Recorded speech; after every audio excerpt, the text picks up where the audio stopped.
You are watching Co-op for Two, broadcasting live from Champaign, Illinois, Tuesday, April 2nd, 2024, around 11 p.m.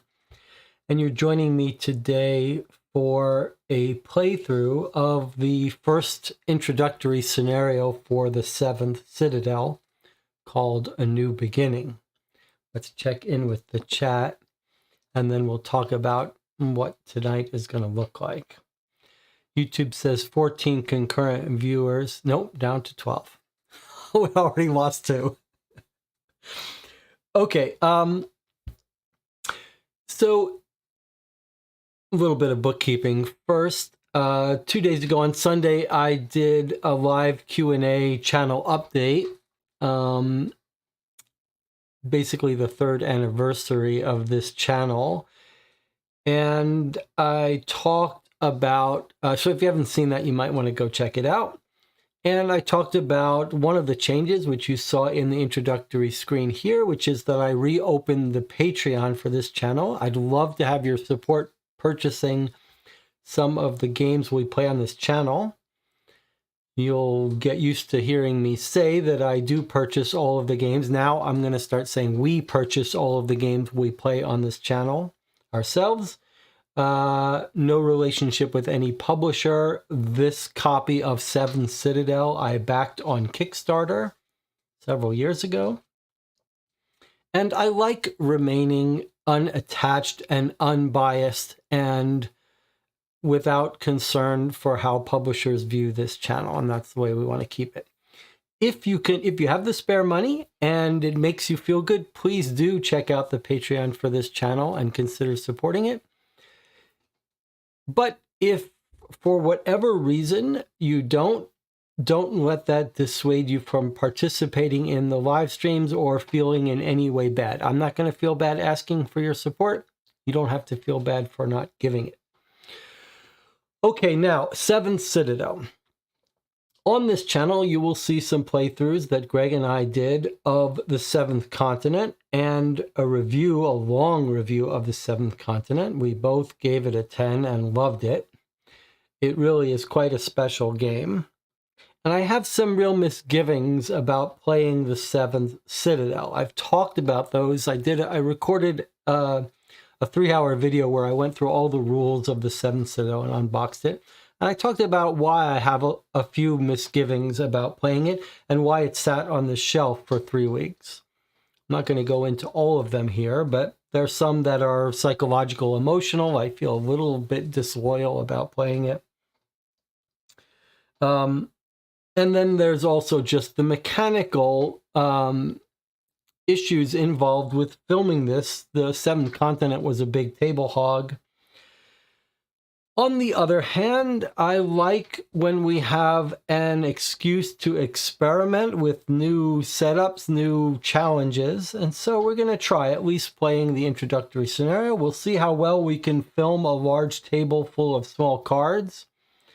I purchased a new top-down camera to assist. Whether I keep that or not is going to depend a little bit on this session.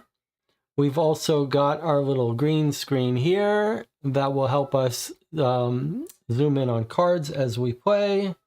And we'll see how it goes. So this is going to be an experiment for me in terms of playing this game, and an experiment for the channel to see whether it's something that films reasonably well and whether you enjoy playing it with me. I'm not really a solo gamer, so I'm not sure how this is going to work. So let's do some ground rules first. If we get to a choice, if there's a choice to be made, you should just shout out in the chat what you would like to do. In this game, every action is sort of a push your luck, how many cards to draw. So we'll be getting our footing for this first playthrough, but the point is, don't wait for me to ask for your input. Because of the delays in YouTube, that becomes painful. So I'm going to be making decisions on my own, but as soon as you have some idea of what you want to do, you should just shout it out in the chat, and I'll notice it at some point.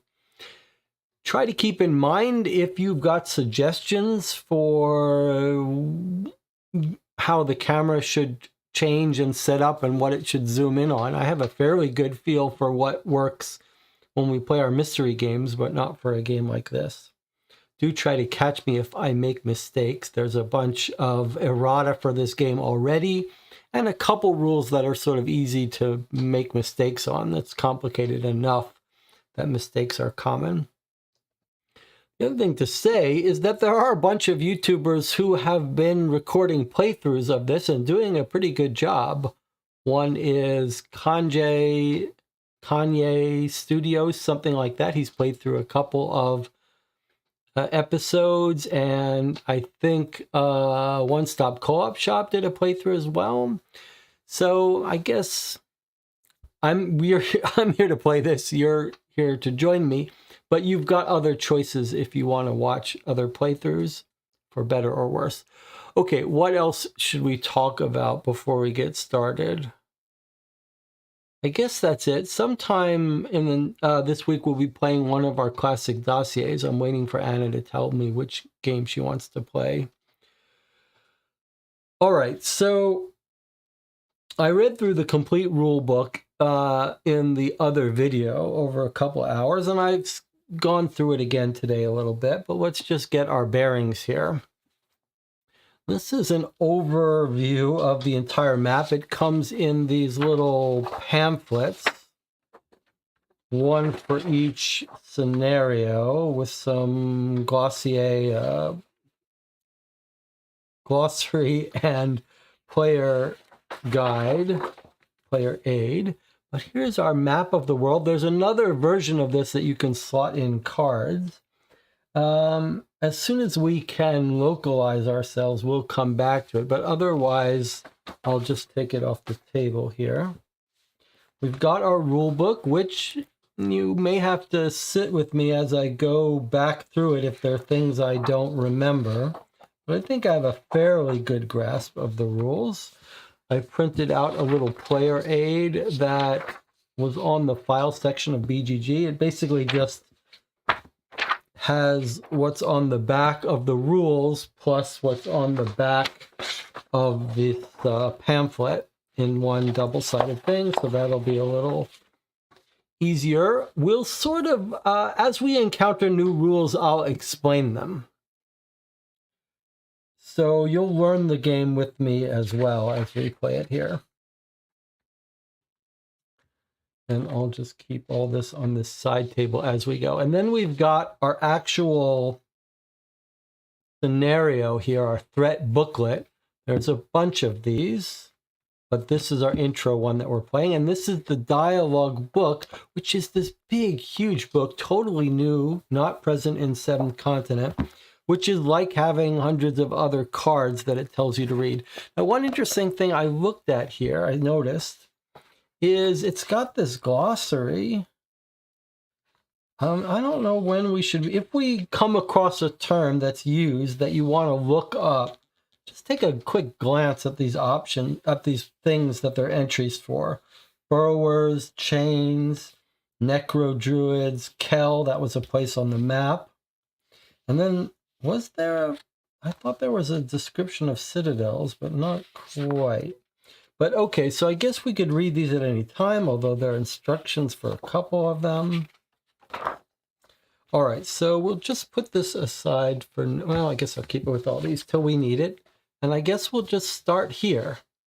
Now, can you see if I pull out a little bit? Okay, so you can see on the front view, I've got all my cards here.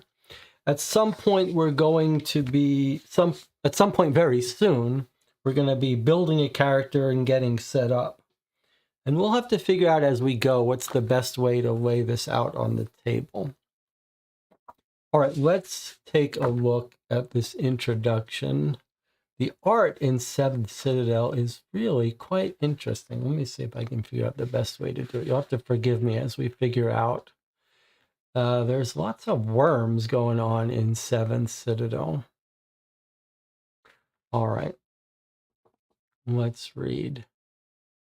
The collapsing lands. Are we ready? Do we want to check in with the chat? Anything else to do? Logan says, don't want to derail the game. The green screen seems a little squirrely, not so intrusive that it deserves addressing now. Just a note about moving too far to the left and activating it. Yeah, that is a little annoying. I'll try to I can turn it off. It's very easy for me to toggle it on and off. So I'll just try to remember to do that. Anything else you could hear Sarah, huh? You can hear her. Sarah has new toys. There's like a little mouse that you put a piece of snack in and you hide it. And when she finds it, she brings it out and wants you to pay attention to her. Okay, anything else to talk about in the chat before we start? Any projects, anything like that? I guess when I reach over to my coffee, I gotta make sure I don't activate the green screen.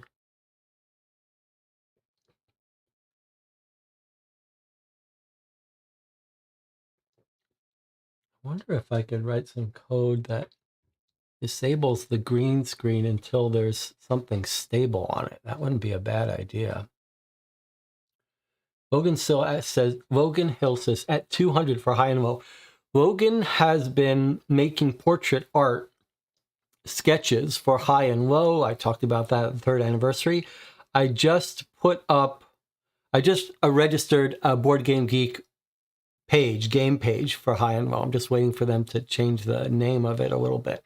But we are going to very soon have a dedicated BGG entry for high and low where we can put a lot more stuff there without it getting lost on the Co-op for Two Guild. Jonathan Warner says, any more thoughts on Henry Fool?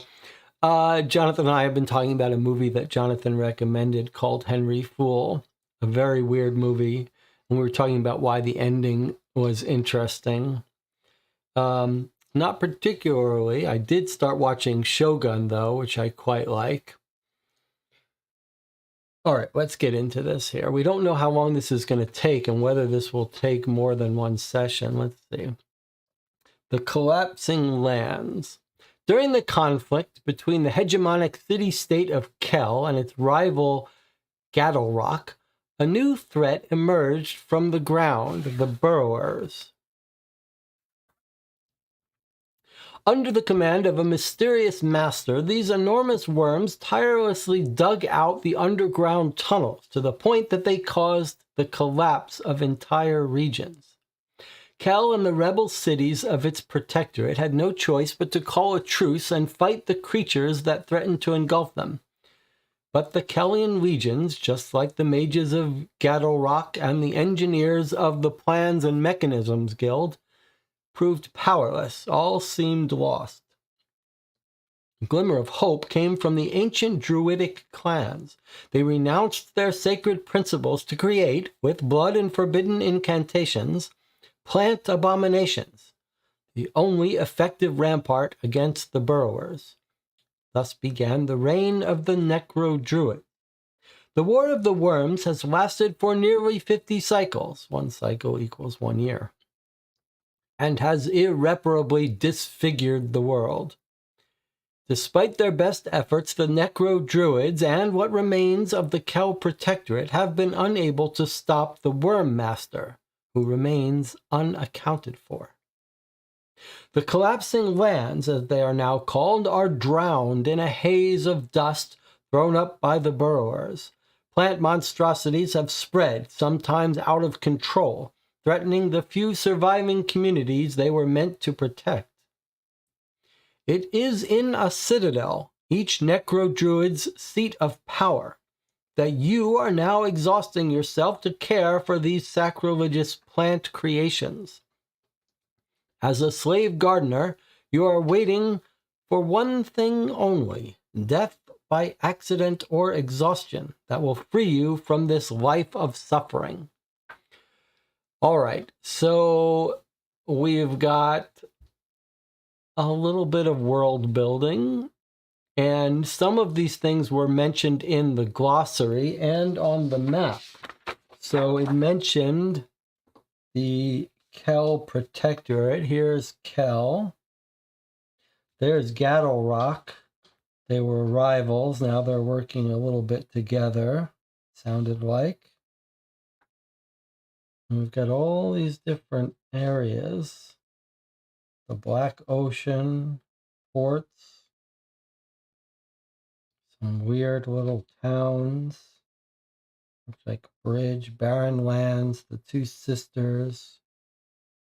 Looks like a great wall. And so some of the things mentioned here are in the glossary. We may want to read about them at some point.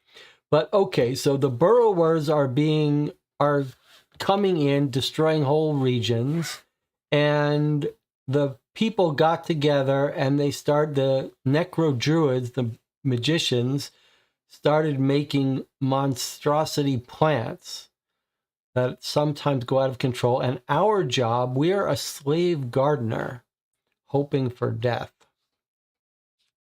Okay. Introduction. How long have you been in the Citadel? You've lost track of the cycles. The absence of a door at the entrance to your cell gives you a false sense of freedom within the tower, and occasionally leads you to forget that you are nothing more than a prisoner. You wake up to a bitingly cold morning bathed in pale sunlight. Another long day of hard labor awaiting you at the sacred grove. One more day added to your interminable sentence, and one less left of your life. Who knows, perhaps this one will be your last. Suppressing a shudder, you think of that apprentice gardener whose silly antics were a welcome source of amusement just yesterday. But now his mangled arm, torn from its socket, is fertilizing the plants to which he used to tend.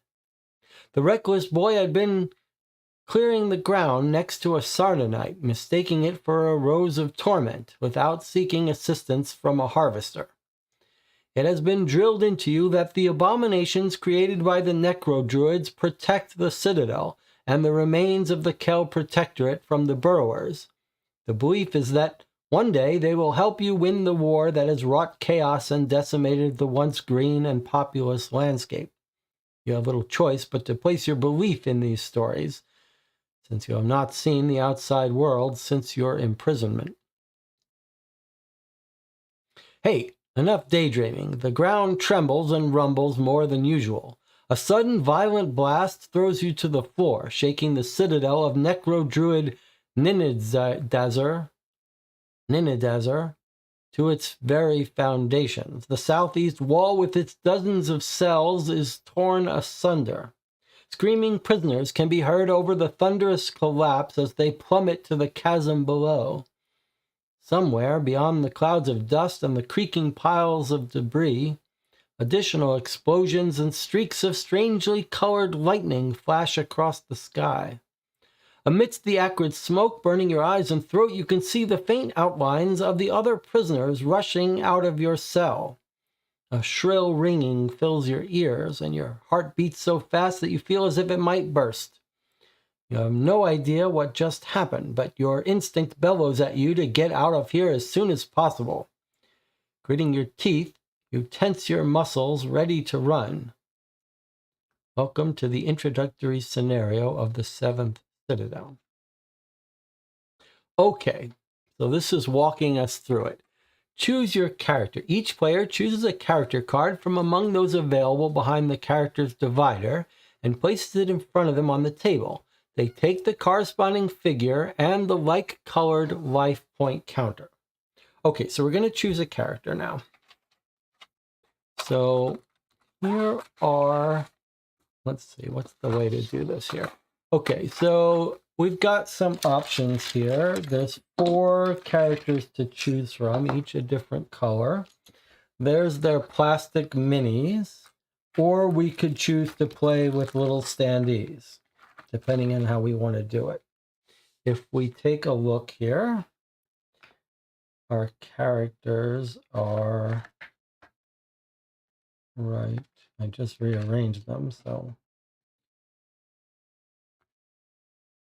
Okay, so there's our characters to choose from.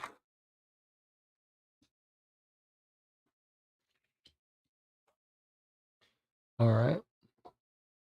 So here they are. Arthen, Brooks, Denham, and Kasich. Now, just to remind you of how this game works,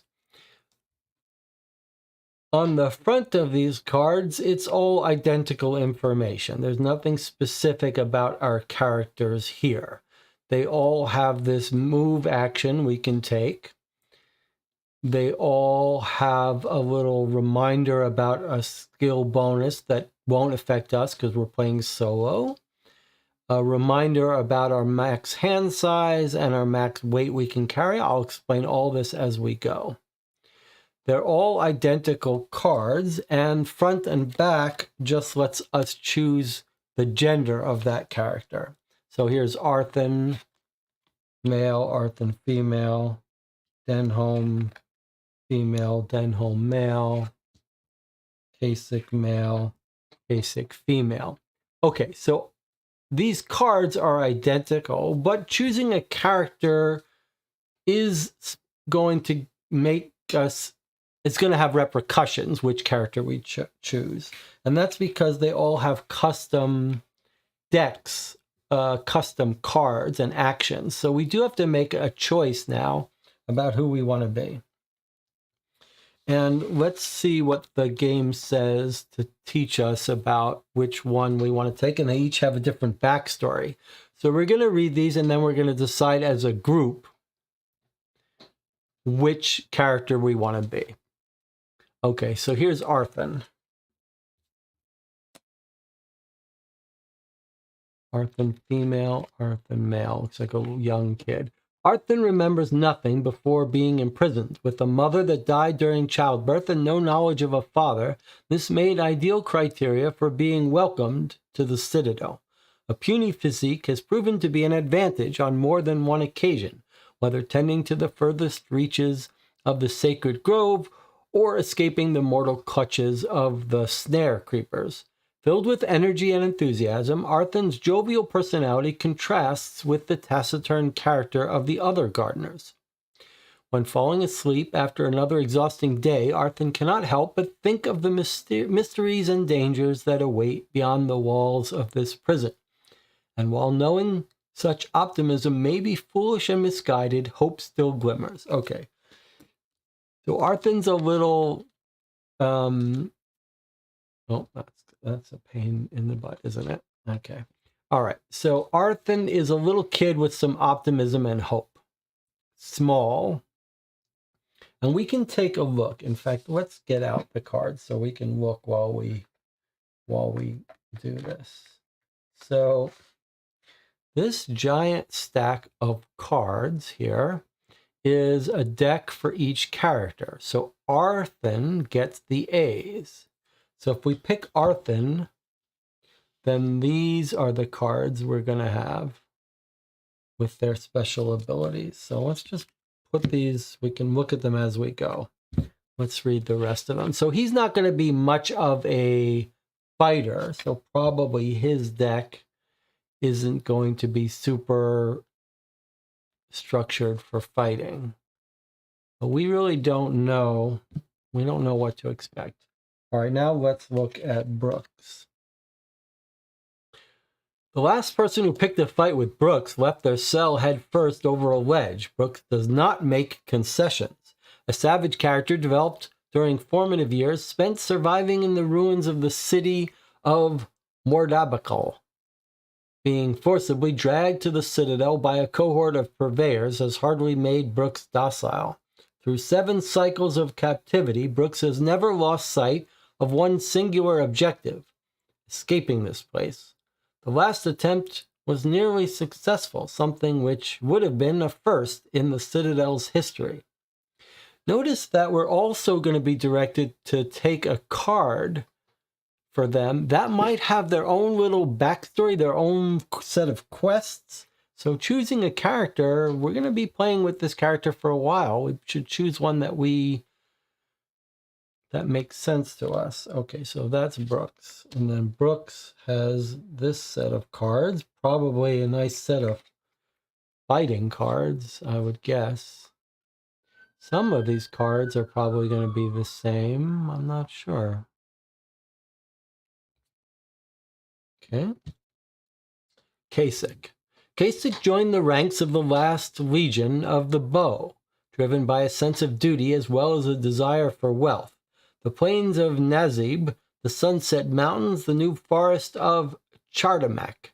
Countless, incomparable battlefields, combat prowess, as well as a staunch bravery were traits that caught the attention of top leadership. Along with some 60 other elite soldiers, Kasich was sent on a suicide mission that was supposed to mark a turning point in the war. The battalion ventured far into the subterranean abysses of Abiramid, which was commonly regarded as the cradle of evil. After being ambushed and suffering significant injuries, Kasich managed to return to camp, accompanied by only 2 other survivors. No one knew how they made it back, and the reports and tales of their experience were disturbing enough to see them all detained and thrown into a citadel.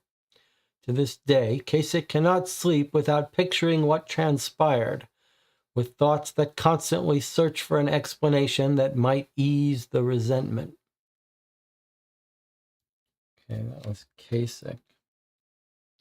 So, soldier, been through hell and survived it, but haunted by the memories.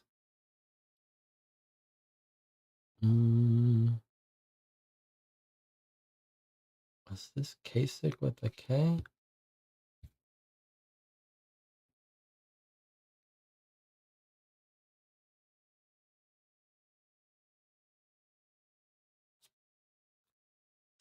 Okay. And we've got one more person. Denham, which is here. Older gentleman or older woman. Den, to friends and trusted confidants, was still a child when the first citadel was built and knew those who had experienced the golden age of Kel. Denham is one of the rare people to have entered the citadel willingly, having seen family and friends swallowed up by the ground, claiming the lives of their soulmate and 3 children. Regarded as a fountain of knowledge and wisdom by the gardeners, Denham has become a leader to the community of prisoners, despite not holding the necro-druids in the highest esteem.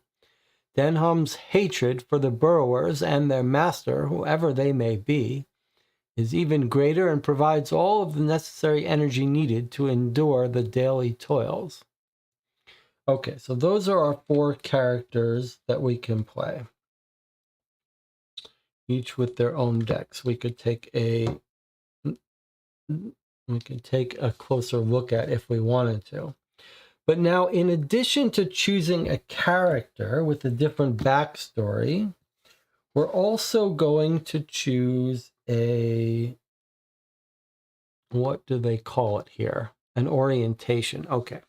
So when we choose a character, we get the 15 skill cards. So Arthur takes the 15A. Okay, so that's what these are. We can look through those decks if we want, or we can just decide based on the story about the person's backstory. But then we're going to choose an orientation. So we get some generic. We take 5 skill cards from the letter X. So we've got this big deck, and we get to choose 5 of these that specialize us. So in addition to the custom deck for the character, we can specialize ourselves. Now, here are some suggestions for what X cards we might take depending on what style we want to play. Now, if you were taking multiple people were playing, you might specialize differently. But these are just suggested sets. So if you want to specialize in strength, it suggests take these 5 X cards. If you want to specialize in dexterity and cunning, arcane, or knowledge, support, and leadership.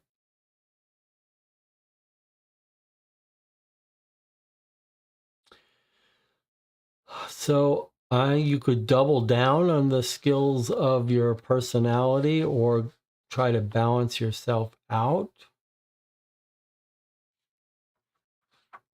All right, let's figure out who we want to take. All right, let's look in the chat. What's the chat thinking here? John says, I sort of like the child hero. Feels like someone who wants adventure and to explore, but who knows what kind of leader they will become. Okay, so we got 2 votes for Arthur the kid. I think that there's some sense to that. If you're in some scary new world, the kids do adapt pretty well. Who would I rule out? I mean, I don't think I want to play. The only other one that appeals to me, let's see, Kasich, this one, sorry, that's Denholm. Denholm doesn't really appeal to me.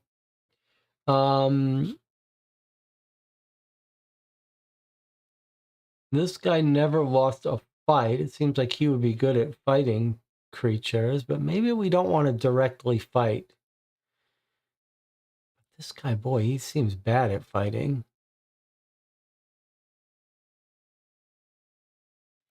This is the soldier. The only reason that this guy appealed to me a little bit is because he looks like he's traveled all over. But desire for wealth, that doesn't really match us.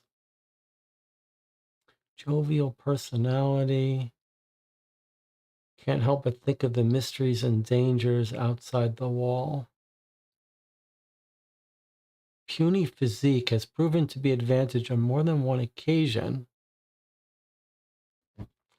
I don't love that but maybe there's lots of items in this game, so maybe we don't have to worry about brute force.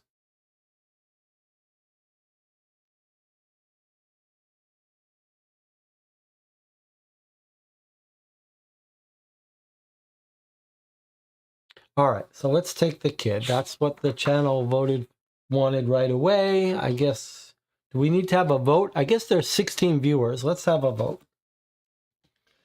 All right, so vote for who you want, what character you want us to play. What have we got? We've got Arthur the kid.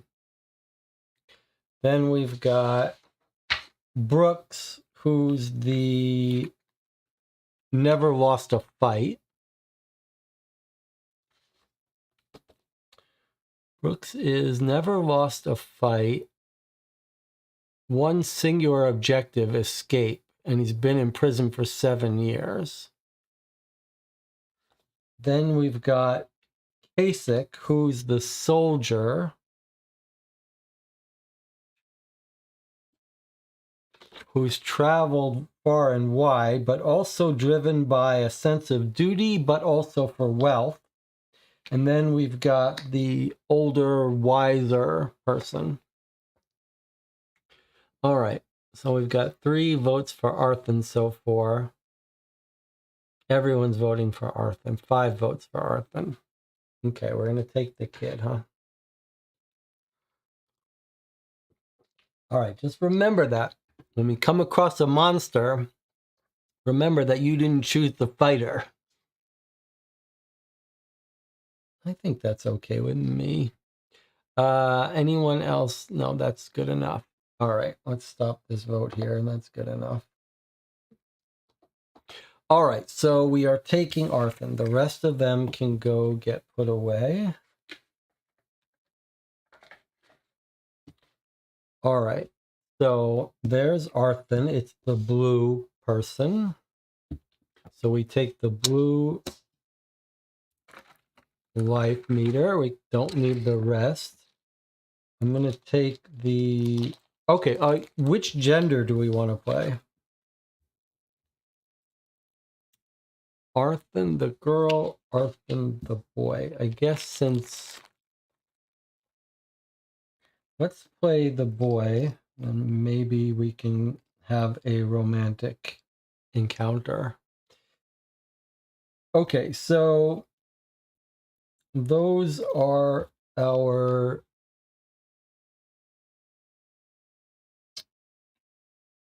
That's our character. We don't need any of the rest of these things. And we would either take that or it looks like that. Can you tell which is the boy and which is the girl here?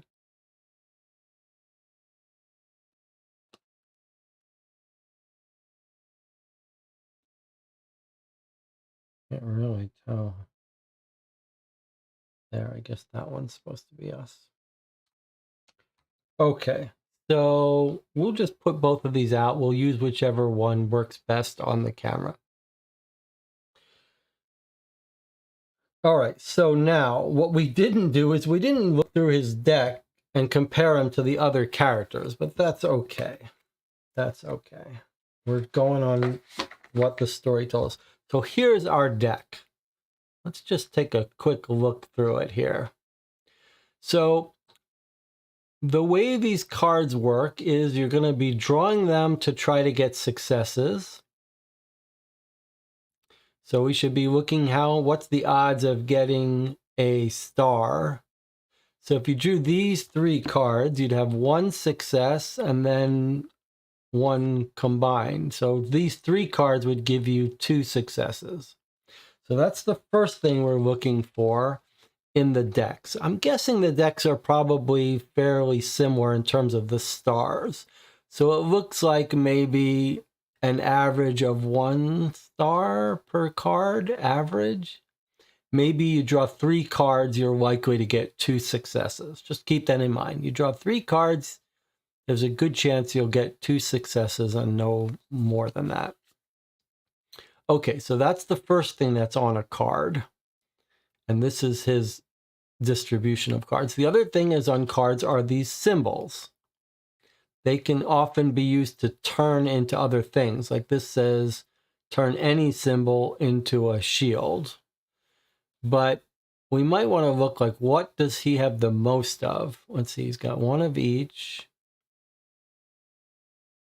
And then a fight. Looks like he's got 1 of each of the symbols. All right, well, no specialization there. All right, and then these are things you can do. So you draw these sometimes when you push your luck to see if you succeed. And then if they're in their hand, they've got these options.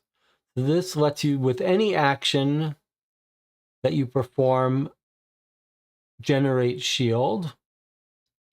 This one says when you fight, this lets you use more of your cards to succeed. We can explain all these as we go. This one's similar. This one gives you a symbol, any symbol you want. This one lets you look at your action deck, change the order, draw less cards,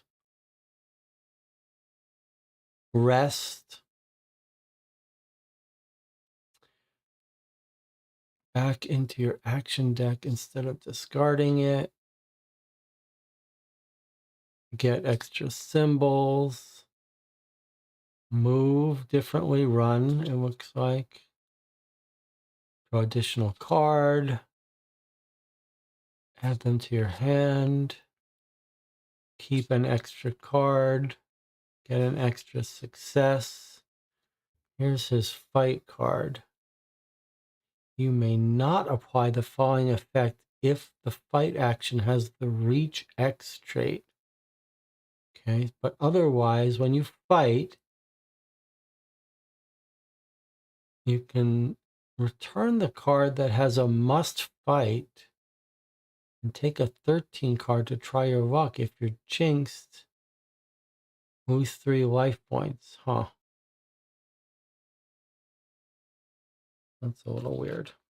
All right, well, we picked a guy who's squirrely instead of a fighter. I don't know if that's wise, but that's what we did. All right, so now we've got to decide what skill cards to take. So if we just pick one of these suggested sets, that would be the easiest way to go. We can try to buff up his fighting, since he doesn't normally do much fighting, and take these 5 cards. Or we could try to make him good at other things. I feel like support and leadership, since we're playing solo, probably aren't the best way for us. But we could otherwise, I mean, if we're not fighters, we're going to try to avoid fighting. So maybe we should just stay off this completely. I don't know. Or maybe we should balance. But we could take a look at these cards, for example. Let's look at what this Arcane Knowledge, for example, does. Arcane Knowledge. It says if you do any of these 3 tests, you can apply 1 extra card and you get 2 symbols.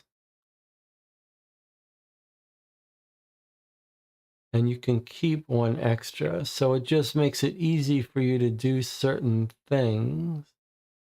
And then block this, which basically means you can't use this again for a while. Okay, so Arcane Knowledge, it just makes certain tests easier to succeed at. Let's see what self-sacrifice looks like.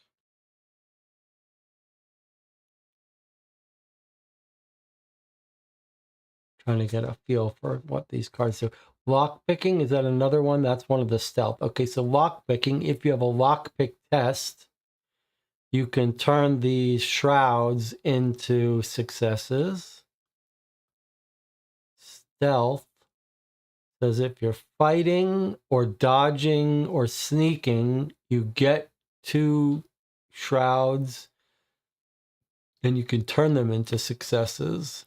So that makes it easier for you to do these things, including a fight action. Okay. Protective sphere. That's part of the arcane knowledge. Let's see what this is. Turn 2 swirlies into 2 successes.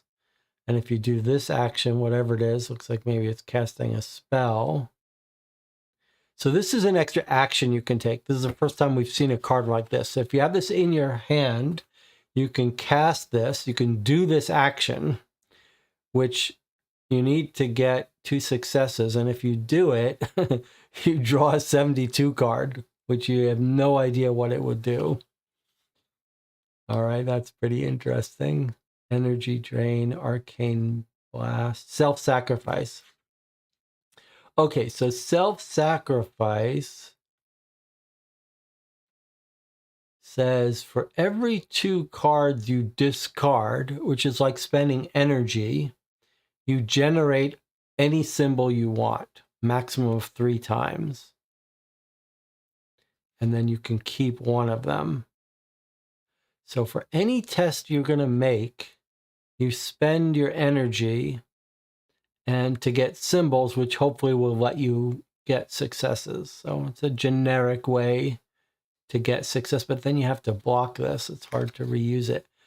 To unblock something, these blocks are tough. To unblock something, you need some other card that says unblock, which we haven't yet seen. Blacksmith. Shields. Discard. So this means you don't have to, you can draw 3 less, which is sometimes useful for you spend less energy as long as you know you can succeed. That's a little tricky though. Art of War, boy, that's a tricky card to make work. All right, any thoughts? Dexterity Cunning does make sense for this little guy. Let's take a look at his Dexterity Cunning cards. If we took that set, we'd take Lock Picking, Accurate Shock, Stealth,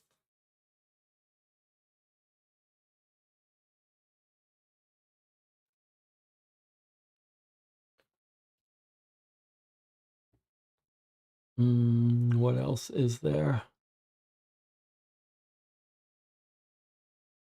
Acrobatics and Sneak Attack. Okay, so this is the Dexterity Cunning set. So for fighting, if you have selected a card with the keyword weapon or secondary, so the items you can find have keywords on them. So it's saying if you have a weapon, then you can turn the shrouds into victories. And you can ignore ambush. Ambush is a feature of some of the creatures you can fight. So this lets you combat ambushing creatures. This one seems fairly good. Notice a lot of these cards want shrouds. You'll be able to have a chance to build your deck up, build your hand up. So like we could go all in on this and then try to get more shroud cards. Like look at, these are all shrouds. And look, they add more shrouds. So you can see how these cards work together. Like taking all 5 of these, they all sort of work together. They provide these shrouds or whatever they're called, and they use them. So that would be a reason to take maybe this set. And I like this idea that this lets us lockpick our way into places. On the other hand, so that's a reasonable set. Although I like the idea of being able to figure things out. Do any of these let us...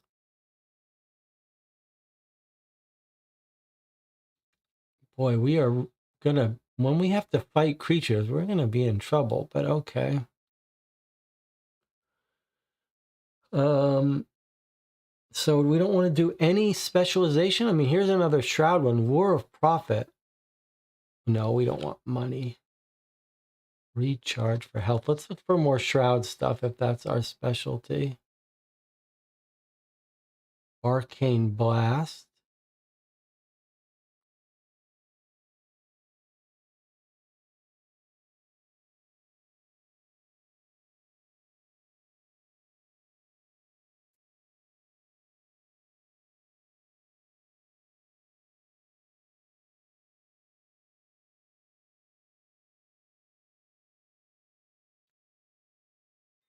Okay. It does make sense that we should go all in on one set that all have these shrouds. It also is a little simpler for us to play. Then we know, like, that's the symbol we have the most of. So let's lean towards things that let us do that. Okay, are we okay with that then? John says, I'm also for dexterity cunning. Okay, so that's it. We're taking this set of 5 cards. We're adding that to our deck. That means these others get put away. All right, so we've got our main deck for Arthur. That's his set. He's got one of each symbol, and he's good at running away. And then we're adding to that the Dexterity Cunning set of 5, which gives us a lot more of these stealthy cloaks, maybe you call them. And then it looks like one of each other symbol, right? 1 fist, 1 spiral, and 1 flag. Okay, so we put these together. We've made our choice. Is this our choice for the whole game forever or just for this mission? We don't know. Okay, preparation phase. Set all life pointers to 0. Okay. So this is our life tracker. It's at 0. And then for a 1-player game, we set it to 45. We add 45. Not sure why it's saying first to set it to 0. That's our health. We start out at 45 health. What is this thing? We don't know. Okay. If you were playing a 4-player game, you'd only get 8 health. Each player draws 2 cards from their action deck to form their starting hand. Okay, so here's our action deck. We're supposed to shuffle this, no doubt. Does it say? Shuffle your action cards.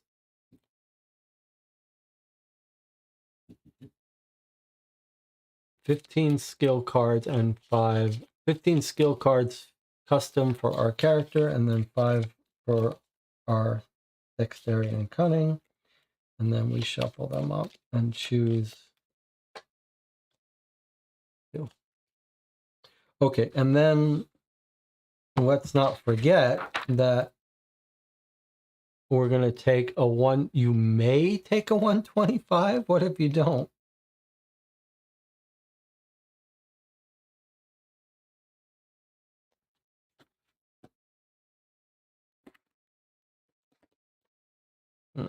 These cards are not, it's not right. Not the way to do it. Okay.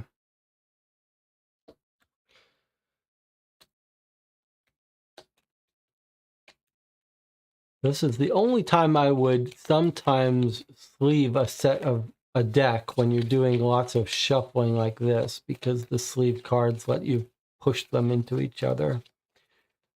Okay, so there's our deck. We're going to put that there for now.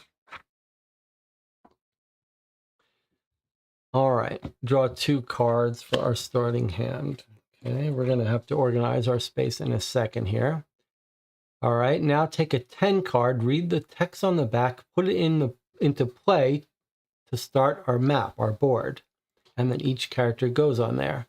And the special rules are you can't use the Citadel leaflet yet. Leave it in the box, ignore any effects until further notice. You may not save the game in progress. So I guess for the introductory scenario, you can't save it. All the other games have a system for saving it. During this introductory scenario, you may obtain up to 7 Hope Reborn cards to be spent later to evolve your group on the Destiny page of the leaflet. Okay, so up to 7 Hope Reborn. Stop reading for now. Place the bookmark here. So where is our bookmark here? Okay, so it comes with a little bookmark. We put it here, and only when it tells us to read the epilogue. Okay, so but before we do that, we need to take our 10 card. Okay, so just so you see how this works, we've got a little, you can see headings here. So 10 card, there's only one 10 card. So this is the only one we'll take. Should we take the background card now? Yes, we're going to take the background card right now. Okay, so we took Arthur. So we're going to take his 125 now too.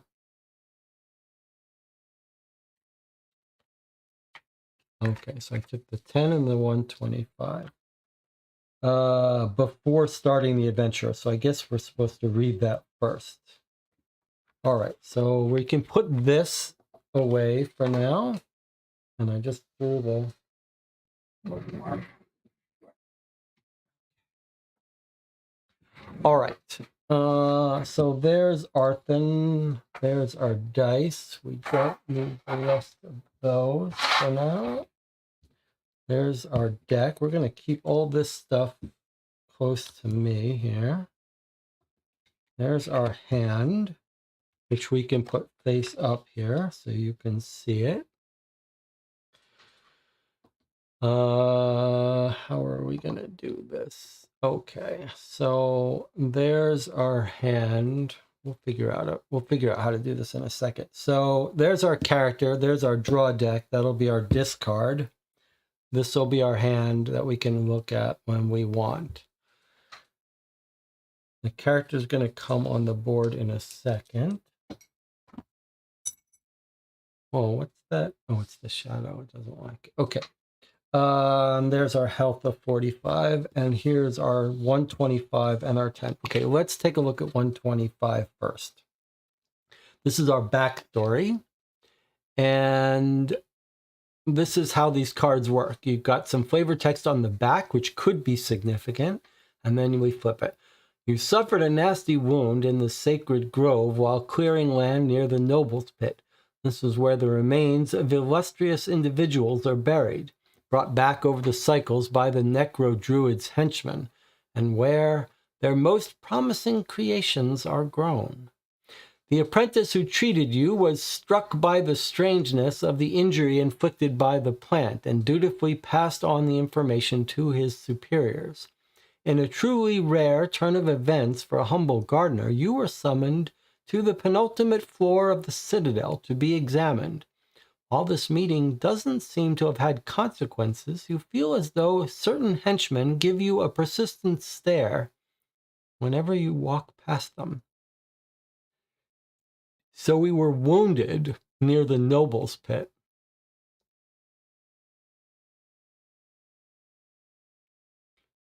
And the person who treated us was struck by the strangeness of injury inflicted by the plant. So we were bit by some strange plant, and it's going to have some effect on us. Okay, let's flip it over. Whoa, it left a strange mark on us, like a little dinosaur salamander. When you reveal a card on which an image resembling your mark can be seen, take a card whose number is equal to the number of your terrain card plus 145 if it is available. Okay, so essentially, we have to be keeping our eye out as we explore this world and draw cards. We should be looking for a card that has an image like this on it. If we find it, then we recognize it, then we'll be able to draw a special card. Maybe it's going to be a card with other plants on it. Now, this lock here, so this symbol here means the light brown symbol is a purse item. That means we basically have that item in our inventory. If it's got a lock, it means you can't let it go. You can't give it up. So this is always going to be with us. And it's got a keyword of quest. Okay, so we take this card and we put it in our inventory somewhere and just don't forget it. We also want to be looking at cards when they come out for hidden numbers on them. Sometimes if you see a hidden number, you can do something. You can get that number out. Okay, so now we're ready to begin our adventure. And we'll do this and then we'll take a break. Oops. Your cell measures barely 15 feet across. Your cellmates are shoving each other to get out before the upper floor collapses into your cell. On the other side, the room opens into the void and to the chaos of the garden below, a definitive way out for your fellow inmates whose exhaustion and despair have driven them to end it all. So you could jump out and commit suicide. Okay. Let's take a look at this card. So here's our first card that's going to go on the map after we look at it for a second. So we're on this map. We're on this card. And every action you take is one of these black boxes with white interior. So these are 3 actions we can take on this space. And the action says how much energy it costs, how many cards we draw, how much success we have to get, and then what card we would reveal. And now if we look up, if you want to know, well, what do those actions represent? We can look here and see that let's take this here. Okay, so this action here is the action go see. So we could go examine this area. And this one looks like we're searching through. That's a search. And then this one is observe. So we could walk over here to visit this area. We could search this area, or we could go observe this area. So those are the 3 things we can do. I'm going to put this in the center. Let's just see how well we can zoom in on this. If we see if this works. Okay, so that works well enough that we don't necessarily have to use the green screen to go here. Okay, so we're going to start ourselves on this map here, I guess. We could use that, or we could use this. What do you think works better? This one's a little easier to, I think the standee works better, but this is a little easier for me to pick up and move around. Okay, so now reminder, if you were to see a number hidden here, and unfortunately, when it's centered there, I cannot see it very well. Let me see, is this good enough? Okay, that might be good enough. I know it's probably better for you if it's just centered, but it's better for me if it's like this. Okay, so if we were to see a number on this card right now, we could try to look it up. All right, so let me just remind you, all of these tests are exactly identical. They all say you have to draw 0 or more cards from our deck here and get 0 more successes. So all 3 of these are the same, and they're all guaranteed successes. So we could just say we're not going to draw any, and we would succeed. So we don't have to spend any energy, and we don't have to draw a card. We would auto succeed. In this case, we would draw card 15. In this case, we would draw card 14. This little diamond means if 14 is already out, if there's no more 14s, then you get nothing. If it doesn't have that little diamonds, it means if that card's not there, you'd reshuffle back into the deck all the cards that have been put into the past. Now, is this telling us what's beyond through this door? It told us one side is abyss and one side is escape, but it's not clear to me what that means. Okay, so anyway, these are our 3 actions we could take. And then you could also take actions on any of the cards in your hand or on your character sheet. So there actually does happen to be another action on our character card, and it's the walk action. But we'd have to have an adjacent terrain to walk to. So right now, this is our entirety of our actions available. One of those 3 things. So that's what we'll be deciding on as our first action when we come back. But we're going to take our first break here. We're about ready to get started. I'll see you in 8 minutes.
All right, we're back and time to make a decision here.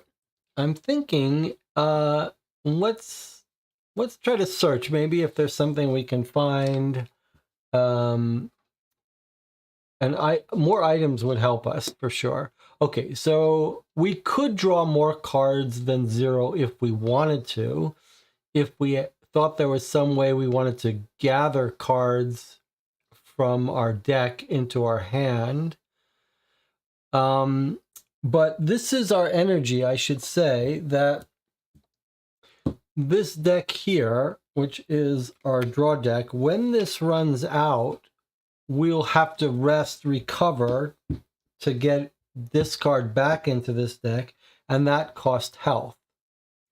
And in fact, maybe that's a good time to pause for a second and talk about the 3 different modes of playing. Where is that? Here. So the game says that you can play in one of these variants if you like. You can play in story mode, where when you recover, you lose 1 life for every 3 cards. Normal is 1 life for every 2 cards. And then if you want to play the harder mode, it's 2 life points for each card. I'm actually thinking we should play 7 Citadel in story mode. We value storytelling more than survival. So I'm going to suggest we play in this little easier mode.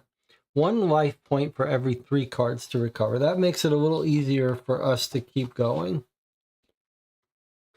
All right, so we're going to choose, unless someone sees something better to do, we're going to choose this look action. So we're going to draw 0 cards. We need 0 successes, so we succeeded. We're going to take card 12. Now we also, sorry, I should walk through the steps here, which I've found on this little printout. So basically, we've chosen an action. The first thing we should do, the first stage to resolving an action, is to gear up. That would mean any items we have, any purse cards we have, we would have to declare we're using them. And normally that would cost you something, like it would run out or whatever. And then we would draw as many cards we want and check if we succeed. And then we'd throw out those cards. So we're not using any items. We're not drawing any cards. So we just auto succeed here. All right, so we're going over here. And now we're drawing card 12.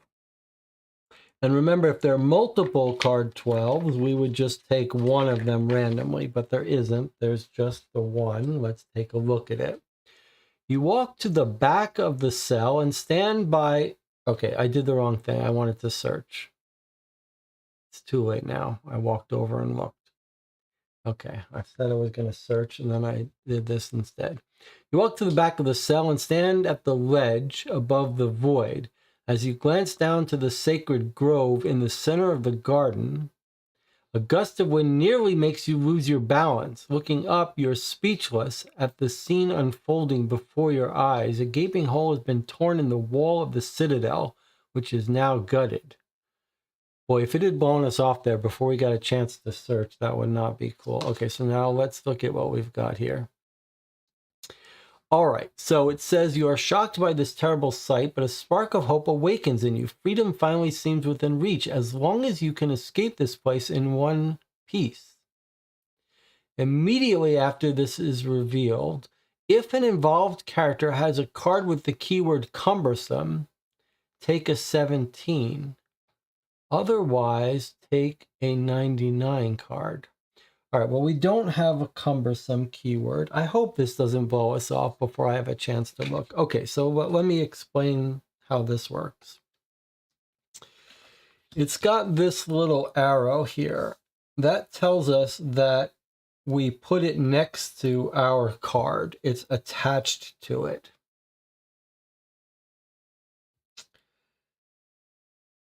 We should look if there's any signs of the plant that infected us. Remember, we're looking for that thing that looks like a little salamander. I don't really see it. And it sounds like we can escape here. Otherwise take a 99. So I guess we're taking a 99.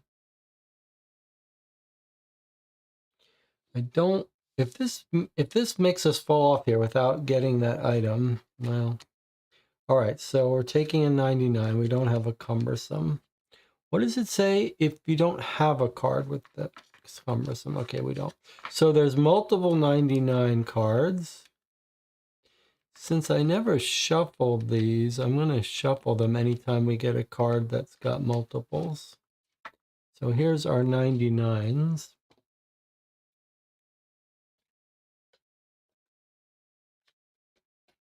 Okay, let's take one of them and put the rest back.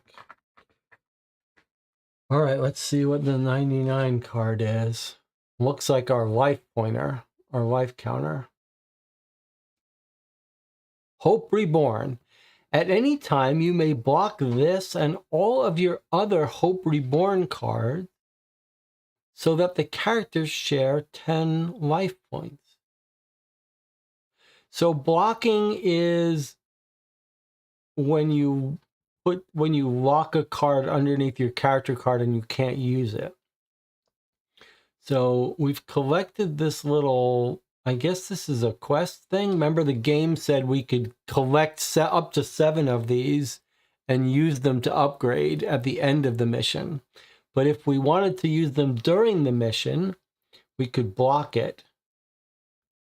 Okay, let's see. And if we do a thinking action, it's an auto success. The fruits of your actions are beginning to be felt in the world around you and in yourself.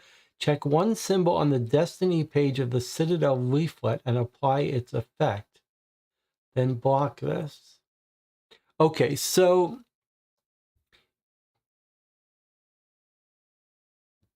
that's interesting. Okay, so it looks like there's 2 ways we can use this. We can either use this to mark off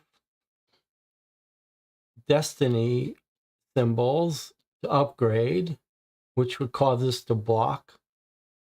Or we could block this and all others to share 10 life points. That's odd. Is that saying like if we collect 6 of these, we still only get 10 points for throwing them all away? So it's sort of encouraging you to use it right away for the life points? Kind of confusing. But right now, I think we should just put it in our little, so it's got these little divider things that says you can put on the table. Let's just take a look at them. So that book symbol is a quest item. You can put it on the board and use it to store these. So I'm going to take this Hope Reborn and I'm just going to put it on this card right here. We'll store our quest cards somewhere, maybe over here. Okay, you don't need to see them. All right, and then when a card is, when we put a card in the past, we'll put it on this card. We'll just put this over the side. Manage cards, we'll keep here. Or here somewhere. I know it's tricky, it's a lot to keep track of. Okay, so we're not going to use this for its life point. We could use it right now to mark Destiny. I'm not sure. The rules said we could do it up to 7 times. Okay. And then this is our state of the world. Now, as I understand it,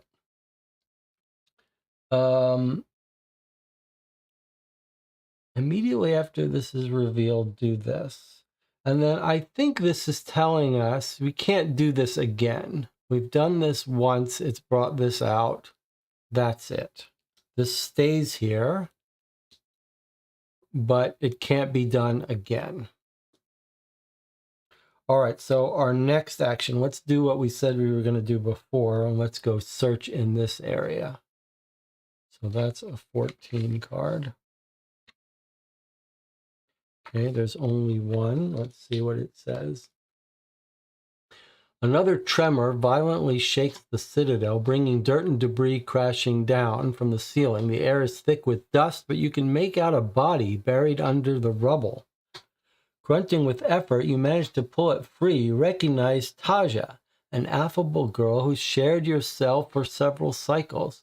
She's unconscious, her brown hair thick with blood from a nasty gash on her forehead. Bending over her, you can hear the faint sound of her breathing. Okay, so it's telling us to attach it to our map, which is here. Okay, the other prisoners fled without a second thought. Will you carry Taja away to safety or leave her to a gruesome fate? So we could do a strength test.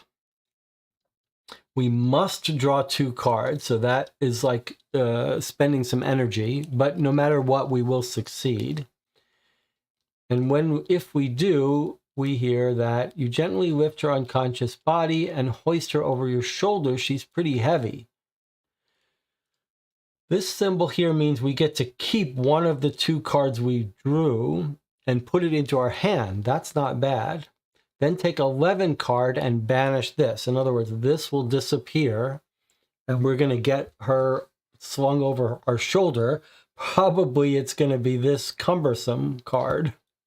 So maybe it's good we picked her up early. I mean, it's good we looked over here beforehand. So what do you think? I mean, we're not going to leave her here to die, clearly, but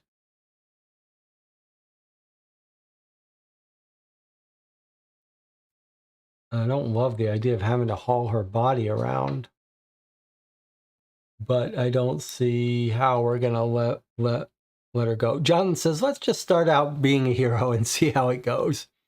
All right. So we're going to do this action. Well, we don't have to do this yet. We could come on and do this first. But it feels like this is going to have us exit. All right, let's pick her up. So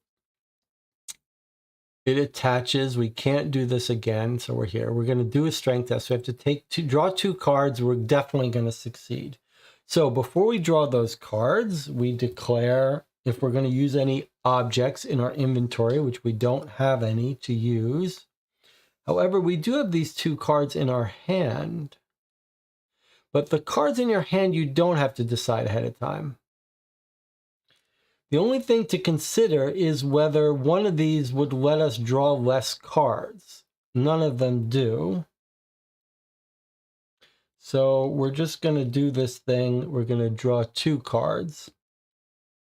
So we take our 2 cards. We have to decide how many we're taking right up front. We can't change our mind later. Okay, so there's our 2. We turn them over. Okay, and here's what we've got here. So we're definitely going to succeed, but before we finish here, notice that we're allowed to keep one of these into our hand. We've got a max hand size of 4. We've got 2, so we definitely have room for it. So let's see which of these is more useful for us. This gives us a random, a symbol of our choice, or 2 if it's the only card in your hand. That seems unlikely. Anytime during the result step, draw 1 additional card and reveal it. That seems pretty useful, actually. If we fail, we draw an extra card and then discard it. So I think we'll keep this one. Spare no effort.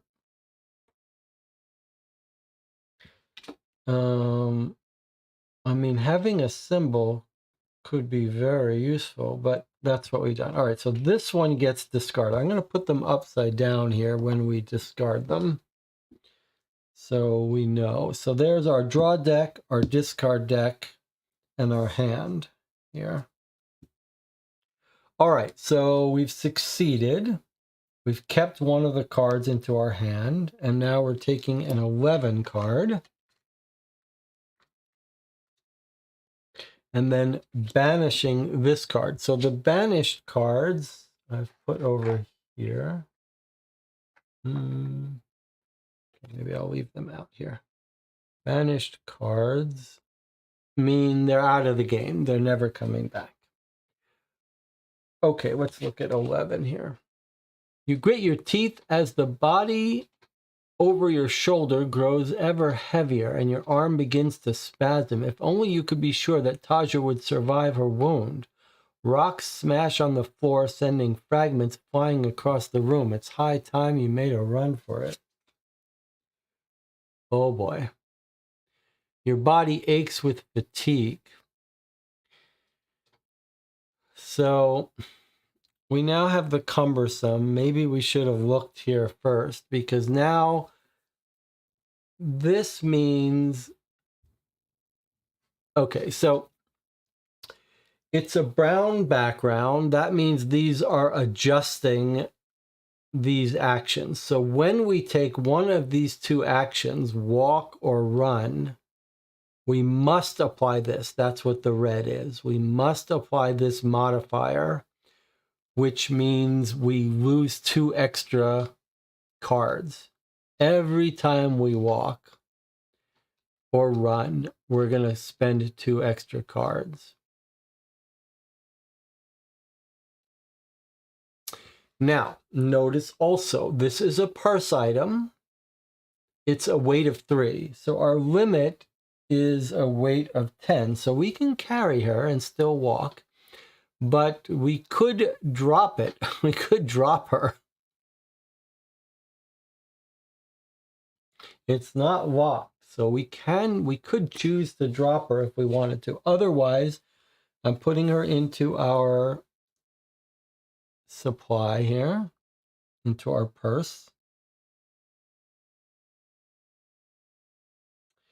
So, and now let's just make sure we've got that right. So if it was a white bordered red, it's an action we must take, but it's not.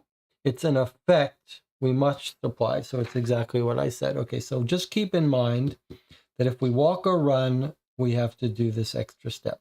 So now the only action left to us on our cards is this one. We have to come over here. We will succeed. We might as well not draw anything. And we get card 15.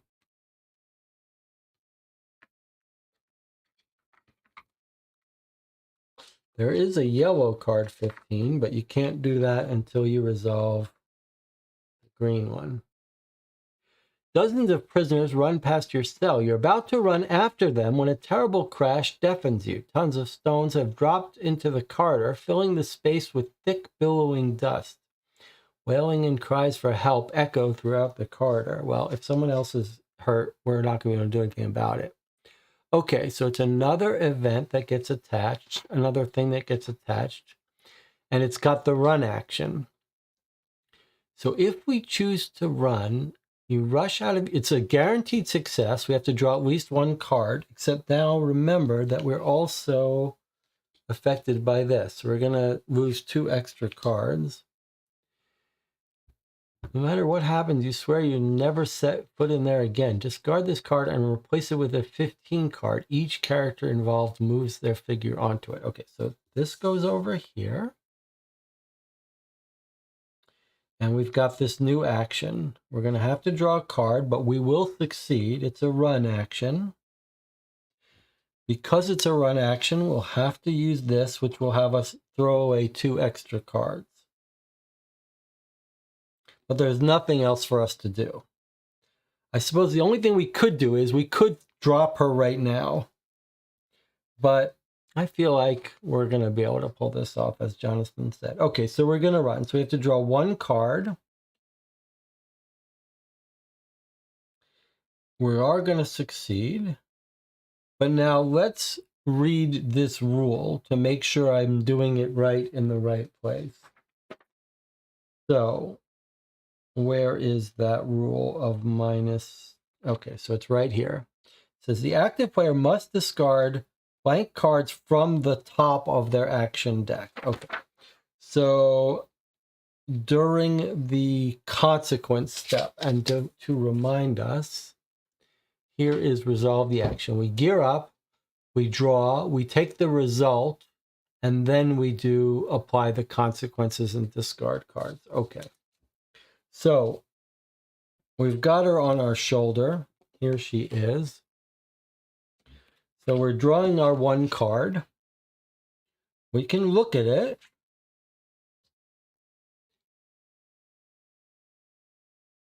We don't care about this now. We only care about the successes. So we've got 0 successes, but we drew 2 cloaks. That's unfortunate because it means they're not available for future draws.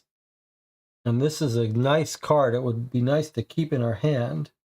So now look what we could do. If we wanted to, we could discard this card right now in order to keep this card.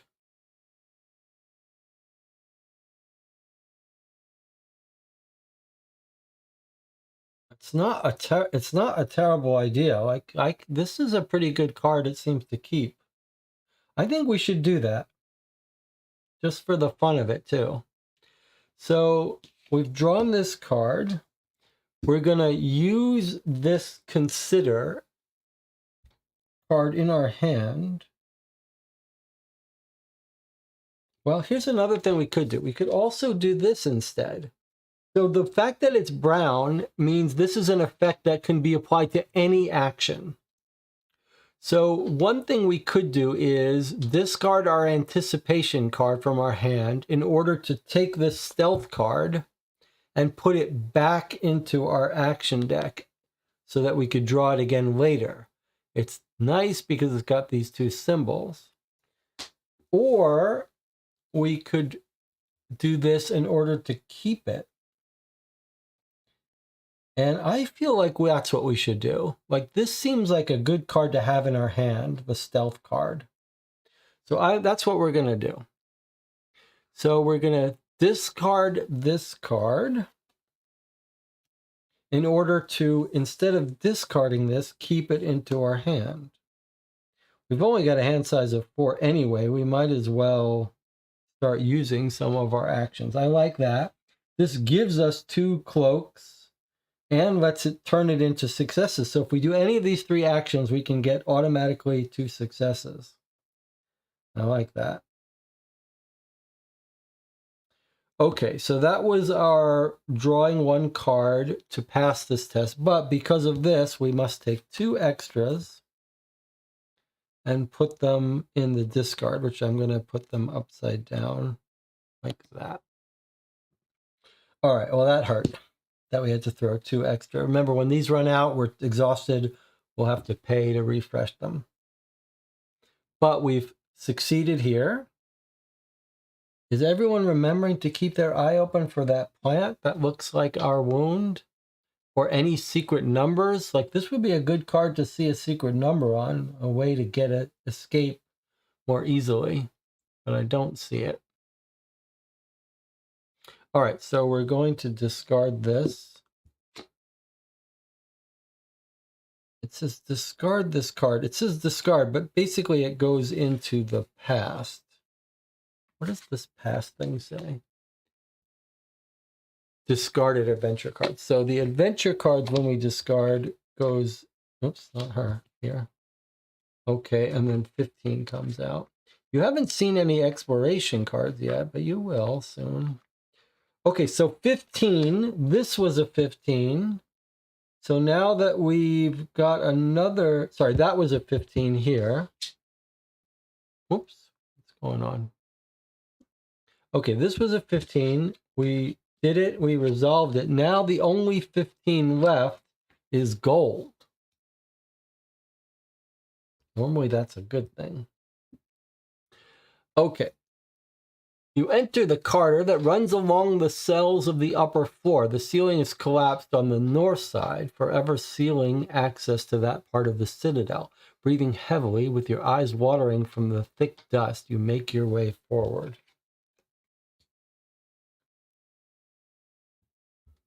Okay, now it told us to go on it. So here we are. Now things are getting interesting. So what have we got here? First of all, we're in a rough area that's hard to walk. So walking requires you to draw an extra card. Okay. Next up, we could go look at this body and then look what's over here. Here and here, you see this symbol here, this orangey symbol. That tells us we need to put out some exploration cards. So we're going to have to move this up. So we have room. And we now put out some random exploration cards. They come in different stages, like 1 to 8, and they're randomized. So at this point, even though these have numbers here, 31 and 19, we don't put cards 31 and 19. We first put random exploration cards here whose symbols match the exploration. So we've got 2 random cards here. We'll have to deal with whatever randomness is on here before these numbered green cards come out. So the green numbers are going to build a map, but these random things have to be dealt with in order to reveal them. So I did have an idea. Now notice, see how these connect here? These 2 cards connect to form part of this map. All right, so let's take a look at this card. So walking is a little harder. The places collapse. We could take a look at this body.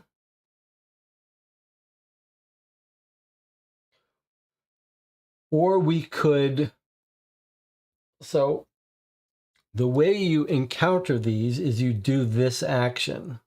You do this explore action. 0, 0, and you flip it. So you're guaranteed a success. But who knows what bad things are on here. It might be something you have to fight. Seems like we should search this thing, don't you think? I mean, you might want to look. Maybe he's got some money on him or something. It looks like he's dead. All right, so let's do that. Let's search with the eye. It doesn't cost us any more to search, even though we're carrying this woman. It's not search, it's look. All right, so we're just going to draw 0 cards. We need 0 success. We just draw card 18. All right, let's see what we got in card 18. Gardner lies face down on the floor, moaning as he attempts to pull himself free from the rocks that have crushed his leg. Oh boy. What's going to happen here? Are we going to put this guy out of his misery? We can't. We can't carry this guy too. Oh boy. The man stretches out his scrawny arm in your direction, giving you a pleading look. So we could try to free him. If we succeed, we'll take the stones off his legs. If we fail, we just leave. Take a 1 card. That's probably like make us depressed for seeing the suffering. All right, so this attaches to this card here. You can see how this table space becomes a hog for this game. All right, so now let me explain, since this is the first time we've seen these red chains, how they work. It's a strength test. We're supposed to draw 2 or more cards, and we need 3 successes. Now, to get 3 successes, I think we said something like if you draw 3 cards, you're likely to get 2 successes. So it's going to be hard to get 3 successes. You might need to draw maybe 5 cards to get 3 successes. But you got a problem here, because this red chain means you can never use more than 2 cards, more than whatever this difficulty level is, which is 2+. So we have to somehow draw as many cards as we want, but we can only use 2 of them to try to get 3 successes, which is going to be very hard. If we succeed, we get to read an entry in the storybook, which would really be nice. So if we look at our hand, though, unfortunately, our hand doesn't look like it's much help. We've got this great card, but it's only useful for fighting and stealth. If we could use this for strength, we'd have a very good chance.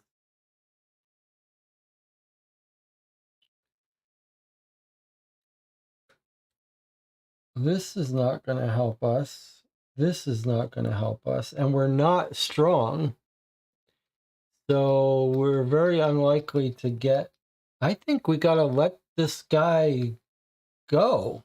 I don't think we can help him. I'd love to read this story, but I don't think we should even try. I don't think we have a chance.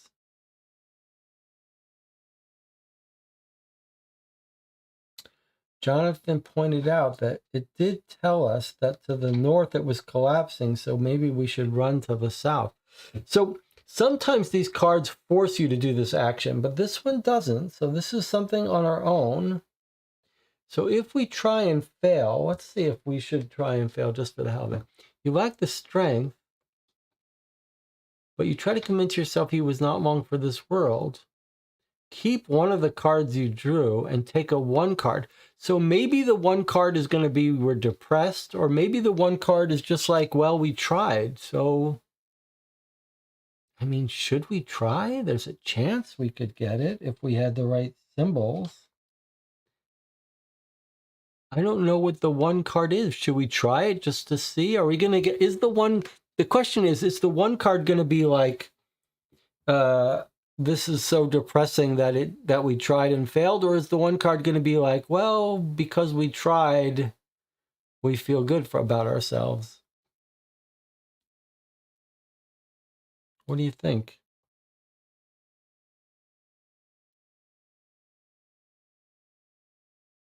Just leave him? Ugh, how can we just leave this poor wretch? But we're not going to succeed. But it would let us get a card in our hand.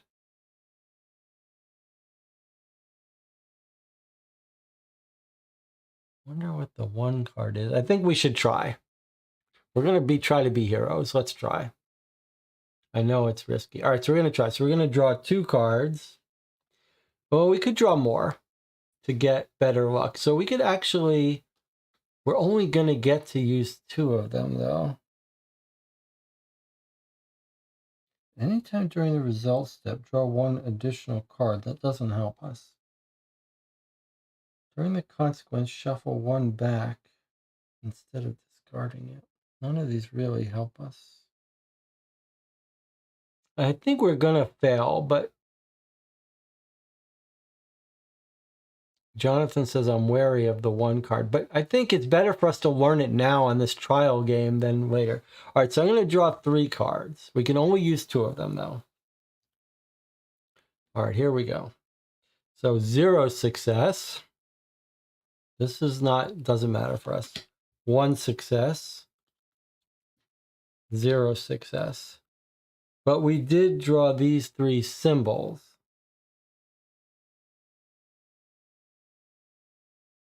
But we can't use them. All right, so we failed. We do get to take 1 of these into our hand, though. So we read the black. We lack the strength, which we knew. Okay, so which one of these cards do we want to keep into our hand is the question. So we can look at the top 3 cards, put them back in the same order. That would let us know what we're up against. This one lets us block wounds. This one lets us do, if you have a selected card with the keyword weapon. So if we pick up a weapon, this lets us fight something. I feel like the odds of us getting a weapon aren't that great.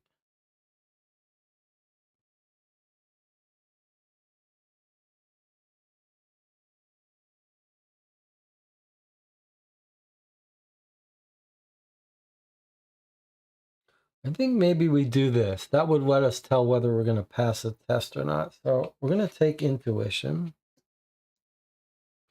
The rest of these get discarded.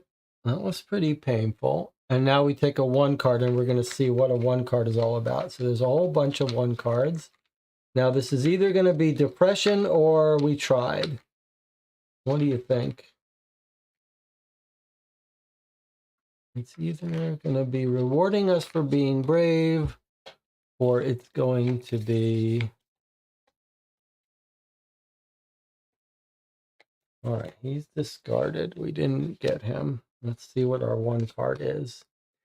You are barely able to stand and would not mind resting for a few hours. Oh boy, this is like time passes. Oh boy.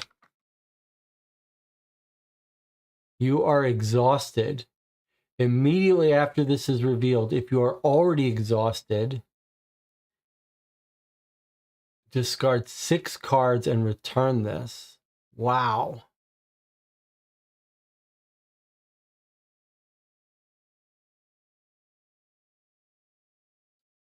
Weakness, temporary exhausted. It's a purse card, so it stays in our inventory and can't be gotten rid of. Okay, so you can see this card is going to make life hard for us. When we rest, we can get rid of this. If we were already exhausted, we'd do some worse stuff, but we're not, so okay, but we are exhausted now. And this thing does let us perform a rest action. It would take 4 cards, we'd get to keep 1, and we'd get rid of this card. Okay, so this comes out, it goes in our purse. But there may be a better way for us to rest. But I guess, unless it says so, only this rest will get rid of this card. So this is tricky. 4 cards, we get to keep 1. No, 4 cards we get, yeah, 4 cards we get to keep 1. But wow, 4 cards, that's expensive. Okay, so, no, I do want to point this out. Okay, so look what it says.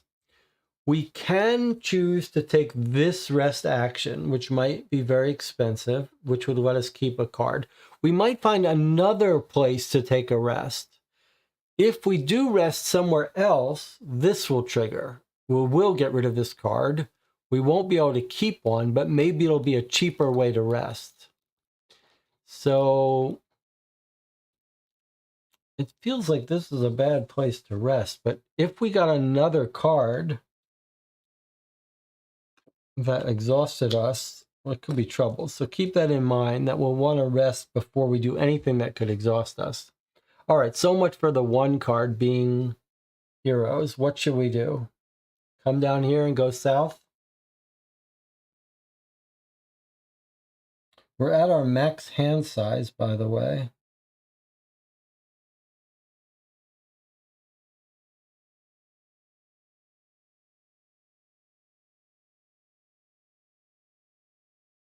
So we'll probably want to use one of these cards. Heads up. Okay, so we're going to flip this card. We don't draw any, and we auto succeed. Okay, let's flip it. What have we got? A metal wire. So it's actually a purse item. It goes in our inventory. You have picked up a malleable wire that will come in handy. Okay, so we can use it for lock picking or blacksmithing. It lets us use one extra card if we encounter one of those red chains. And it lets us turn cloaks into successes, which is good for us because we got lots of cloaks. But now we've got our first item that we're going to have to declare if we're going to use it ahead of time. And once we declare, we get rid of it. So it's only a one-time use thing. All right, so keep in mind, if we encounter a lockpicking thing, we may want to use it. All right, so we're putting this by our inventory. Put this out of the way here. Okay, so now that we've done this, we get to now put the proper part of the map out, 19. So let's get out card 19. And it's going to go right here. Let's see what it says. You make your way down the corridor, leaning against the walls to avoid collapsing with each new tremor. It is as if you know every slab, having walked these halls for far too many cycles. At dawn, to the garden, and at nightfall, exhausted, back to your cell. Strangely, you feel a mix of worry and relief as you walk through this familiar setting. By the end of the day, there will likely be nothing left of this place. Okay. All right, so just so you get a bigger picture here, there's our map. Now, if we try to walk on here, it's going to cost us 1 extra for this, and then two extra because we're carrying this woman. So we can't really dilly-dally in this place while we're carrying this body, and you can't put her down. I'm a little concerned we're going to fall into this. But, and this is a cell. That doesn't seem useful for us. Maybe we just got to get out of here. All right, so I think we should, well, if we weren't carrying a woman, maybe it would be easier to explore. But I think Jonathan's right. Maybe we just got to get out of here, huh?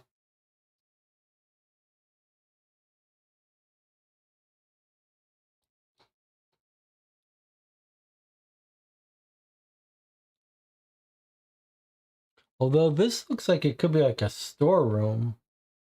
Could have some good stuff in here. Should we at least look in here before we leave? Let's look in here before we leave. Of course, it could be a monster we have to fight. I think we should look in there. All right, so I'm going to flip this over because it's cost-free. Where is Walda? Oh, this is an interesting card. It's a quest card, so it's going to go into our quest collection, but let's read what it says. You run into a prisoner crawling around making strange little squeaks. Poor man, it was the lockup that must have made him lose his mind, or perhaps he took a rock to the head. You ask him why he's not running away to safety, and he explains, quite lucidly, that his best friend Walda, a mouse with an ashy coat, got scared and ran off. He begs you to help him find her.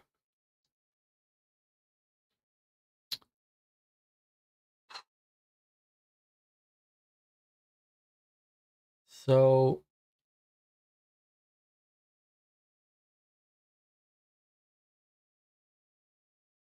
okay, so we've got two ways we've got one action we can do, which is to look for this thing. We don't have to do it now. We can simply keep it. In fact, let me put the quest cards over here. We can simply keep it in our quest until we want to help look, which is a weird thing. That we don't have to do it now. If we do try to do it, we either draw 2 or more cards. We can only use 2 of them to get 4. That will never happen. Or we can draw 1 card and try to get 1 success if we have an objective card that is objective 1. Objective number 1. I mean, we only have 1 other quest card. It's this one. This doesn't say it's objective 1, so I guess the answer is no. But I think then the trick then is that we shouldn't try to draw a card. We shouldn't try to do this now. We'll just save it. And if we find that other quest card, like maybe we learn more about the mouse, then we'll do that. All right, so now we've got to reveal this card here.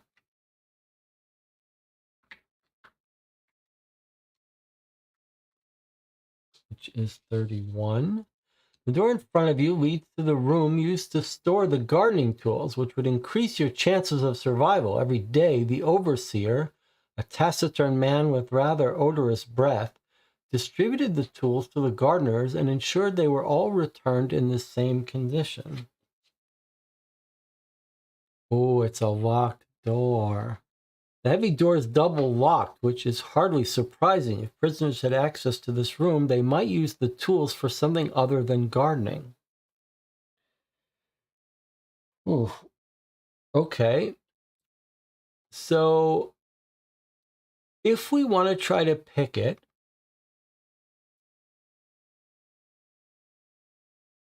so notice if we fail, we could try again. When we draw 2 cards, we have to get 3 successes. We could draw more than 2, but we can only use 2. That's very unlikely to succeed. But getting in sounds like it would give us a good item. And we are good at lock picking.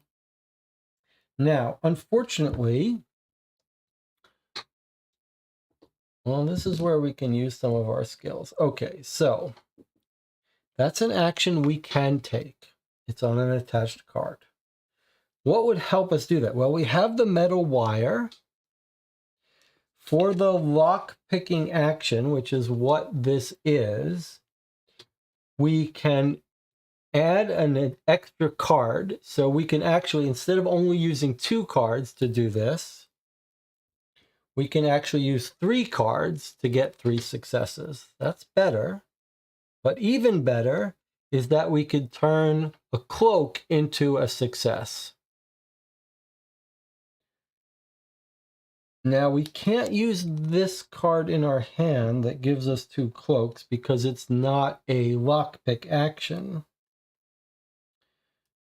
But that's pretty useful. That increases our odds quite a bit, especially since we have lots of cloaks. So we could just try it. We could use this metal wire. We would use up the metal wire though. There is one other thing we could do though. Before we do this test, we can do this action, the intuition card. That would let us look at the 3 cards on our action deck in order to tell us whether we're going to succeed. And then if we knew we were going to fail, we wouldn't waste our metal wire.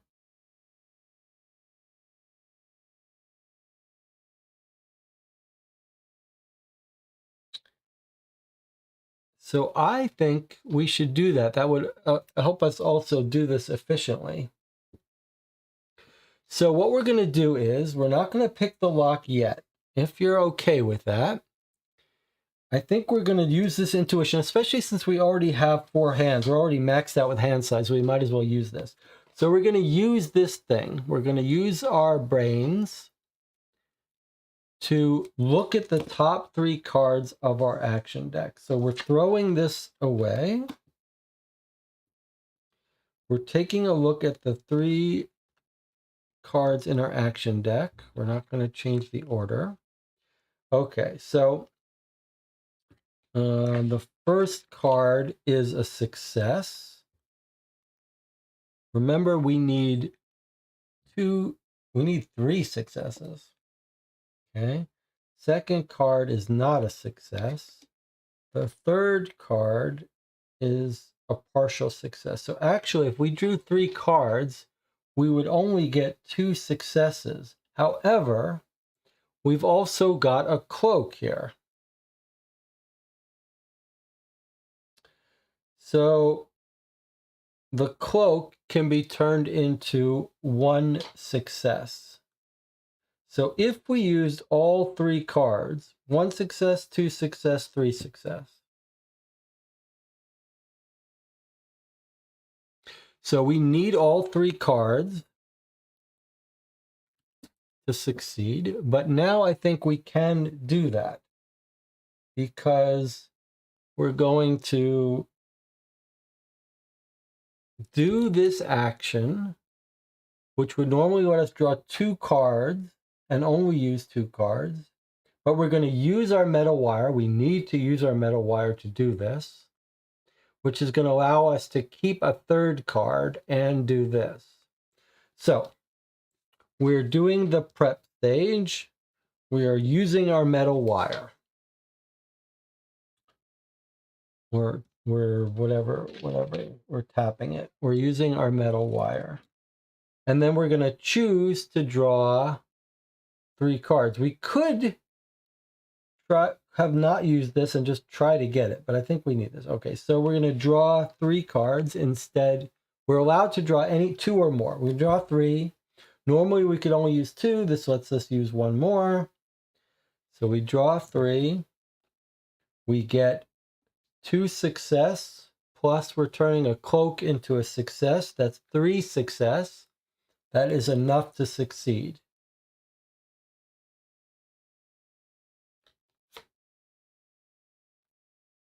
We don't care about the text on those. Okay, so those get discarded. This gets discarded because we used it. This gets discarded into the past. Unfortunately, we're not going to see that metal wire again. However, we did succeed. Does everyone follow that? If you saw a number on this card, we could have used it maybe to get in easier. Is that a 1? No. I don't see any number. All right, so now the door swings on its hinges with a creaking sound. Banish this card and replace it with the 31. Did everyone follow that? So we banish this card, we take a 31, and the only 31 left is a gold. All right, let's see what we've got. You push open the door to the storage room where an earthy, damp stench fills the air. Several shadow weeds give off a pale light blue glow. Let's hope we don't need to pick a lock to get out of here because we just used our wire. Okay, whoa, look at this. All right. So we've got 2. One of these is search. One of these is look. What's the magnifying glass symbol? Magnifying glass is examine. Look, examine, and search. All right. Well, all right, let's walk in. Unfortunately, we're going to have to walk in and walk out, which is going to cost us health. So we're going to walk in. That costs us 1 extra. So normally a walk is draw 1. Sorry, you can't see it. Normally a walk is draw 1 card. Guaranteed success.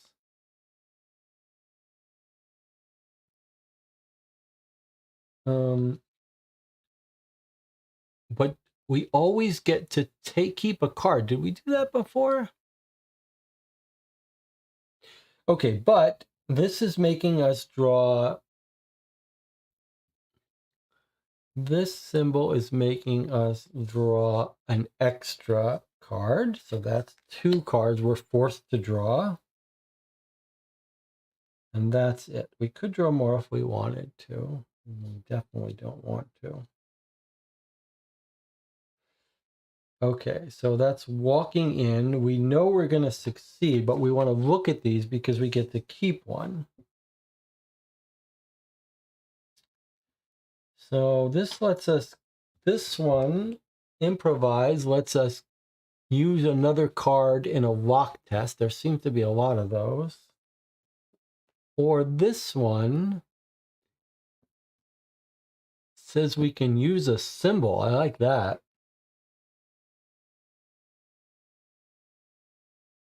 Or ignore -X, huh?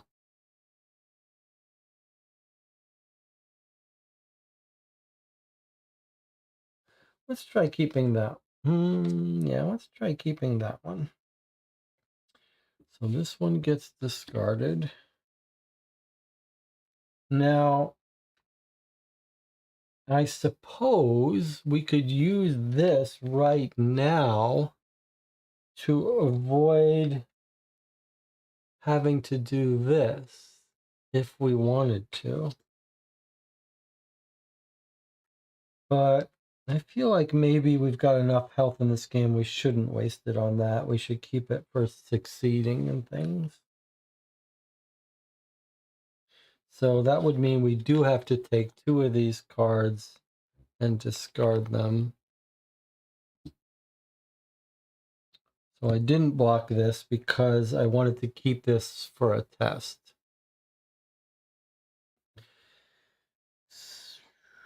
So soon we're going to have to recover these, but that's okay. All right, we're in this room now. I guess we should do all of these things. I'm not sure why we would do one over the other. Let's search first. That gives us 42. Any detection of any numbers or plants in here that are related to us? I don't see any. Okay, 42.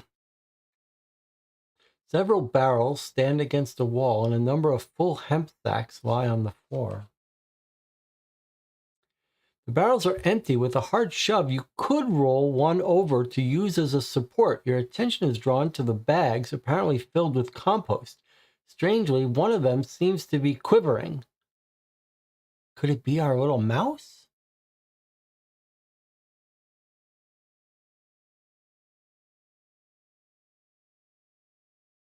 The barrels are empty. With a hard shove, you could roll one over to use as a support.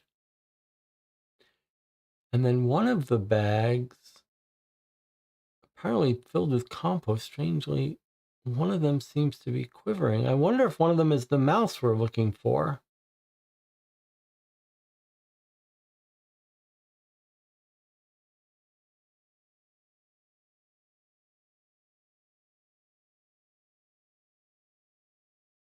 So look at what it's saying. This is interesting. I was a little confused again. Remember, brown is an effect. So this is an action we can do. So we can do this action. Or if we try to climb in this room, it will cost us 2 less cards and we get 1 guaranteed success. How cool is that? So if we happen to climb in this room, this makes it easier. That's what this is saying here. But what is this?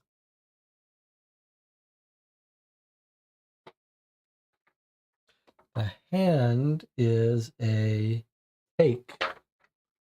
Does it mean if we want to... What does it mean? Searching the quivering bag? Is this where we're going to find the mouse? Okay, let's put this where it belongs, which is right there. Okay. I am tempted to try that mouse. Remember, here was our card with the mouse. 1, 1, if we do find that mouse. You only get 1 shot at it, though.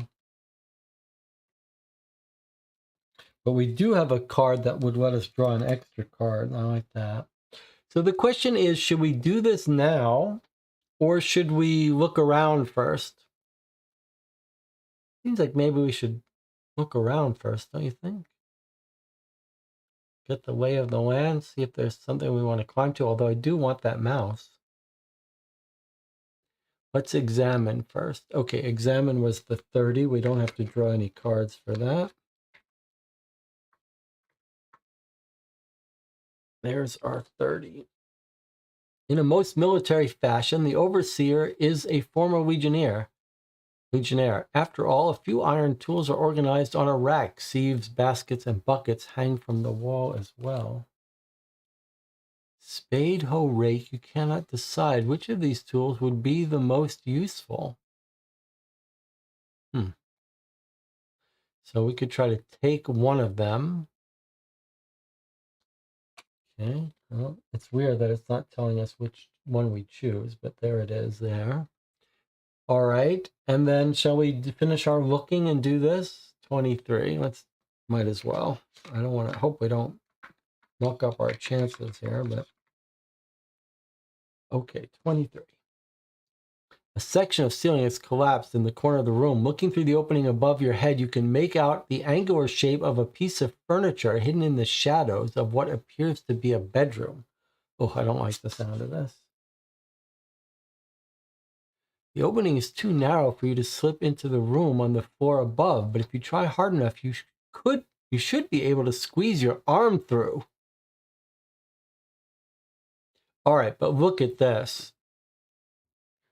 4 and get 2 successes. We could probably pull that off. But look, if you have a keyword, if you're a card with keyword weakness, it's much harder, and we do.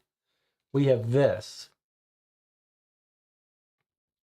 So that sucks.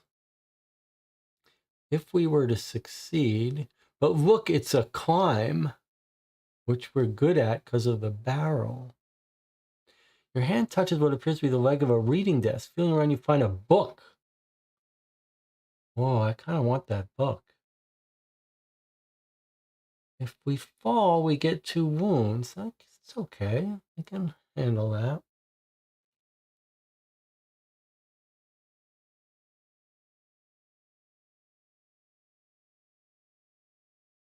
So I think we'd want to rest from our exhaustion before we did this inefficient test.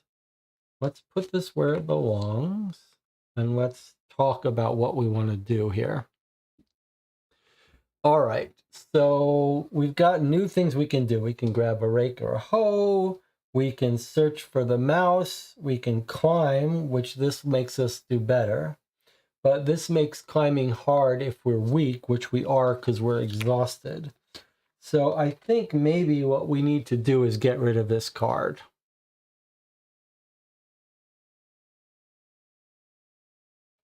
Don't you think?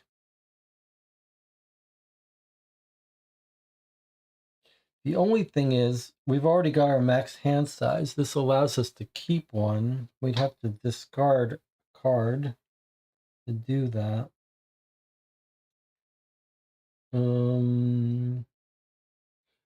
It would be nice if we had something that let us draw less cards, but we don't. During the consequence, shuffle back into your action deck. Okay, so we could use this card to have one less card discarded. I think examine the illustration. What is your approach? I don't know what that means, but I think we're going to need to do this to get rid of our exhaustion because it's making our life harder. We're kind of in a safe room. I think we should do this. Okay, so we're going to do this. We're going to rest here. So we're going to have to draw 4 cards. Now, this is the first time we're doing this, so let's take a look at how this works. We're going to rest. It tells us to draw 4 cards. We only have 3. So we draw 3. And now we need to draw more, but we don't have any more. So we're going to have to recycle these, which is going to cost us health points. We're playing in the story variant, so every 3 we reset, that costs us 1 life. So there's 2, 3, 4. And I guess we leave this one here. So it costs us 4 life to put these. I guess these are supposed to be shuffled randomly. Okay, 1 doesn't come out. Okay, so we're recycling our draw deck at the cost of 4 health. So from 45, we go down to 41. That's the resting system. Now we can draw our 4th card here. So we must draw at least 4. We don't need a success, so this is going to guarantee to succeed. We can get rid of our exhaustion and keep one of these 4 cards. So let's get rid of our exhaustion into the past. Take a look at our 4 cards, see which one we want to keep.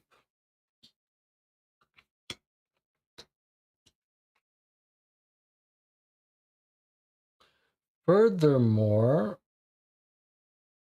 since we are already have 4 in hand, I think it makes sense for us to use this card to put one of these back into the action deck, since otherwise we'll have to discard it. So we're going to keep one of these and put one of them back in the action deck. What do we want? Choose up to 2 cards in your discard pile. Add them to your hand. That's pretty good. Oh, look at this. This would have been nice. A nicer, easier way to rest.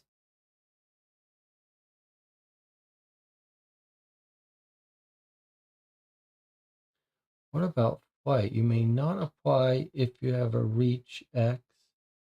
During gear up. What is this thing?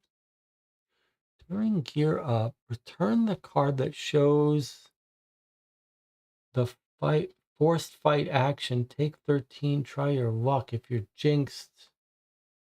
That's a weird card. I don't want that. I wonder if we shouldn't take another lock picking card. What do you think? Are we going to encounter another locked door?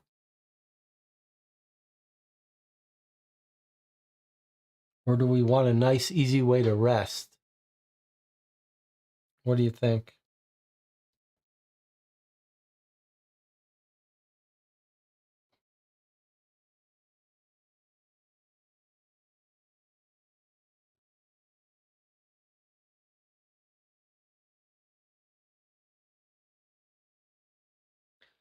I mean, this card seems pretty powerful. This one we might have to hold on to for a long time before we can use it, which is problematic since our hands is already full.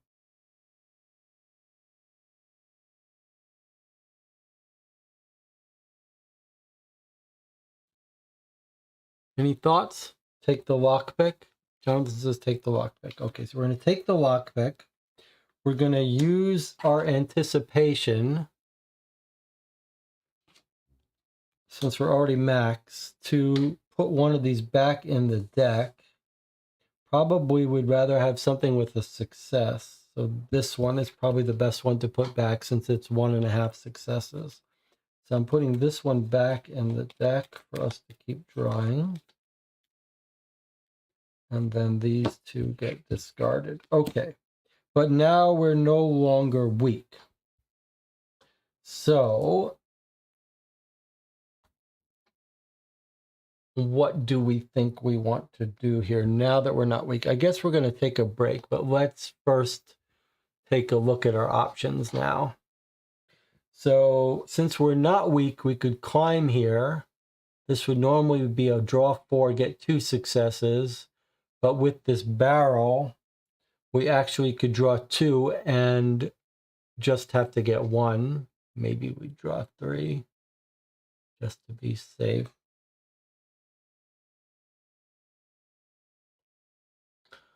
That's not a bad idea. Then we would get a book. I like that.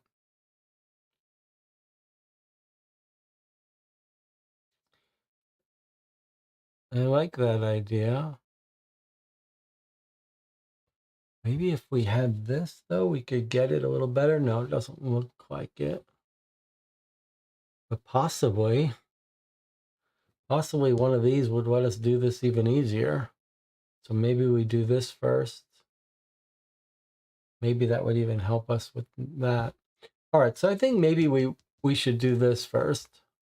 And then this, and then the mouse, something like that. But we got to take a break first. All right, I'll see you in 8 minutes.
Okay, we're back. You're watching Co-op for Two. We're playing the first scenario in the 7th Citadel. We're 2.5 hours in. I can't tell how far along in this scenario we are.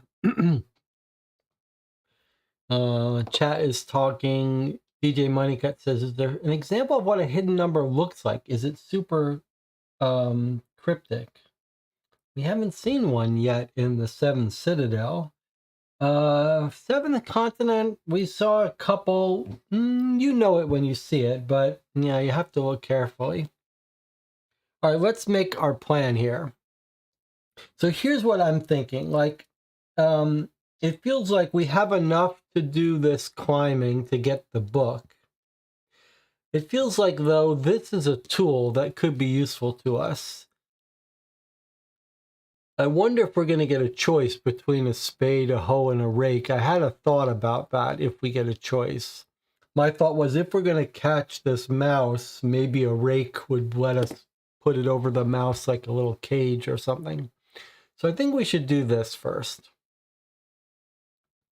So we can draw no cards, no success. That's a guarantee. That's a 39. So let's do that. Chat has not jumped in with any.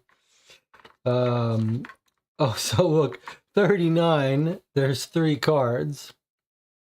So I wonder if we're just going to get one of these at random. One's going to be a spade, a rake.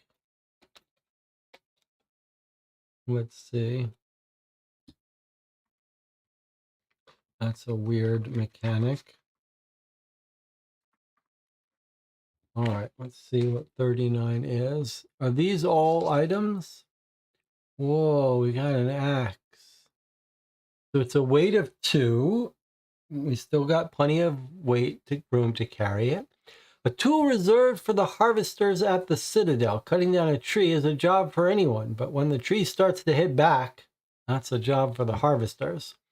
So it's a fight tool.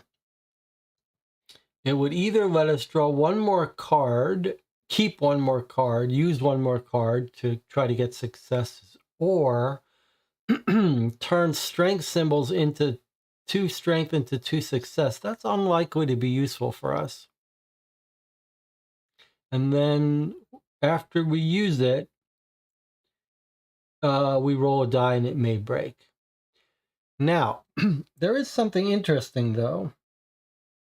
This says weapon secondary. We had another card that asked us about that. Whether we had a weapon, but we don't seem to have that at the moment. Anyway, well, we get this. Not the best tool for us, unfortunately, but maybe it will help us a little bit. All right, now, here's the thing that's a little odd.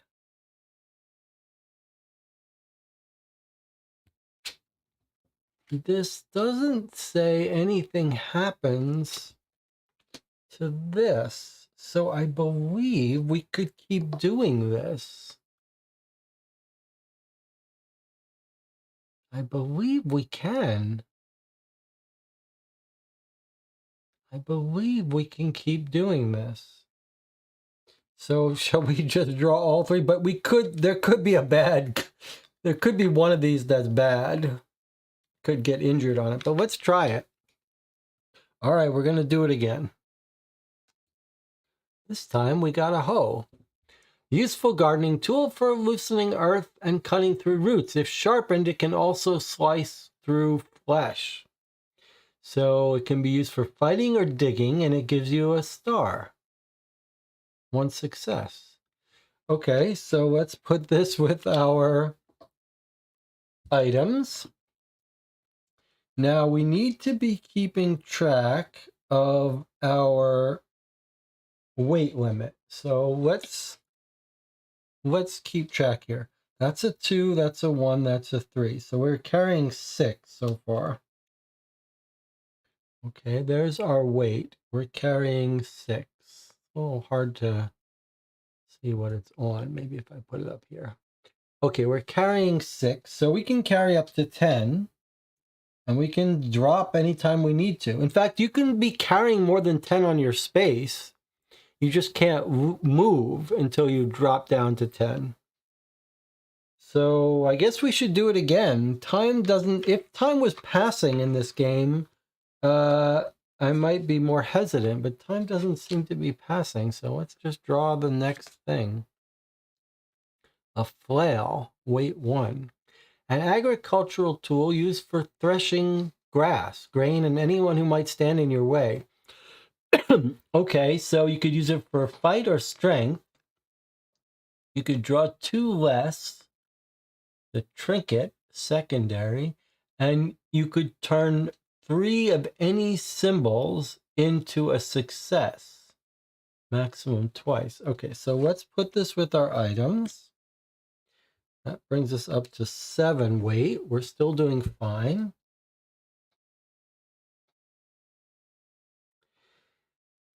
This triangle here means you take a 39 card until there are no more 39s. So we've taken them all. There's nothing more for us to do here.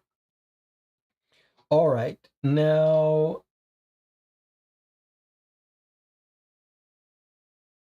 what's next for us? That was pretty fun. We got a whole bunch of items in this room for fighting, digging. That's pretty good. All right, so now we could try to climb up and get the book, or we could rummage through and try to get the mouse, maybe. Jonathan says, I'd climb before searching, just in case searching somehow messes up the barrel. Yeah, that sounds right to me. All right, so we're going to try to climb. We don't have a weakness, so we do this. We have to draw 4 and get 2 successes. However, we've got this. We could draw 2 less and get 1 success. Remember, this is not this is still, we could draw as many as we want, but we need 2 successes, and here's a guaranteed one. So how many cards do we need to draw to get 1 success? If we fail, it's not the end of the world. We could try again. We would take 2 wounds. That's not so bad. So I'm thinking we draw 2 cards.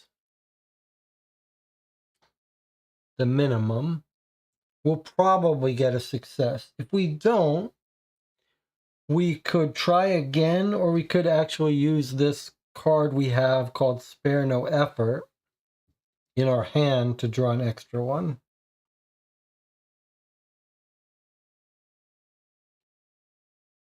So assuming everyone's okay with that, we're going to draw 2 cards, 2 less than we would normally have to. We need 2 successes. There's 1. So we just need 1 success here. We could miss this, but if we do miss it, we could do this, which would probably get a success. Okay, so in fact, we did miss it.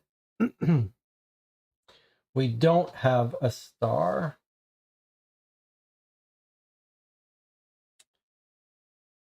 So now we have a choice. We could either take the wounds, or we could use this to draw 1 additional card. Boy, that's kind of it's a shame, but I do think we should do this because we got our hand is full. We're going to want to keep cards at some point. So we're going to discard this. You can see it says at any point during the results step, draw additional cards. We're going to draw an additional card. Okay, so that additional card did get us the 1 success we needed. 1 success plus the success from here gives us 2 successes, so we did achieve it. It was a shame we had to use this, but on the other hand, our hand was full, so we're gonna need space in our hand anyway. Okay, so we succeeded. So what happens? Your hand touches what appears to be the leg of a reading desk. Feeling around, you find a book that has fallen on the floor. You manage to grab it with your fingertips before stepping down. Take a 50 card and then banish this. Okay, so this gets banished. And we get a 50 card, huh? So 50. There's a whole bunch of them. These are just going to be some fun books. Look at how many 50s there are. There's a gold 52, but look at this. Look at all these 50s.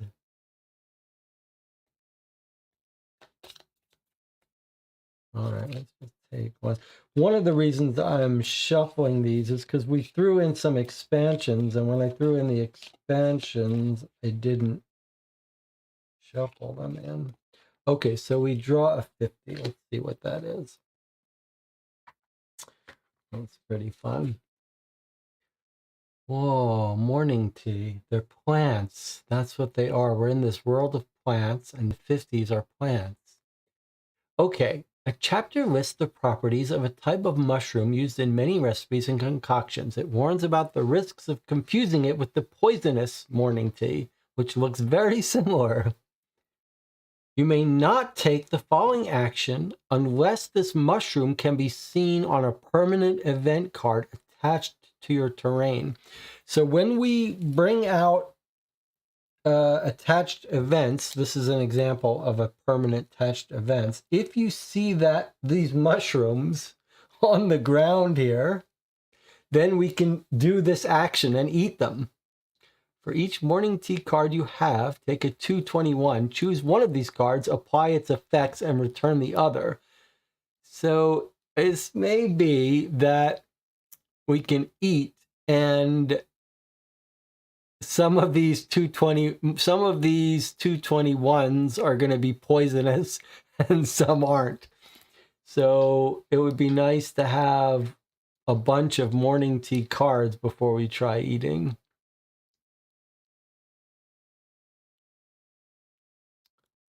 Now in Seventh Continent, eating was a critical element of survival. Here, I'm not sure what it does. Okay, so this goes into our quest pack, a little book about morning tea mushrooms.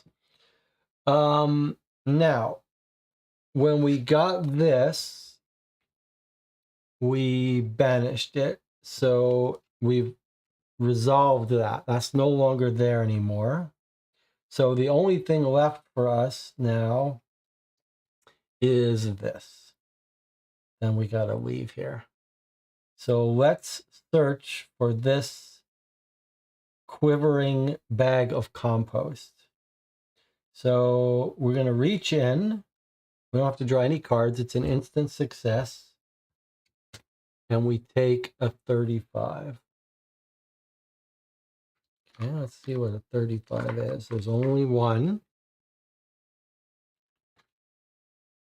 You kick the bag, releasing a centipede the size of your forearm, which quickly scuttles off toward the sack of barrels. In one fell swoop, you seize it, slice its head off before it can bite you with its venomous fangs. It's still wriggling as you slip it discreetly into your apron pocket. You would rather not have to share this prize catch with another gardener.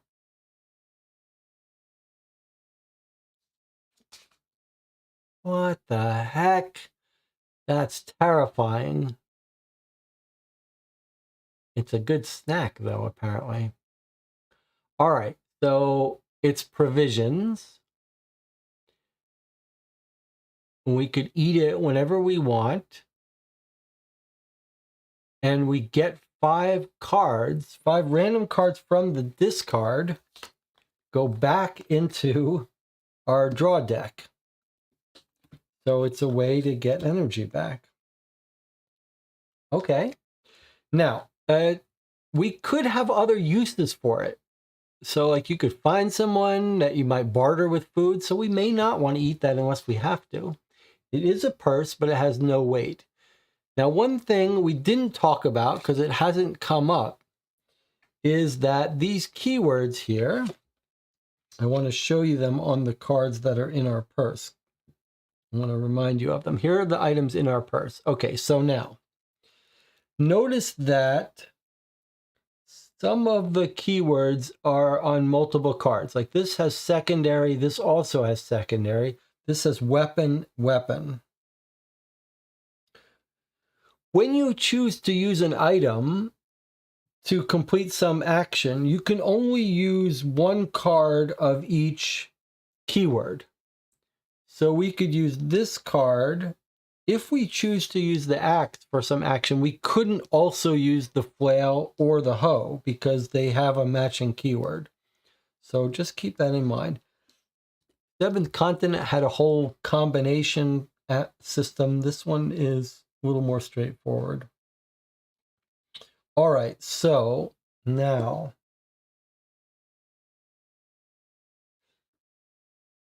We could try reaching in there again, but there are no more 35s. So there's nothing more for us to do here. So it's time for us to leave. All right. So we're going to walk out here. The walk action, we draw one card. We don't need any successes, but we do get to keep this card. This is going to make us discard 2 more. So we take this out, and we get to keep this. This lets us draw 3 less cards to save our energy for some future action. That's useful. Then we have to take 2 more cards and discard them because we're carrying this woman on our shoulders. How's our health? We still got a lot of health, especially since we're playing story mode. All right, now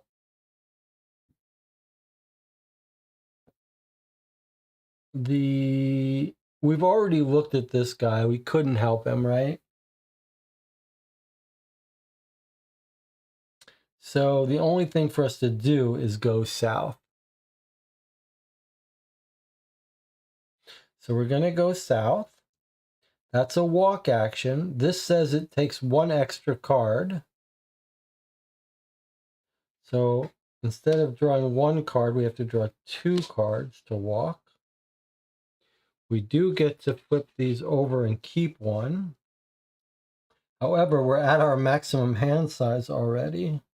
Let's see. This is just a guaranteed success. That seems pretty damn good. And this is a guaranteed keep a card.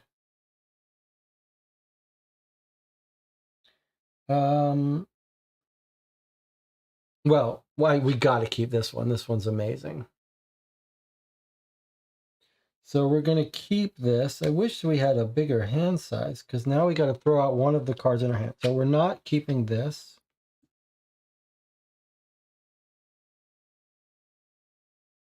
And we have to throw away 2 cards more. Okay, which of these cards in our hand are we going to get rid of? This is for lock picking. This is for a whole bunch of these things. That seemed quite useful. This one of these 2, fortitude or save your energy.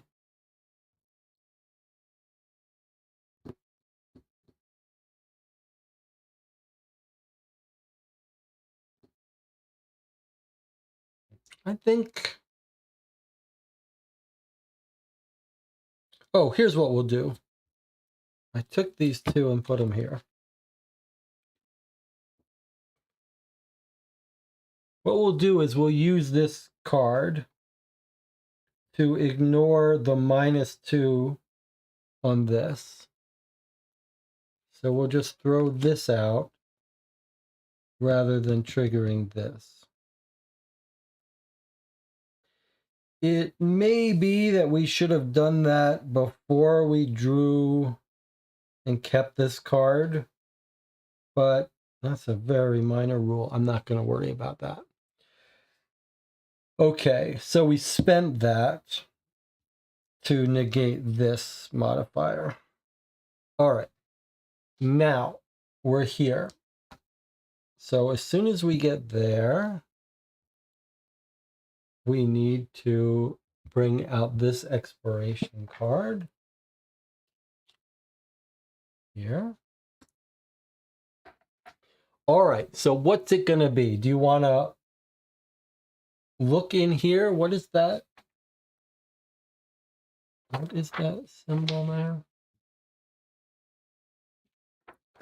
The map symbol means go see or visit. All right, so we could look in this room, or we could just look down here. But look down there is the wrong word because you could encounter a monster. So do you want to go in this room, Jonathan? Or do you want to look at this? Maybe it pays to look at this whole bigger map because these are all connected. So like what's here is the inner cells. This is someone else's cell here. Might find an item, might find the mouse, might encounter someone who wants to kill us.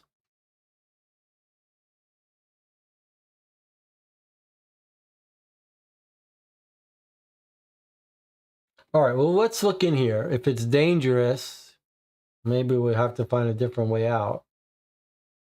Let's look in here. Okay, so it's a temporary action. That's what this hourglass means, which means we have to resolve it right now. Let's see what we've got. Total chaos reigns in the corridor. The prisoners are jostling to get out as quickly as possible. Only the strongest or the sneakiest seem to be prevailing. You must take one of the following actions. So we must either try to sneak with drawing one. We need one success and we can only use one card. Well, if we use our stealth card, we can guarantee that to succeed. So that's that. Or instead of using our sneak card, we could use one of our weapons since we have an abundance of them. On the other hand, the weapons are not that strong, to be honest.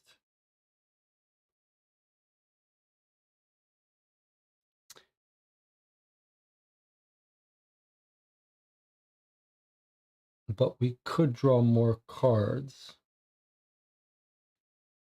We could draw 3 cards, use up one of our weapons.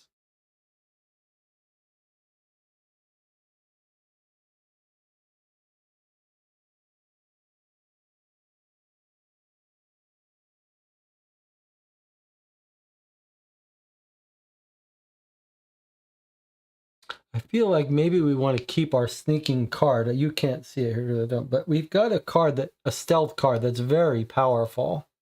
And it just feels like a waste to use it on this.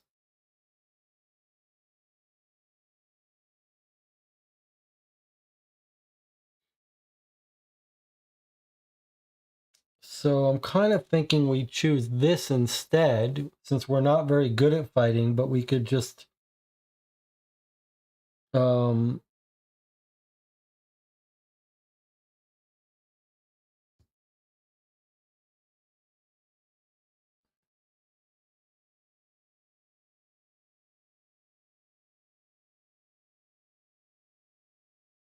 look, if we try to fight, the worst that happens is we lose 1 health. That's really not bad.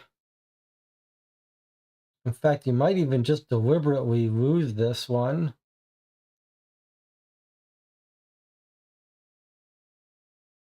Like, we could do this. We could do this to draw no cards and just lose 1 health. It's not the worst thing in the world, although 1 health is 3 cards.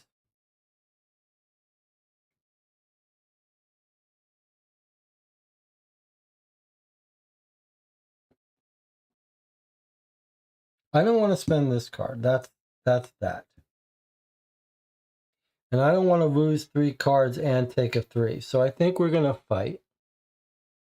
The only question is, should we draw 3 cards and have a reasonable chance of succeeding?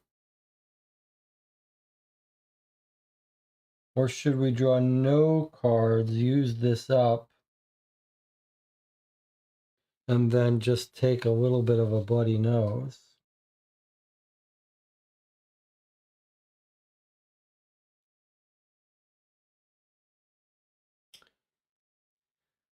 And do we want to use one of our weapons for that?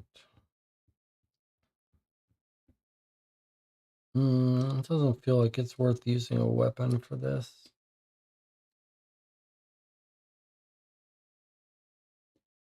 Three cards, there's a good chance we'll get a success. Wow, but every 3 cards.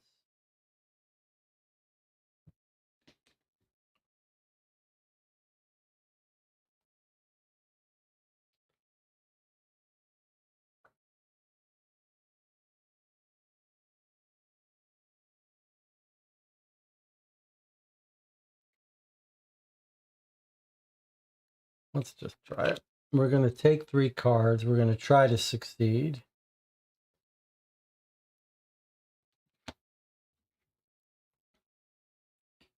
One success, 2 success. So we actually did succeed. We drew 3 cards. We got 2 successes, so we succeeded. These all get discarded.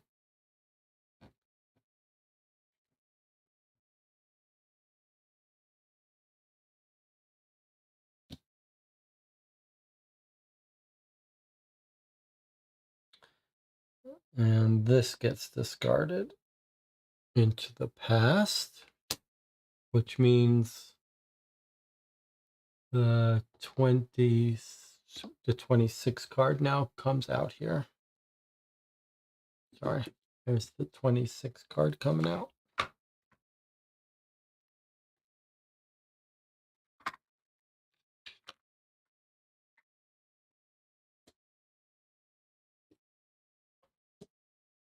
It says a strange creature ambles aimlessly in the corridor. You slowly approach it with your palms open, showing that you mean it no harm. Distraught, it waves a piece of wood in your direction. Not seeing you back off, it tries to land a clumsy blow. What the heck? Ugh, that's weird.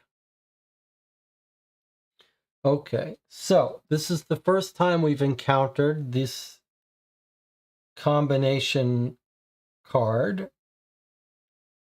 I think it's called combination card. So let me walk through how this works. There's 2 rows. Here, let me put them over here. There's 2 rows.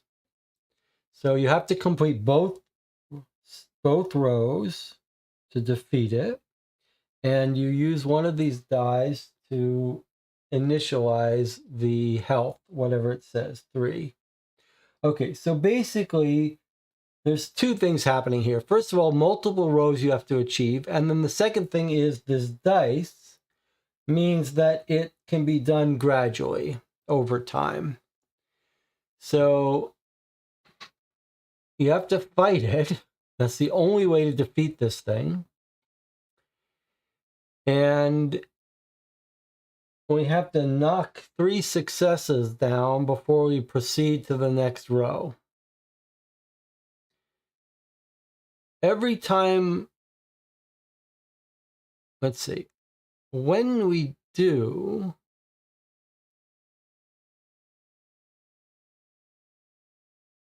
I need to, this sounds like as soon as we land any blows on him, we bring it down.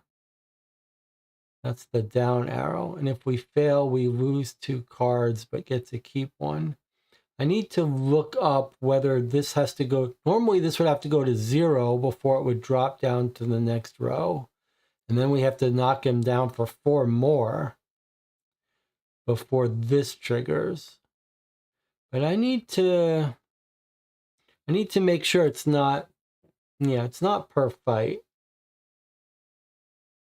So it's a little, I guess what it is every time we succeed, we drop him down. Every time we fail, we trigger this. And then only when we get him to 0 do we trigger this.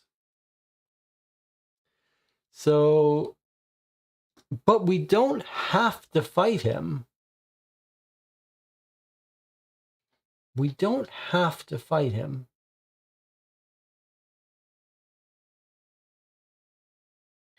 But if we do fight him eventually and win, we'll get a 26 card. Is that worth it? What are we going to get? That stick? We're not really fighters. Maybe we shouldn't fight him.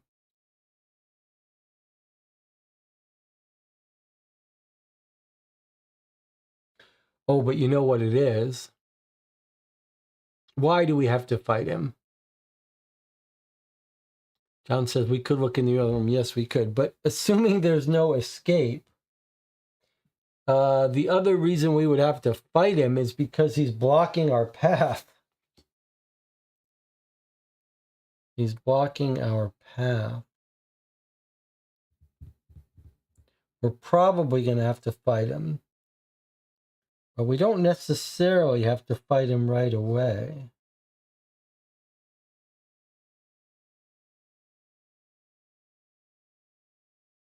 And we do have some good weapons and stuff. Okay. So let's look in this other room first. Maybe there's a weapon here that will even be better. So let's do this. Card 36.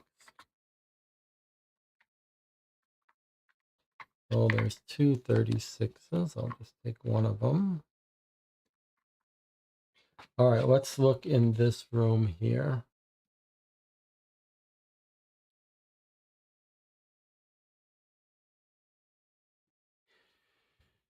It says, you prepare to enter the cell when your nose picks up a scent that you know all too well. Your eyes dart around the room just to see for yourself. Whoa, what's that?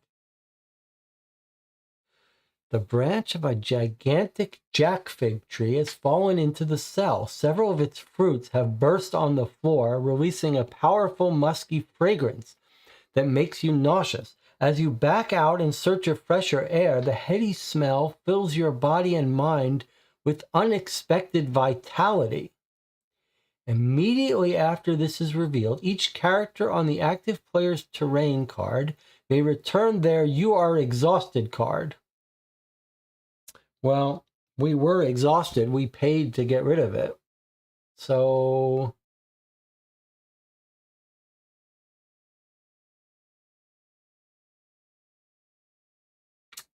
that did not help us. But now that's immediately after it's revealed. Okay, well, we can't do that.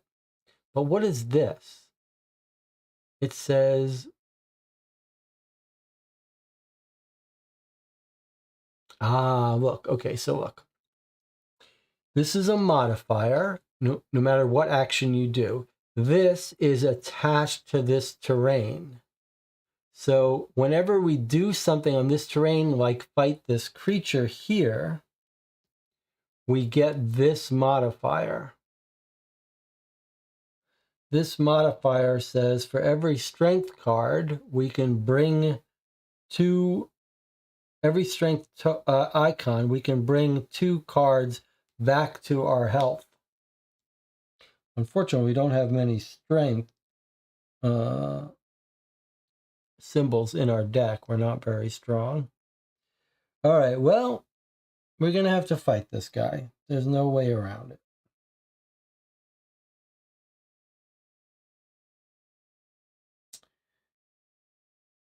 It's too bad we didn't have that card in our hand that let us get an arbitrary symbol. Well, okay, before we decide to fight this guy, let's look in our chest and make sure what we've got, because we could start looking for the mouse right away. Seems unlikely, though.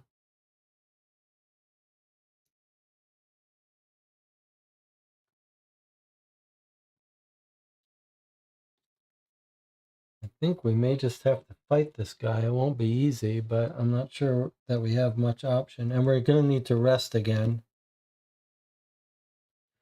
All right, let's see how we can fight this guy. So we're only allowed to draw 1 card. Sorry, we can draw as many as we want. We can only use 1. And we need to get 3 successes. For each success, we get to keep a card into our... No. We need 3 successes to win, but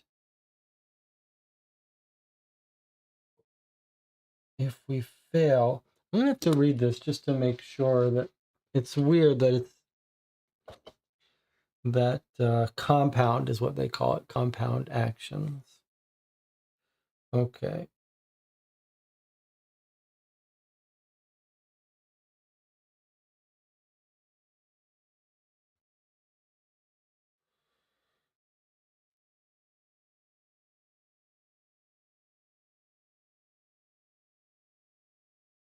The action succeeds. I see. Okay. So it sounds like even if we do a wound, that's still not a success.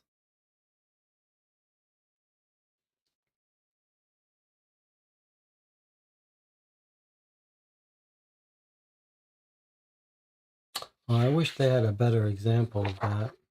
That's a shame. Like if you don't do the full 3 wounds,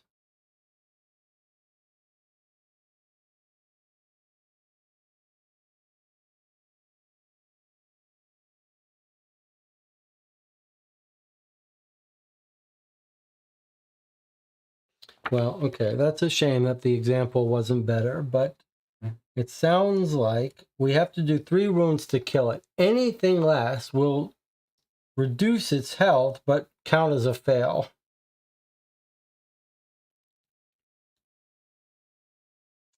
So what we'd like to do is do 3 wounds right away, if we could possibly do it. Although, this one is worse. Maybe it's better to take our time here and then kill it fast here.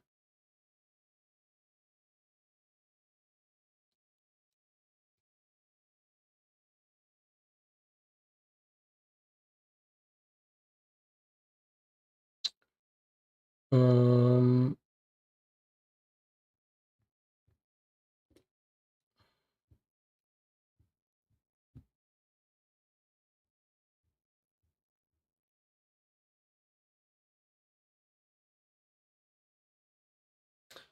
so we could use this to generate 2 success plus whatever we draw.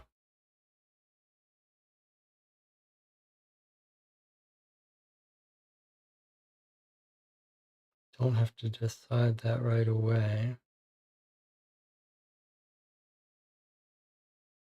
But we do have to decide if we're going to use one of these weapons right away.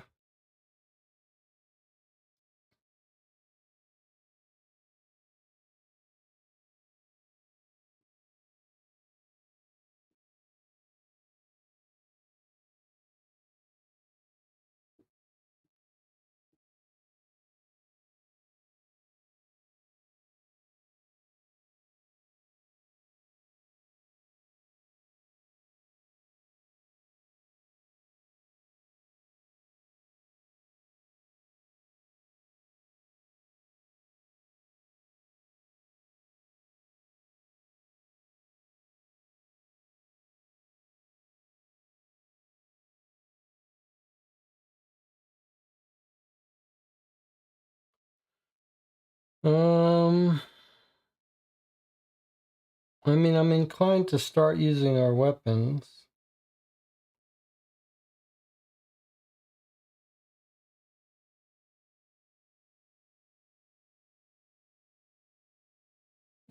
Let's do this. Let's use this axe to increase the number of cards we can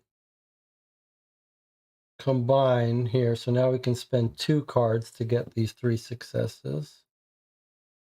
I'm going to recycle this now. That's 1, 2, 3, 4, 5. So we're losing 5 health to restore our energy. That gets us down to 36.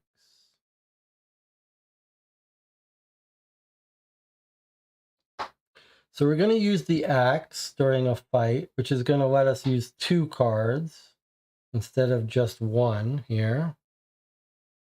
And then I think we'll either use this or this to get us the last success. So there's 1, 2 cards.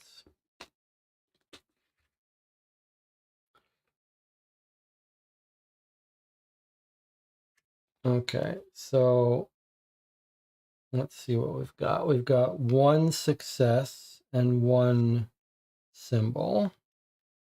We need 3 successes to have a victory here. So we can get 2 successes with this.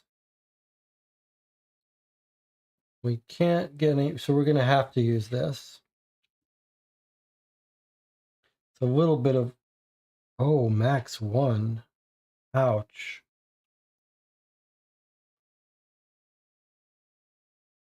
Max 1. I did not anticipate that. I mean, we could use both of these to get 2, but that's pretty... That is not what I wanted.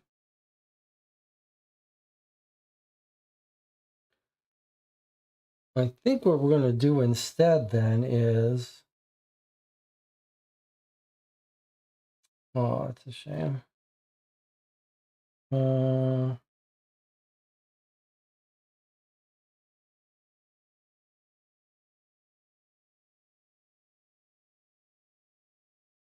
Okay, I think what we'll do here is just hit him for 1.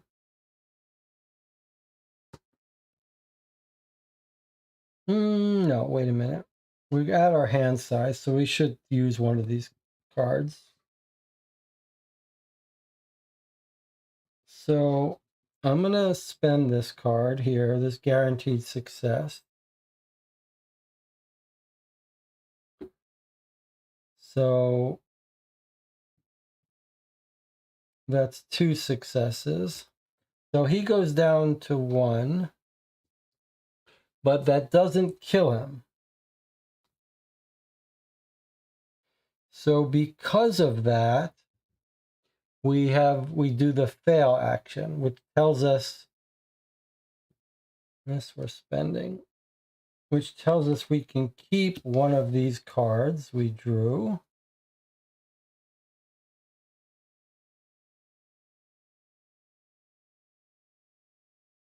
And we're going to keep this one.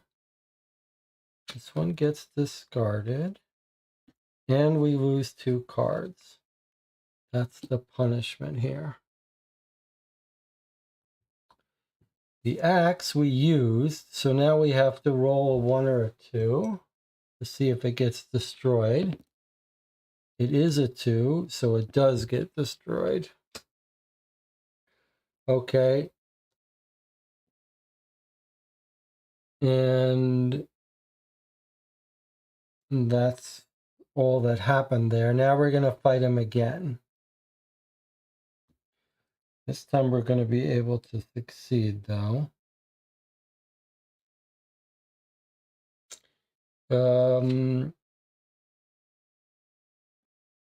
We could draw 1 card and use our hoe and guarantee a success.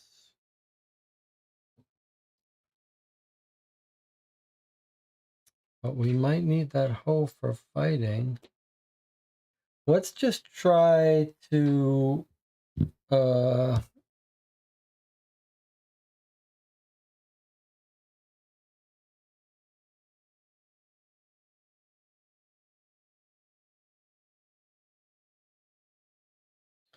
drawing 1 card is not enough to get a success. We only need 1 success, but drawing 1 card is not enough. All right, let's use the hoe. We're going to hope it doesn't break. We're going to draw 1 card. Okay. That had a success on it, so we didn't actually need this, but we used it anyway. 2 successes, we killed him. So that's a success. We get to keep this card. I have to throw away something else. And now let's see if, I'll put a 4 on this guy. Let's see if we lose this hoe. Now, if we lose this hoe, that's going to hurt. Let's see, 1 or 2. 4, okay, good. We didn't lose the hoe, so it stays in our inventory. Now we've got level 2 defeated. All right, so now this symbol is quite good. This is a symbol of our choice, which we could use to do this, or we could use to do this. I'm going to take this one instead of this one. Throw this out. All right, now we really would like to defeat this guy as quickly as possible. So let's see, what can we do here?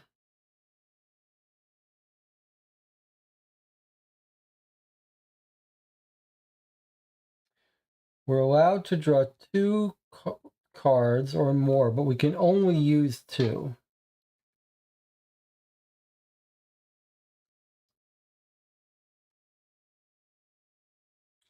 But no matter how many, you can only use 2 to find your successes, but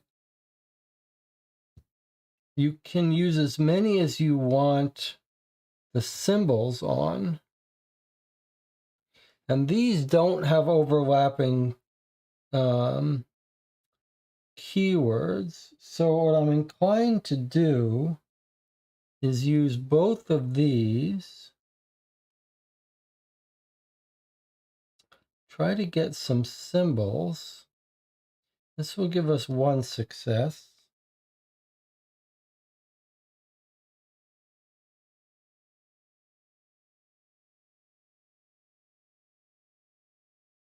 Wow, 4.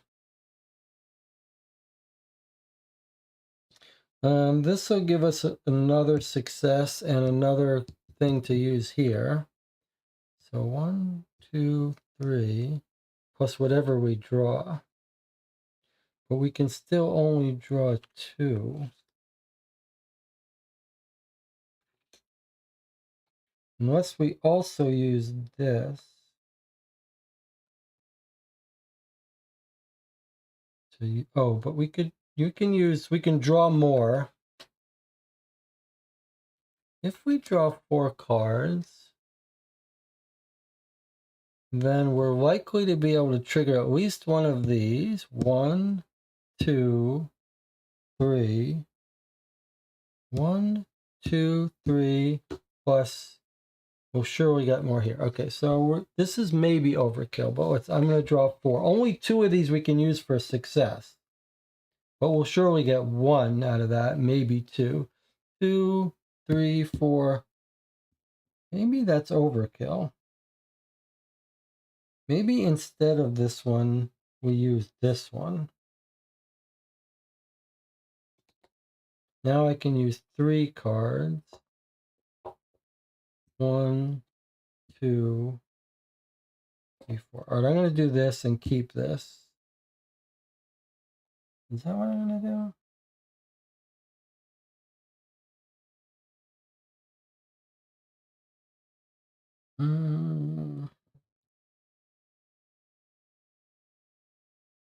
No, do that. 3 cards.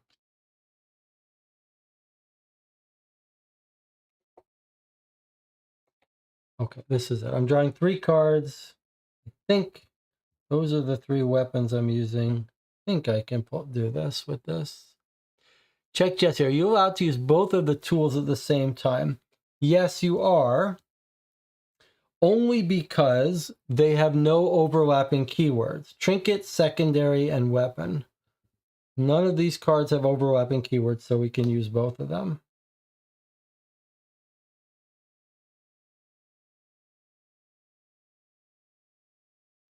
You know what?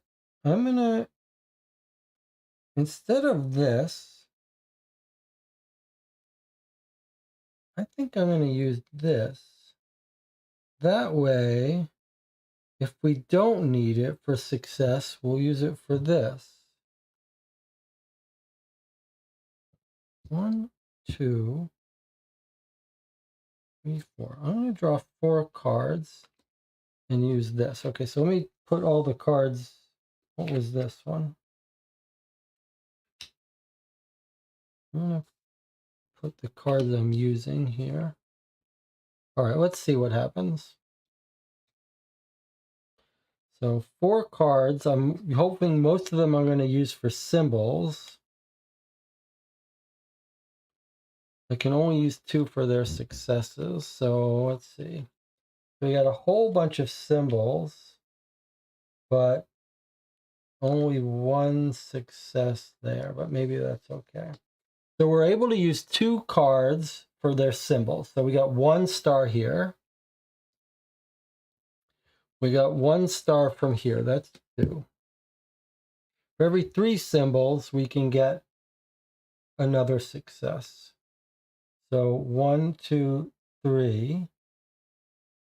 That gives us 1, 2, 3 successes. We need 4. But we've got 2. And then if we use this for our third symbol, we can get 2 stars from here. So I was hoping we would be able to use it for this, but we're not. We're going to spend it on this. So that gives us 1, 2, 3, 4, 5, 6 symbols. So we get 2 stars from this. 3 stars plus 4 stars. So there we go. There's our 4 stars. We did kill it. Note that this red chain means we can only use 2 of the cards for successes, but you still get to use the symbols on all the cards. So 3, 4, 5, 6 symbols, which turn this into 2 successes. 2, 3, 4. So all of these get discarded.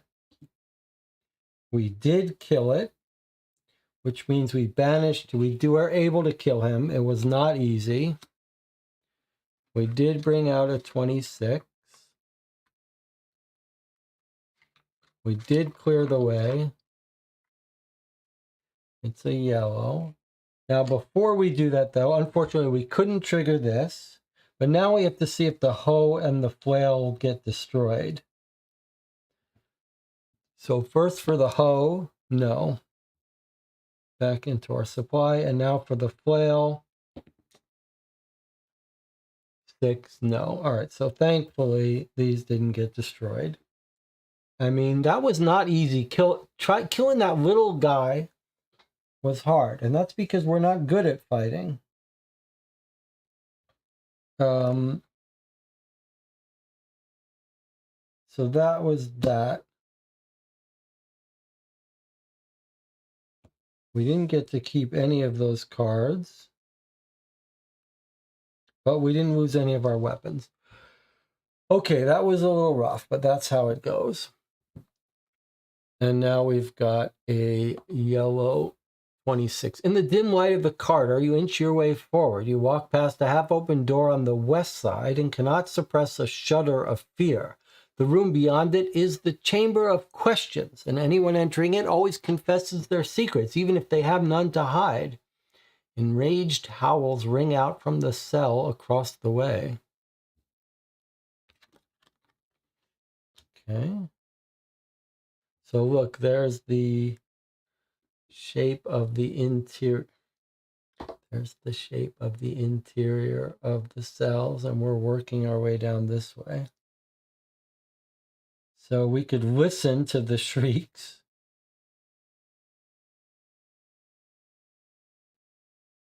Pull this up. So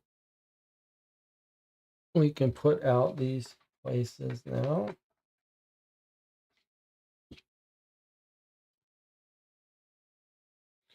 All right, well, we're sure we're going to have to walk in here.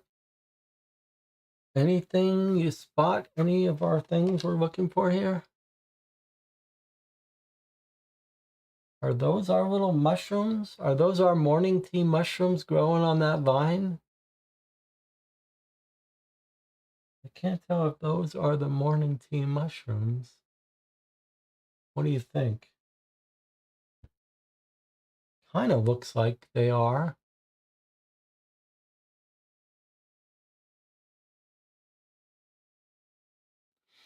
Let's put this here for now. All right, well, we got to walk in here, so we're just walking right in.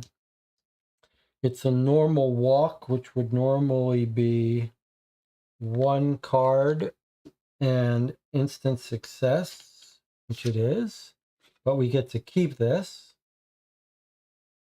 Okay, a consider. And now because we're carrying this woman, 2 cards. This is teaching us not to be good. I mean, it has cost us a fortune in energy to save this woman. All right, here we are. What do you want to do?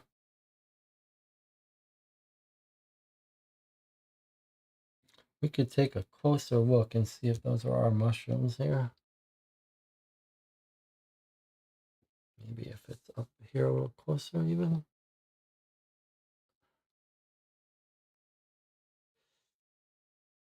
Yeah, it's kind of hard to tell.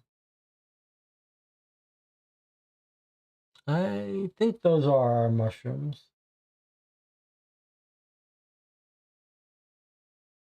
I think they are. So if we wanted to, we could eat here. But look, it's not so clear that we want to. Oh, it's on a permanent event card. Okay, never mind. That's not a permanent event card. This is just a regular terrain adventure card. Okay. So what do you want to do? We could look in here. This is going to be related to these creatures. We could head more towards the exit, or we could try to listen. What did it say about listening? You confess your secrets?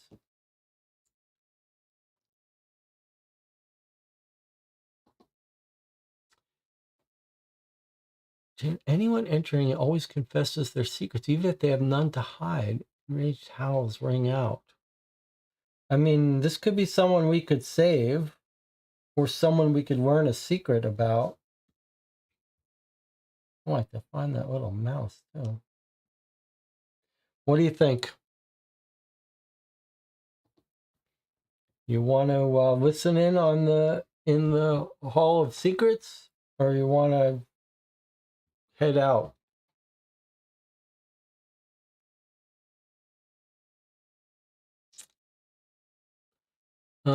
John says, I read the question room is the ones with vines coming out of it. Maybe you're right. Let's see.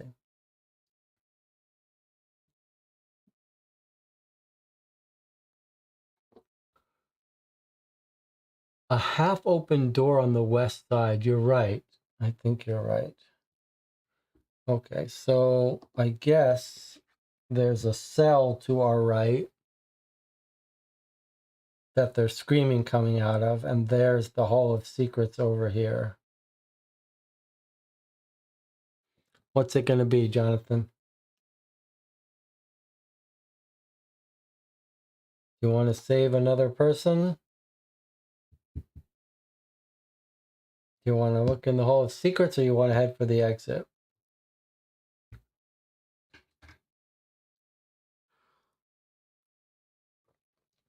Jonathan says, look in the question room. All right, here we go. All right, so another rumbling. Remember, this isn't the question room yet. This is the temporary, this is the random event. Another rumbling shakes the building. The ceiling begins to crumble and debris rains down around you. During the following action, the active player is whoever revealed this. Okay, so we must take this test now. We can draw any number of cards we want, including none. We must get to success. If we fail, then a rock takes 1 wound on us. A wound is worth 3 cards to us playing in story mode. So if we drew 3 cards to avoid a wound, we'd be breaking even. If we succeeded, which I don't... Yeah, 3 we're likely to get 2 successes. But why not just take the wound? I think we just take the wound. All right, So I think the thing, we must do this now. That's the red part. I'm just going to take the wound. I'm not even going to try to beat it because we'd have to draw 3 cards to have a reasonable chance. Unless we had a...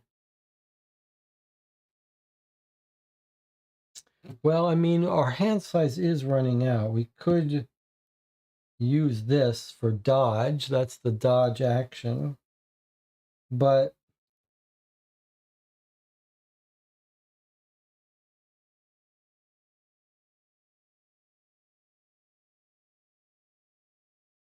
I mean, maybe that is a slight advantage.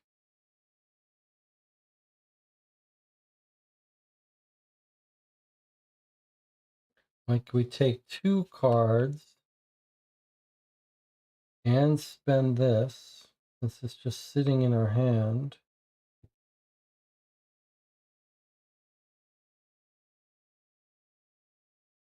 And we'll probably succeed and come out ahead. All right, let's try it. So we're going to spend this card. Really?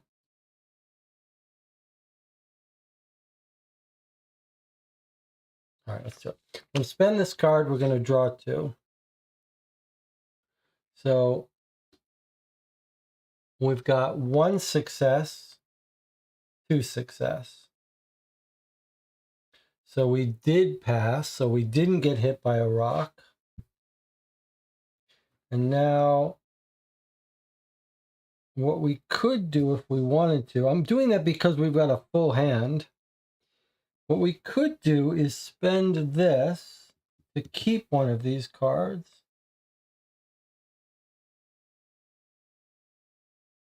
Are these cards we really want? That's a pretty good card. That's like 2 successes.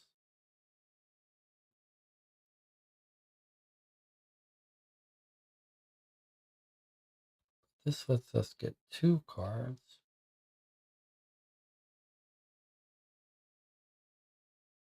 Let's take this one. I'm going to spend this and these to take that. Okay, and then we've gotten rid of this, succeeded without getting wounded.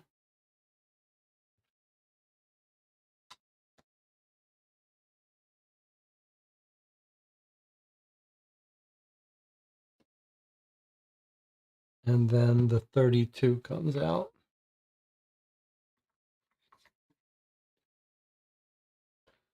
All right. Let me just, I want to make sure that when the temporary cards go away, they go into the past, not get banished. Yes, discard. Okay. Let's see what 32 says. You've walked past this room 1,000 times, but have never entered it yourself. What luck. Those who have experienced it have terrible memories, the sort that wake them up at night drenched in sweat, with eyes wide in horror. Pushing the door open, you take a look inside the interrogation room. An overturned brazier has spilled its dimly glowing embers all over the floor. An obviously unconscious, obese giant is slumped against a cupboard. Close by, a man is imprisoned by stocks around his neck and wrists. Oh, dear God. Whoa, look at that.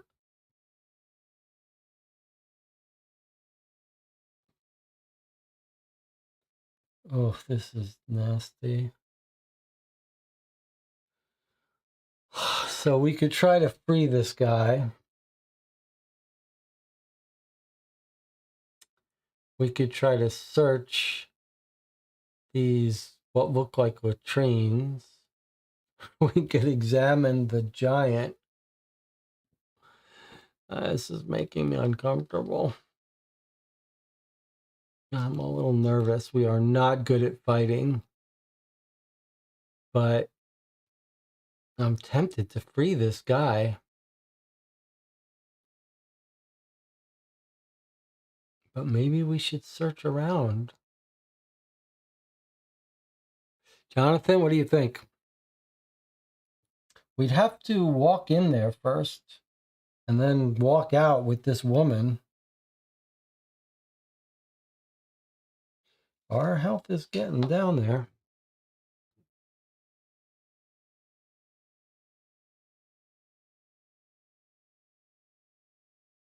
So what's our option? We can listen, we can walk in here and try to do these things, or we can head towards the exit. We are lock pickers. We could probably pick his lock. Yes, you're right. And in fact, we have a good lock picking card that would be nice to use. All right, shall we go in there then? Let's do it. All right, let's walk in. To walk in, we need to throw away one card. It's going to cost us 2 more, but let's see what our one card is. On the double, you can't take it if you're carrying or if you have cumbersome, which we do. So this is useless to us unless we drop her. The run action lets you traverse the entire place as long as you can draw a path, but not while we're carrying her. We can. All right, well, we get to keep this anyway. And now we have to throw away 2 cards. So there's 1. We owe 1 more. 1, 2, 3, 4, 5. Okay, so we had to pay all that and then pay. There's our 1 more that we owed. And we had to lose 5 more health. 31 we're down to from 45. I guess we're still okay. Okay, we've paid for carrying her into that room. Here we are now. So now the question I have for you is, do you want to search before you try to free this guy?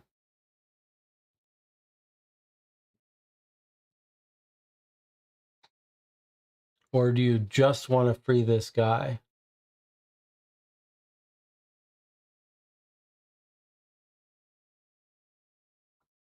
Searching could wake up the giant. So could trying to free him.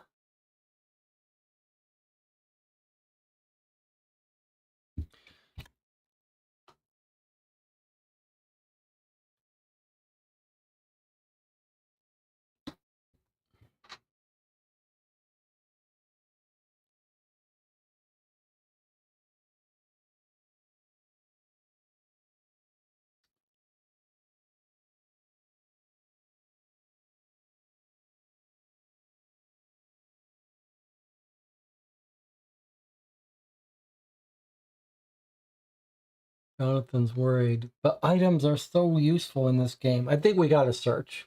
I'm searching. 28. So 1 card. We don't need any successes. Okay. It's the consider card. 28. Please don't wake up this thing.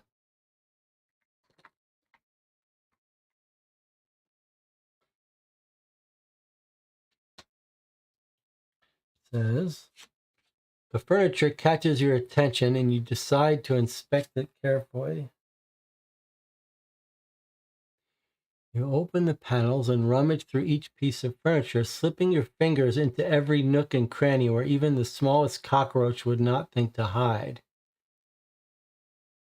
Take a 13. Oh, shit. Okay, take a 13 to try your luck. If Lady Luck is on your side, you find something useful. If you're jinxed, you find something just before a sinister crack sounds above your head. All right, well, we got to take a 13, which is a luck card. So let's look. How many 13s are there? 13. Okay, so here's some 13s. One of these, now we're going to find out if we're lucky or not. Okay, here we go. You're jinxed.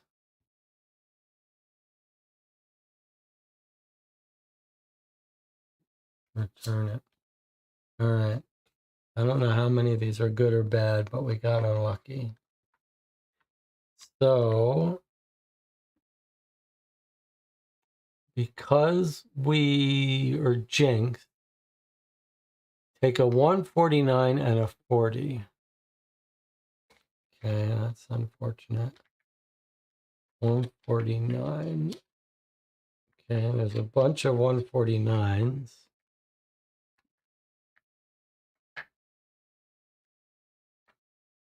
Oh, so many 149s. Okay. So we've got a bunch of 149s. We're going to take one of them. And then a 40, which is something bad's going to happen to us, I guess. Okay. All right. What is the 149? A flute.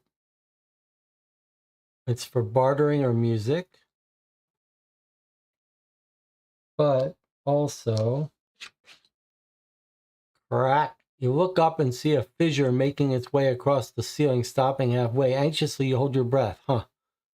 False alarm. You can get back to what you were doing. Crack. The fissure suddenly shoots forward, splitting the ceiling in two. A stone block crashes to the floor in front of you, and you have just a few moments before the whole thing collapses.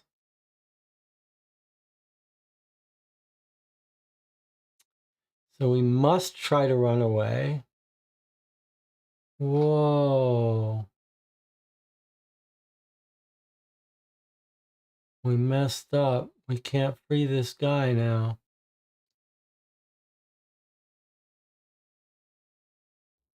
We lost our option to free that guy.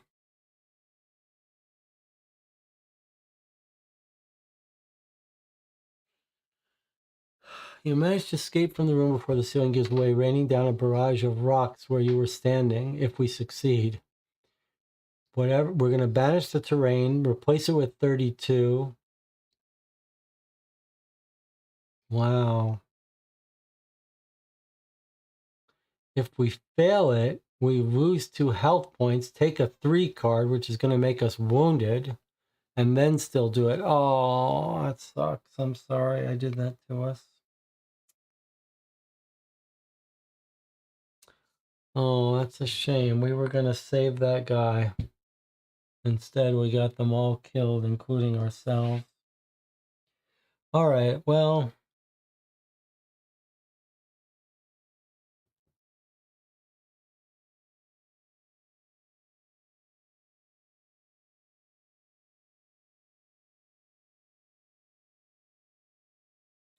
That's a shame. That's a shame. All right, well, we have to run.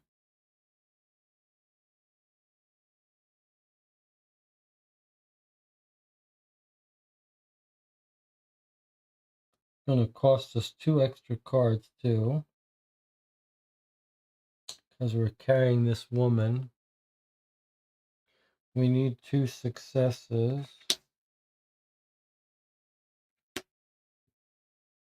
We could trade in. Doesn't help us. All right, well, for 2 successes, we need at least 3 cards, really, for have a reasonable chance. I really don't want to fail this, so I think we're going to have to draw 4 cards.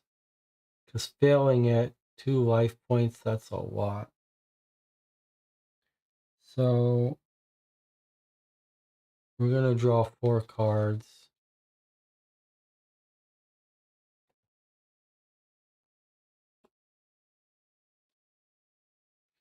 Okay, well, we just barely got our 2 successes.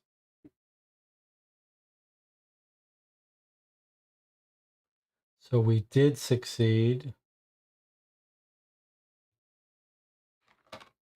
Unfortunately, the whole damn thing collapsed. That's really sucks. Replaced it with a 32 card. Oh, that's really sad. And then we go adjacent. Okay, well, that's the way it goes. And instead of this card where people were there to... John says, we'll play an elegy for him on the flute. So did it say it gets banished? Or did it say... Terrain card banish, yeah. Okay. Then this comes out in its place, though. It says, that was a close one. As the dust settles, a stone rolls across the floor to your feet. The rubble's almost completely blocked the door to the room, which is now buried under several tons of rock. Anyone who was in there has probably been reduced to a pulp. Yikes. Hey, look what I see. Do you see what I see? First, we got to throw away 2 extra cards because we took a run action with that woman on our shoulders. Okay, what do you see on there as we're playing the flute?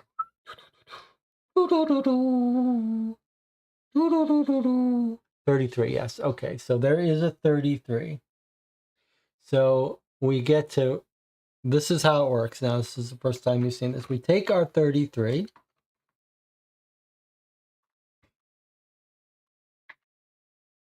And we check it to make sure there's a thumbs up on it from 32. There is. That means, yes, you actually did see what you thought you saw. So you replace it with that. Look, look. Is that a chest poking out of the mountain of rubble? It appears to have fallen through the ceiling above. While keeping an eye out for falling debris, you crawl to the chest. It's been smashed open and most of its contents reduced to scrap. A flask is the only thing that seems to have survived the damage. Take a 46 card and flip this. All right. Maybe that guy who was in the... we just have to tell ourselves that the guy that was being locked up was a bad guy. And we were going to wake the giant. So maybe we lucked out. Okay, so we took a 46, which is here, and flipped this card. So there's the rubble. Still looks just as bad. But we found a potion of vigor. A crimson liquor exuding a heady fragrance. We can eat it and get 10 life points. That's pretty good. Okay, let's put that in our supply. All right, well, we've got a lot of cure for life points. I wish we could give it to the girl and wake her up so we could stop having to carry her. Okay, let's take a look at this card. All right, maybe it wasn't so bad that we that person got killed. All right, I don't see anything on this card to care about. So we're just going to leave it. Look how expensive it is if you try to walk through there. But we have no reason to walk through there. All right, so we're back to our plan. What do you want to do? Do you want to listen in here or head down here? Give that some thought while we take our next break.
Okay, we're back.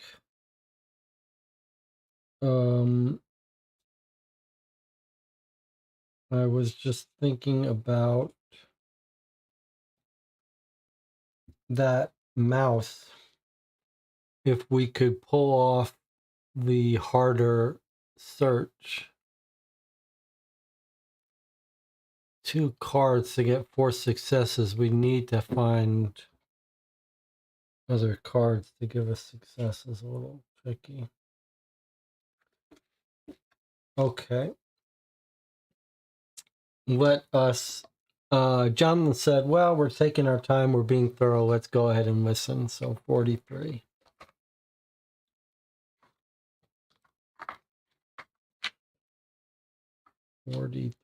YouTube says 6 concurrent viewers. So we're down to the hardcore now. 4 hours in. The savage howls grow louder as you approach the cell. Your instinct tells you not to peek in, your mind urging you to continue forward. Time is running out, but your curiosity gets the best of you. Approaching the cell door, you stop dead in your tracks, mouth agape in horror.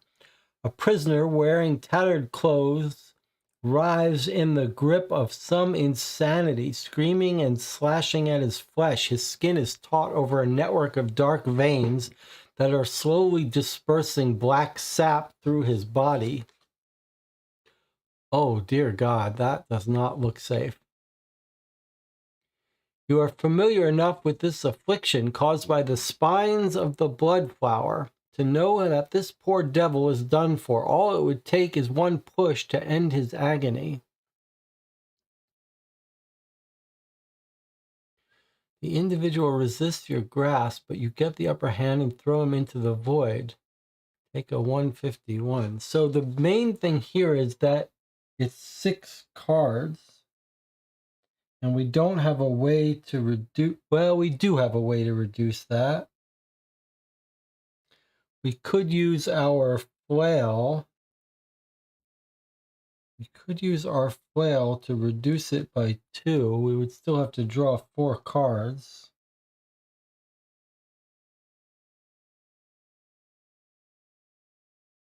And we could lose our flail.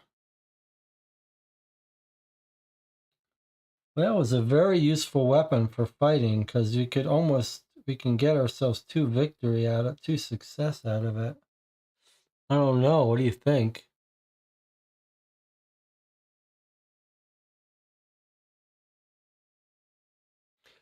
We'll definitely succeed.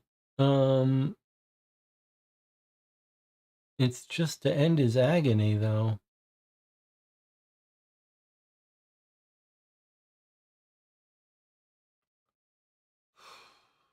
More cards. I wish we had that card.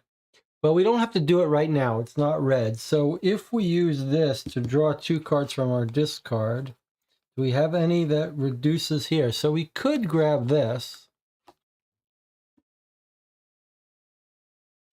Then we could reduce this cost to almost nothing.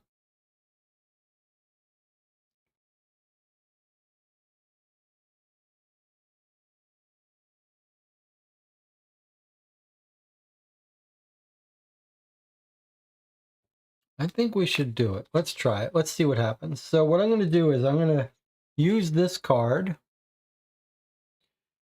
to put 2 cards from our discard. Oh, that's kind of harsh though, because we don't have room for 2 cards.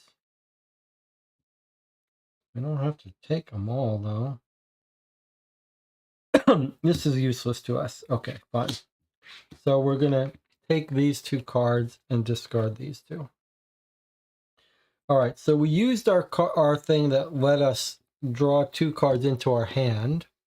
We took an instant success and a draw less than 3. So we're going to do this, actually. We're attaching this here. We're going to see what happens, save this guy from some misery. So before we do this action, though, we're going to use this to draw 3 less, and this to draw 2 less. So now we only have to draw 1. Maybe that's over. Maybe we don't need to use that. That's what we'll do. We'll just use this. We'll draw 3 cards. We need 1 success.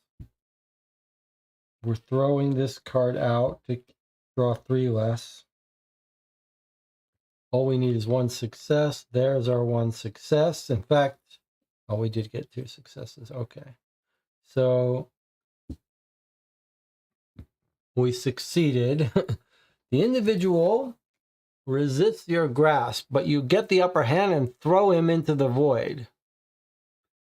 He killed him. Okay, but we're just going around murdering people. All right, 151, but hopefully we did a good thing. I mean, that is certainly what it implied, didn't it? Whoa, what? Your fatigue has turned into intense anger. At any time, you may choose to return this to return your exhausted card.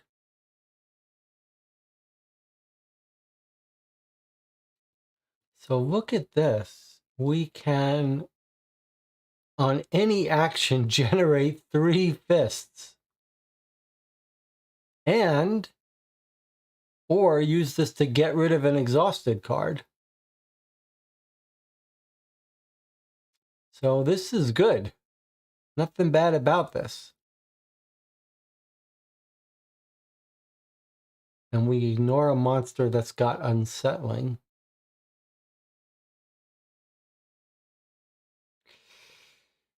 Okay.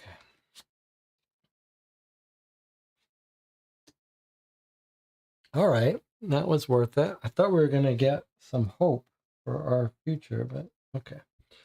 All right. So that's that. That's gone.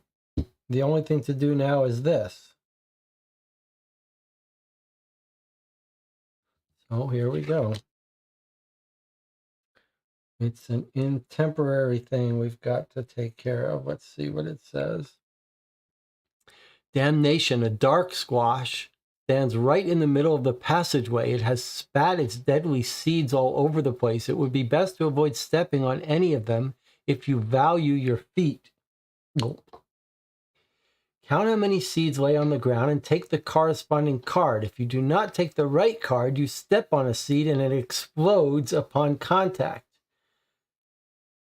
which would cause 2 wounds, and take a 3 card, which is a wound. Okay, let's... It feels like we should be able to accomplish this. Can we try to get this right as a group? What have we got here? Look carefully. Okay, 1, 2, 3, 4, 5, 6, 7, 8, 9, 10, 11, 12, 13, 14, 15, 16, 17, 18, 19, 20, 21, 22, 23, 24. I count 24.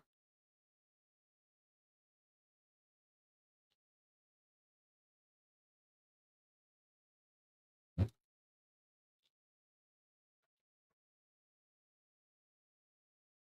me count again. See what Jonathan says. Do we count the ones stuck to the wall? Let's see. Oh, I counted the ones on the wall, but it says count how many seeds lay on the ground. Oh, good catch. Good catch. So don't count the ones on the wall. Good catch. 4, 5, 6, 7, 8, 9, 10, 11, 12, 13, 14.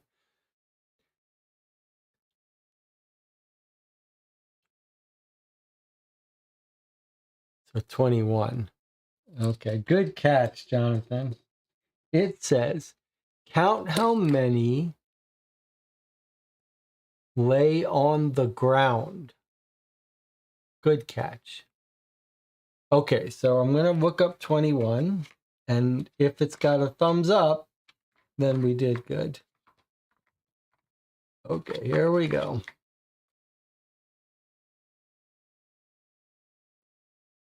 Thumbs up from this terrain, which here it is. All right, good work, Jonathan saved us. All right, so that goes into the past, and 21 comes up. You pick your way through the seeds, making sure not to step on one of these explosive traps. After passing through the obstacle course, you breathe a sigh of relief. Take a 49 and a 150. Tip: when danger lurks, paying attention to small details is often what distinguishes the living gardener from the composted one. All right, so Jonathan saved us. All right, so 49, there's a bunch of them. I'll just take this one and a 150. There's only one 150. Okay. So there's our 49 and our 150. And this goes away. Okay, the 49 is a glimmer of hope. He who dies after giving up has the sole consolation of having predicted his end accurately. Okay, so we could return 5 glimmer of hopes to take a 99. This is our first one.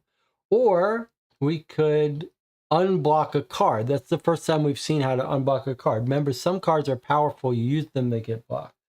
Okay, so this is a quest card, so it goes into our backpack. What's 150? You're focused. With your senses on alert, you're ready for any eventuality. At any time, you can return this card to return your confused state. Otherwise, we can use this and choose one card in our discard pile and or action deck and add it to your hand. So we could go search out a specific card we need and bring it into our hand. Okay. So we're bulking up. We're getting pretty strong now. And then we resolved this. So the 34 comes out.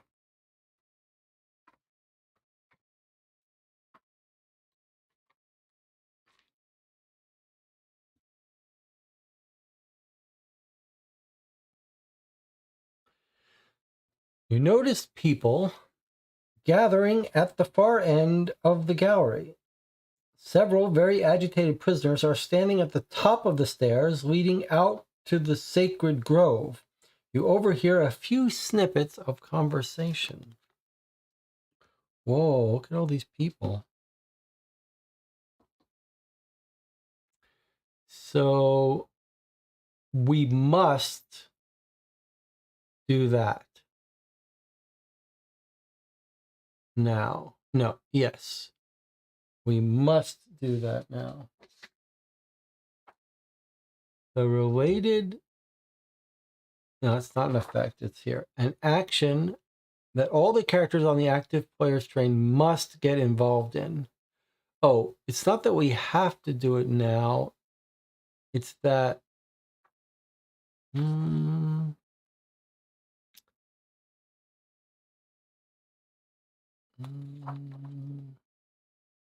Now, I thought I knew what that meant. I thought that meant we have to do it now, but this is worded oddly.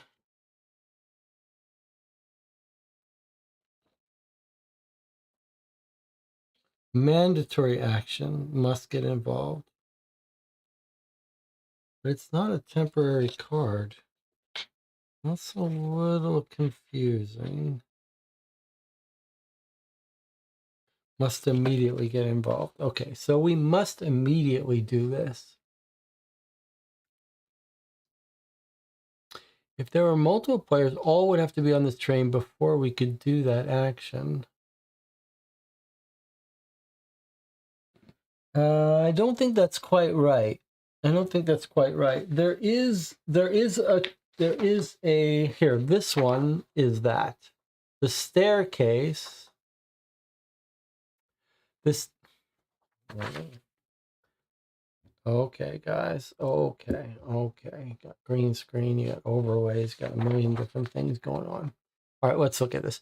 If it's a staircase, everyone who's alive has to do it. That's the staircase. Everyone must do it. But the red outline is all the characters on that terrain must get involved in. But this is poorly worded. That's not a complete... That's a bad explanation. It's not just that all players must do it when it gets done. This is what it should say. It's a mandatory action.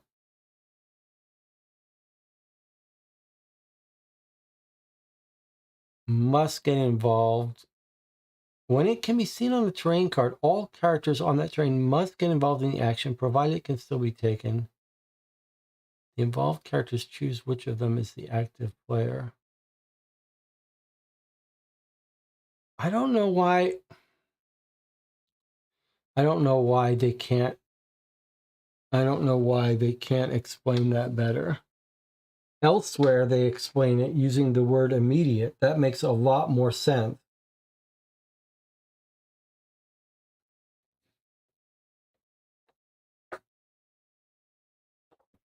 But this has to be done. It's poorly worded in some places. But it seems pretty clear that we must do it now. It's kind of weird because it's not very well justified, but we have to do that. So we're just going to take card 24. We're going to overhear their conversation now, I guess.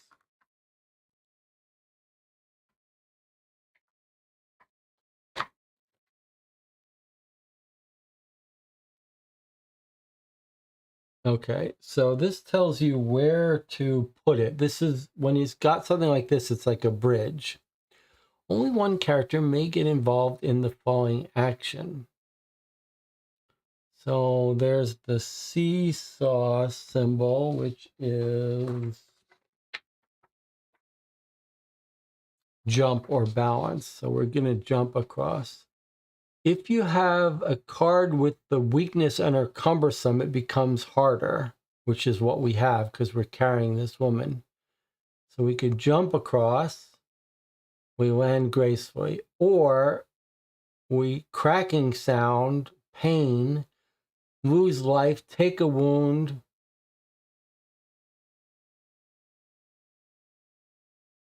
Yikes. All right, that's going to be hard for us to get across it. Okay, so basically it's a thing we have to get across. It's like this here. So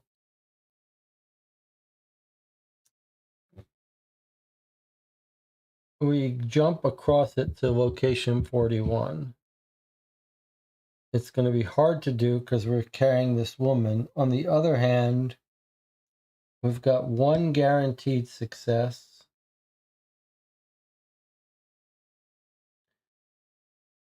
But that's not, and we can increase the number of cards we can use to 3. 3 to get to, we might be able to pull that off. Be nice to have one more card though, that before we have to do that though.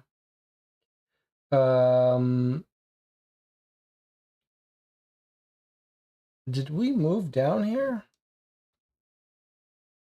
I don't think we did. So we would have had to move down on this before we did this.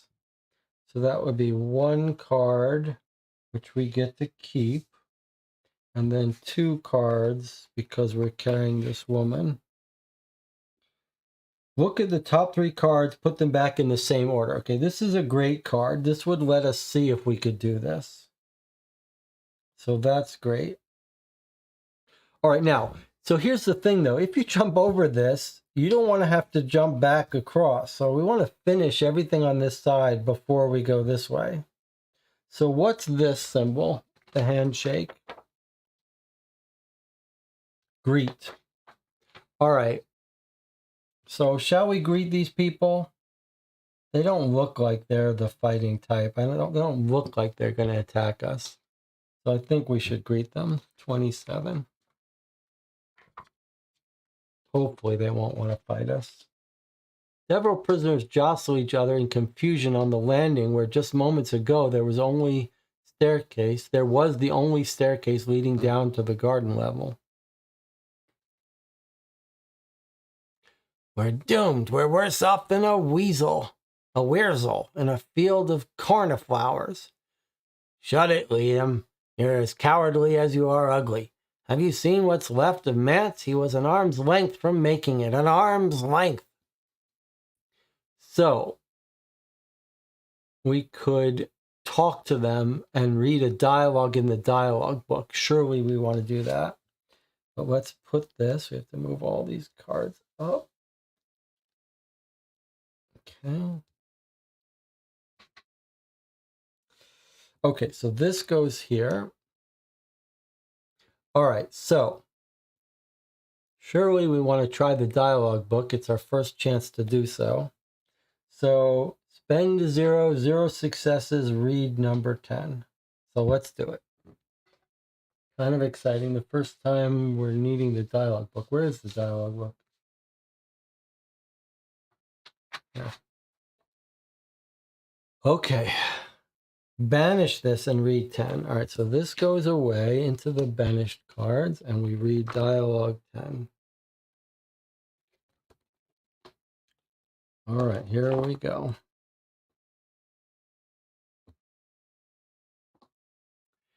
You stand in the middle of the group to make sure everyone can hear you.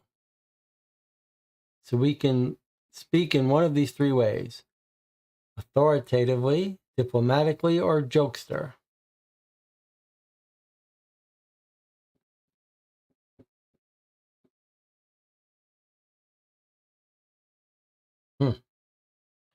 Jonathan, what do you think?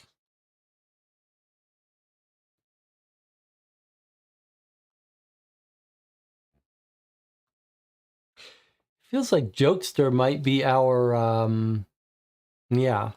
Jonathan says what I was thinking right there. Jonathan says, we're the jovial person, we're the kid, we should make a joke. Put these guys at ease. And they're sort of freaked out anyway. It seems like a joke might be the right thing. Okay, so we jump to 16. The largest prisoner, a man by the name of Thorn, puts his enormous paw on your shoulder. You're a funny one, aren't you? You're a funny one, you are. Take 13 to try your luck. If Lady Luck is on your side, read 26. Oh, otherwise you're jinxed. I don't like these. This card got us in trouble last time. Okay, let's see what we got. 13.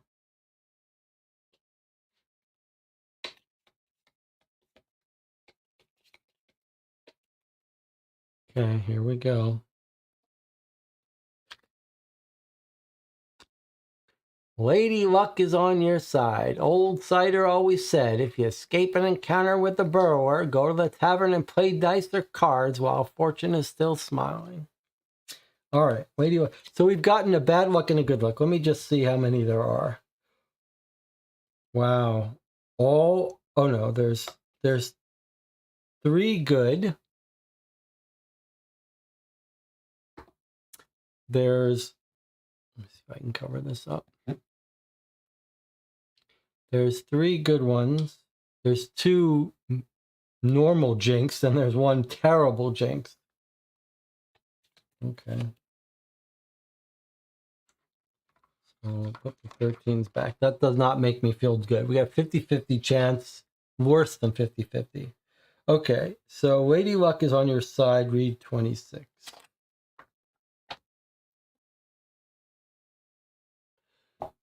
Thorn's laughter is drowned out by the crash of the collapsing ceiling. Right, no ladder. But it was worth asking. Perhaps your nerve will pay off another time, or perhaps not. Take 154 and read 10. So we got 154, which is a card that says you're lucky. Immediately after this is revealed, if you have a You Are Jinxed card or the Evil Eye, we don't return them. When you must take 1 or more 13 cards to try your luck, instead of doing so, you may consider that all the cards you should have taken are Lady Luck is on your sides. If you do return this, or we could use this for success. Oh, that's so cool. This is the kind of thing that feels like this feels like the Seventh Continent vibe. All these weird, clever, creative type of things. Okay, so if we ever need luck, we can use that. Okay, but then it sent us back to 10. So we're back here. What's next?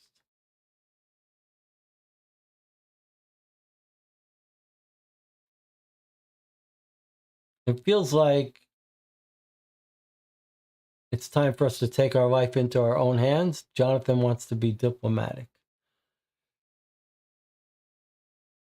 All right, I'll go with Jonathan. Jonathan figured out how to not step on the seeds. So 157, diplomatic. I'm not sure we have leadership skills, so I'm a little concerned.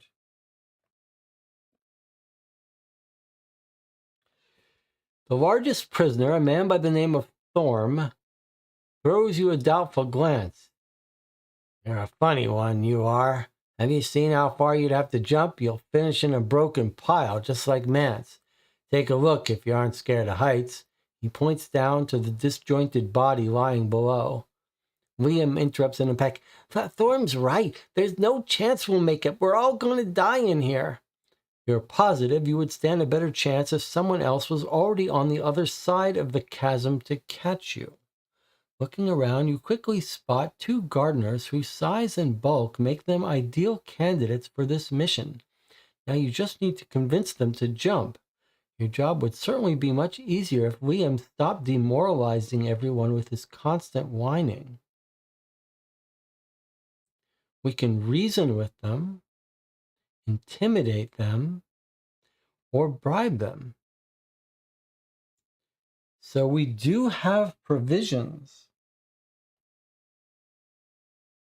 We do have this wonderful, delicious centipede. So we could try to bribe them with the centipede.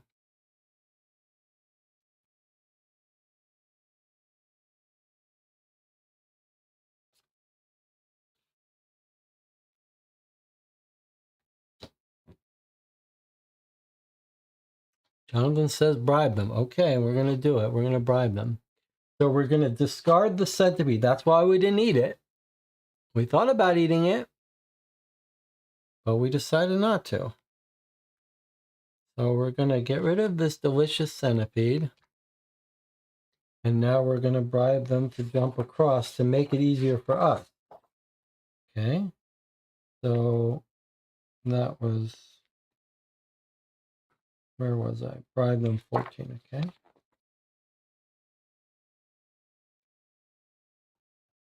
Hey, you two, it's your lucky day. I've got a fine reward if you just make that little jump. With a dramatic gesture, you produce the food from your apron pocket. Certainly gets a reaction, and you could swear that the two gardeners are already salivating at the prospect. Take card 52 and return the dialogue book. Okay. All right. I like the way this is going. So we're done with the dialogues, and we've got this now.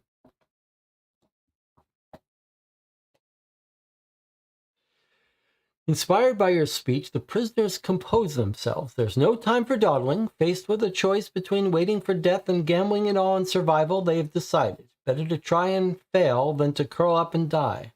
Selecting the two most agile members of the group, they leap across the void to the other side of the staircase. Luckily, the two lads narrowly make it across. You hold your breath as you watch them whisper about what to do next. After all, they could easily flee and save their own skins. Breathing a sigh of relief, you see them turn back and prepare to catch the next ones to jump, including you. Okay, so we attach this to here. And this is here. Okay, so if we're here and we try to jump across, it's the climbing, it's not the climbing, it's the balancing action. We are carrying someone, so we have to do this test. We get to draw 2, we have to have a success of 3. But attached to this says if you need the balance action, you can use 1 extra card. So now we can draw 2 or more and use 3 cards to get 3 successes. And we have a way to get a bonus success.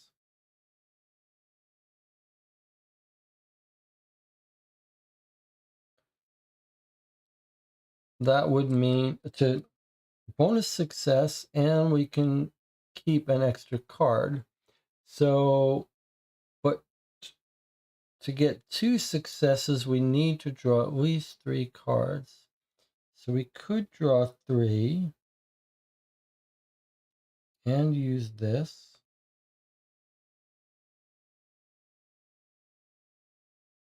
We could use our intuition to guarantee we would make it. Then we might not even...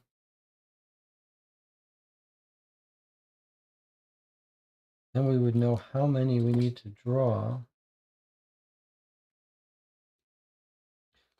2, 3, 1, 2, 3, 1, 2, 3, 3, 1, 2, 3. Okay, so let's get our health back.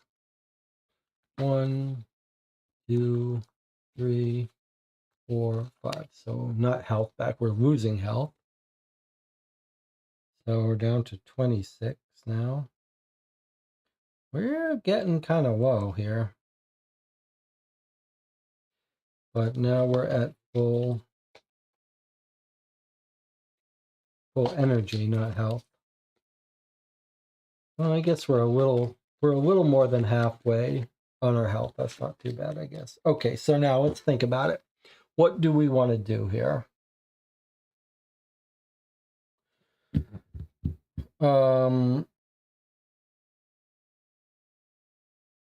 We could use this if we need to. It feels like maybe we shouldn't use this because this is super useful and it feels like we don't need it now. 3 cards to get 3 successes seems absolutely possible.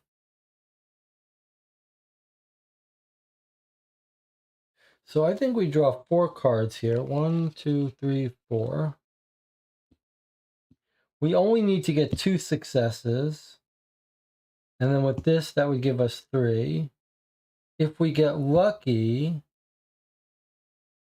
we might not even have to use this.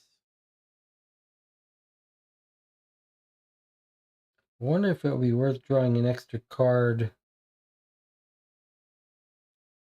to really try not to have to use this. I think so, because this is such a good card. I would really rather not have to use it. Okay, so we're drawing 5 cards. We can use 3 of them for successes, and I'm hoping we'll get lucky and get 3 stars. If not, we'll use one of these. Okay, so 1, 2, that's too bad. Although actually we could use this instead. Oh, actually, are we in worse situation? No. Wait. Yeah. Okay. So we drew 5. We need 3 successes. So we're getting 2 from our cards.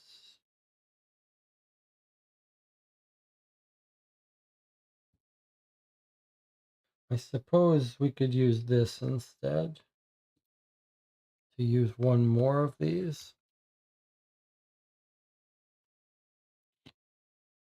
All right, so we're going to use the improvise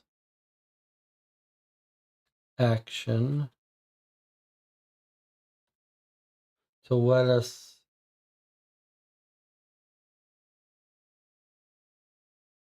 Wait, we already could use 3. Okay, we didn't have to use improvise then. 3 cards, 3 successes. 1, 2, 3. 1, 2, 3. Okay. We drew 5. We could only use 2, but this lets us use 1 more. So we could use 3. We've got 3 successes, so we made it. Okay.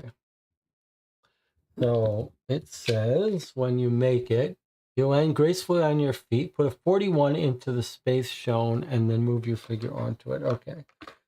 So this is one of these weird things where it's not weird. It's part of how this game works, is that This comes here now. We're over onto it. To go back, we'd have to do this again. So you never want to have to go back. And then because it's cumbersome, oh no, we didn't run and walk, so we don't have to do this. Okay, let's see what this card says. Taking the stairs for a time, you finally emerge into open air. You stare incredulously at the gaping hole that has torn the citadel asunder. A huge heap of boulders has submerged a large portion of the sacred grove. Panicked prisoners scramble about through the clouds of dust. Oh, look at that. All kinds of scary plants.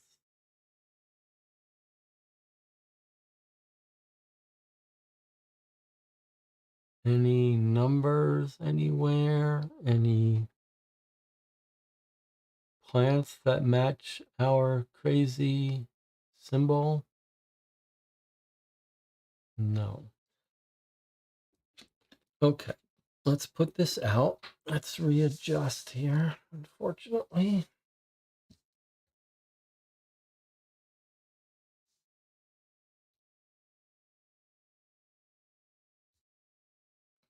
Okay, so here we are on this.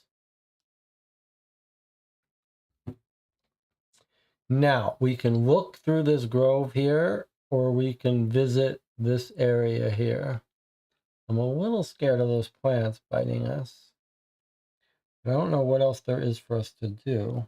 I mean, those are the only two actions for us. Let's remind ourselves what other actions we have, though. We can drink this potion to get 10 life points. Doesn't seem like there's any reason to do it now.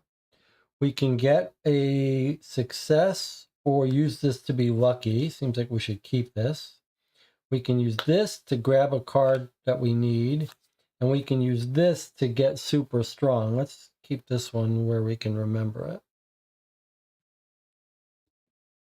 All right, so what are we going to do here? It feels like this one is usually when you're going to leave the room. Although this looks like it's going to be a way that way too. It seems like we should look first, right?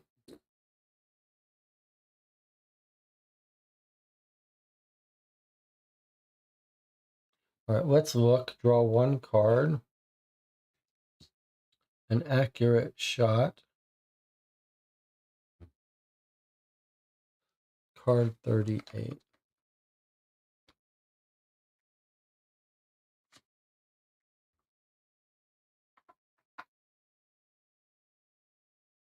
You turn towards the garden where just yesterday you were laboring to harvest Omnicura sap. Cautiously make your way forward and notice a clearly disoriented vault bush staggering about. These creatures are generally only seen in the necro-druid chambers, where they're tasked with protecting certain precious artifacts.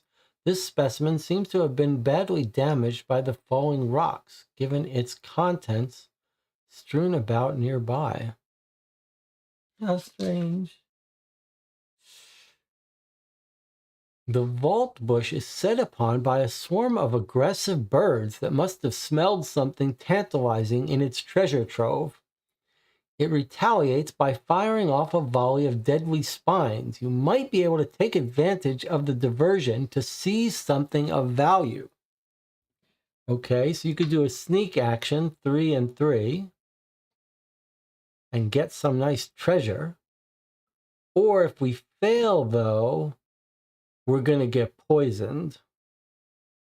So you don't want to fail this. Now, the other thing that's unfortunate is we don't have any of our sneak cards. But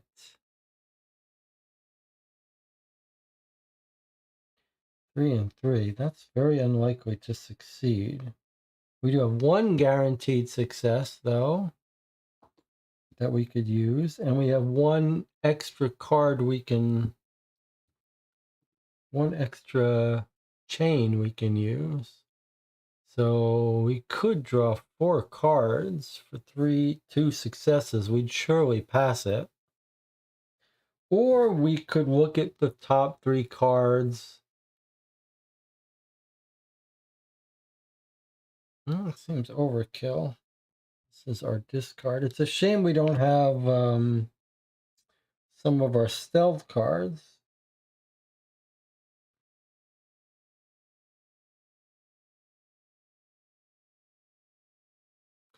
We do have a super card that lets us take any card. It's true. We do have a super card that lets us take any card. But it also, this card will cure you from a confuse. I don't think this is that hard a test to pass that we need that. So I think what we do is we take 4 cards. We only need 2 successes on them. Then we use this, we got it. So I think we're going to be able to get it. We might be able to even pull it off without using this. So 4 cards.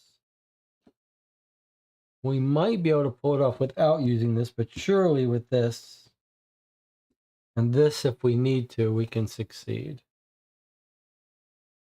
Okay, let's see what we got here. 4 cards.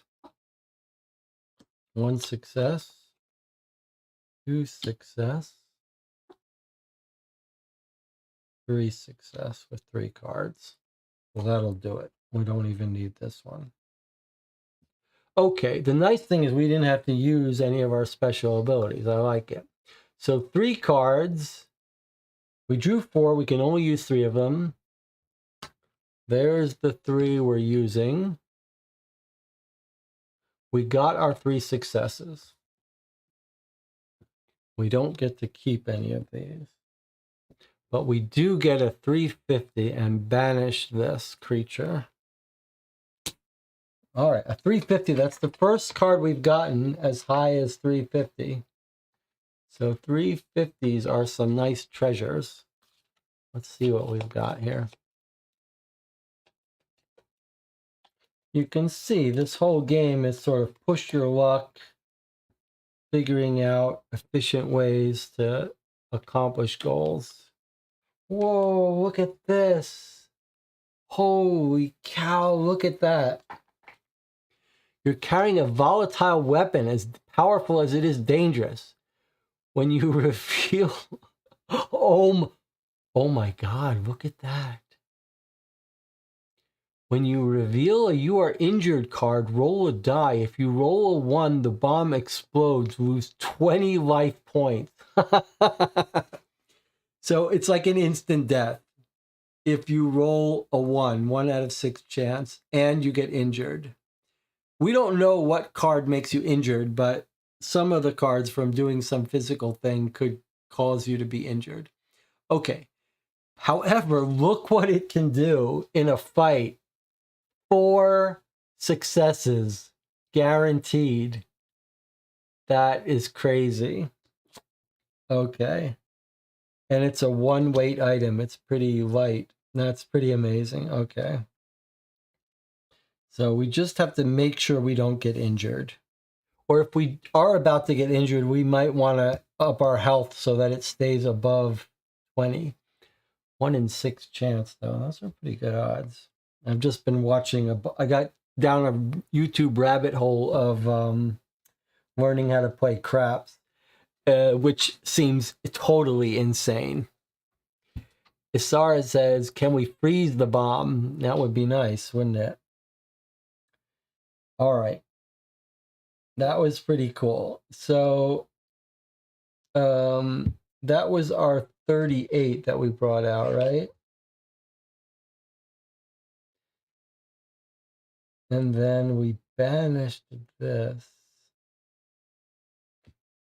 And that's got a diamond, which means once all the 38s are gone, you don't do anything. So you can only see one thing. I don't think there are any more 38. No. Okay, so that's it. So now the only thing for us to do, other than get our health back, whatever, is go down here. So let's go ahead and do that.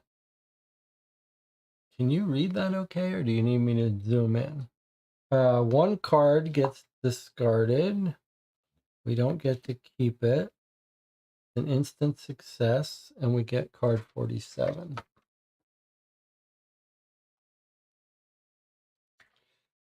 Okay, let's see what we've got. The gust blows through the breach that has cleaved the Citadel's outer wall in two. You're only a couple hundred steps away from freedom. That sounds like we're almost done here. As you quicken your pace, a broken body crashes to the floor in front of you. A gigantic tree, bristling with skulls, is on a killing spree, frantically cutting down the escapees as they attempt to scale the rubble. Behind you, the cells collapse one after the other, removing any possibility of retreat. Oh boy, this looks like finale time. Your only option is to take on the enormous clawed branches of the monstrosity standing between you and your freedom. You thought the most difficult part was behind you. This could be the end here for us.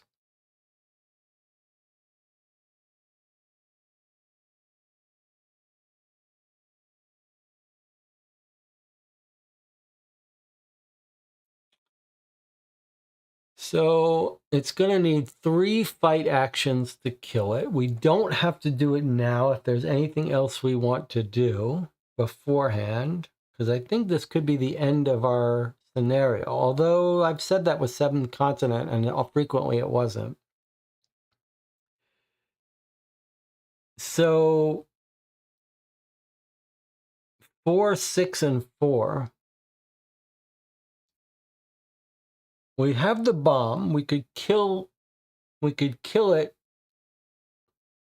It feels like the bomb would be good to use on this middle thing, because then that would get us 4, and then we could do 2 more damage and kill it. So I feel like we want to...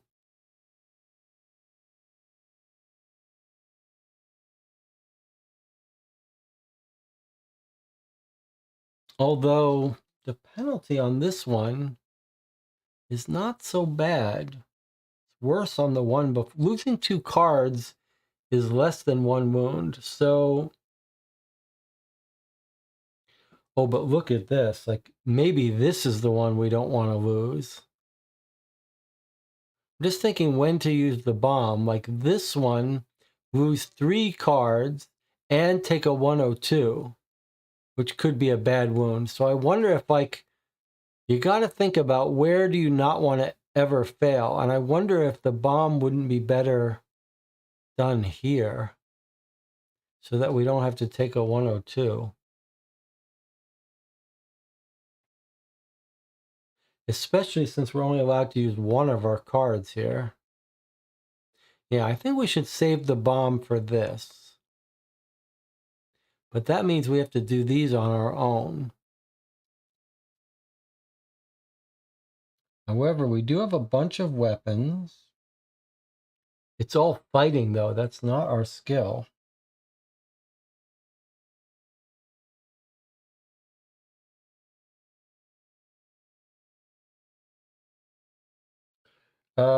Okay, well, let's not fight him yet. We're gonna end this game soon and fight him, but let me just remind you of the other things we can do.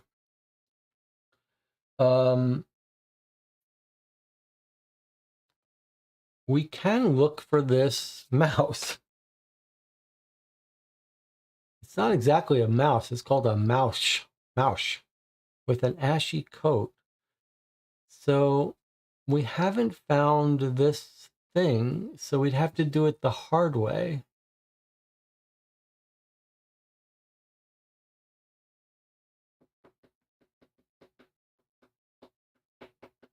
But maybe this isn't the end of the game. I don't think, I mean, I don't think, I mean, we could help ourselves to do this, but I don't think I think we need to save that energy for the tree. I'm afraid that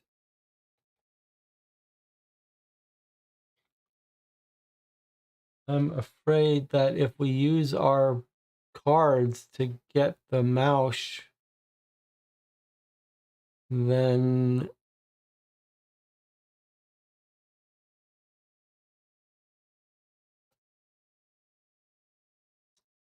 I'm afraid that we need our energy for the tree. So I don't think we can mess around with this. That's my thought.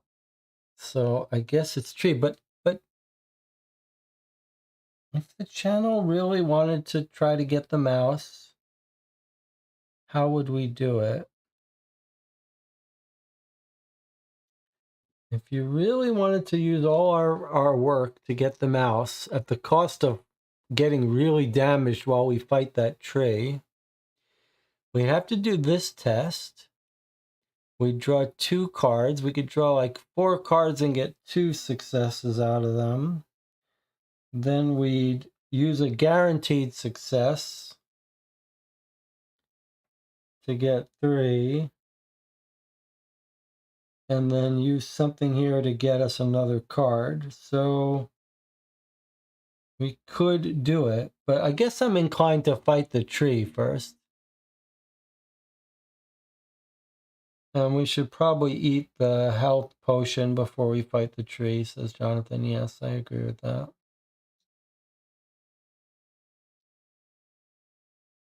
All right, so if the game doesn't end on us, we'll try to find the mouse, but we gotta, I guess we're all agreed we're gonna fight this thing first.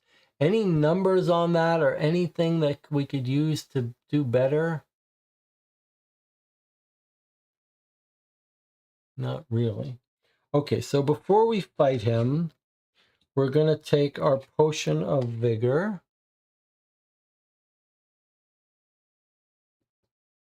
Return your you're exhausted card. Boy, I wish I'm a little nervous to use that. We do have 26 health. Maybe we don't need to take it yet. In case something might make us exhausted, but nothing's going to make us exhausted till we finish with this.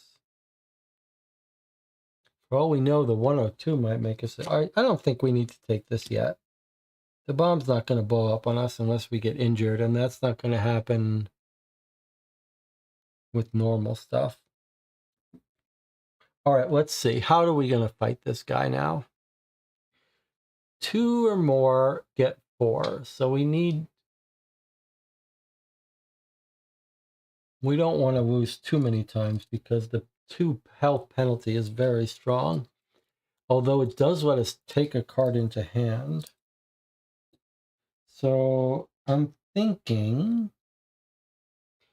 we're going to take a card into hand. We're already maxed out. So I'm thinking we're going to end up using this to use one of the extra cards. So that means we'll be able to combine 3 cards to get 4 victory.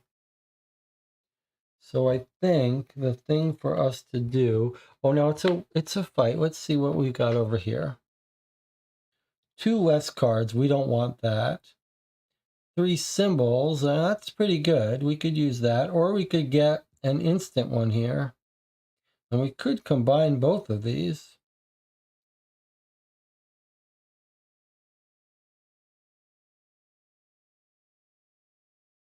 All right, let's use our hoe to give us a bonus one.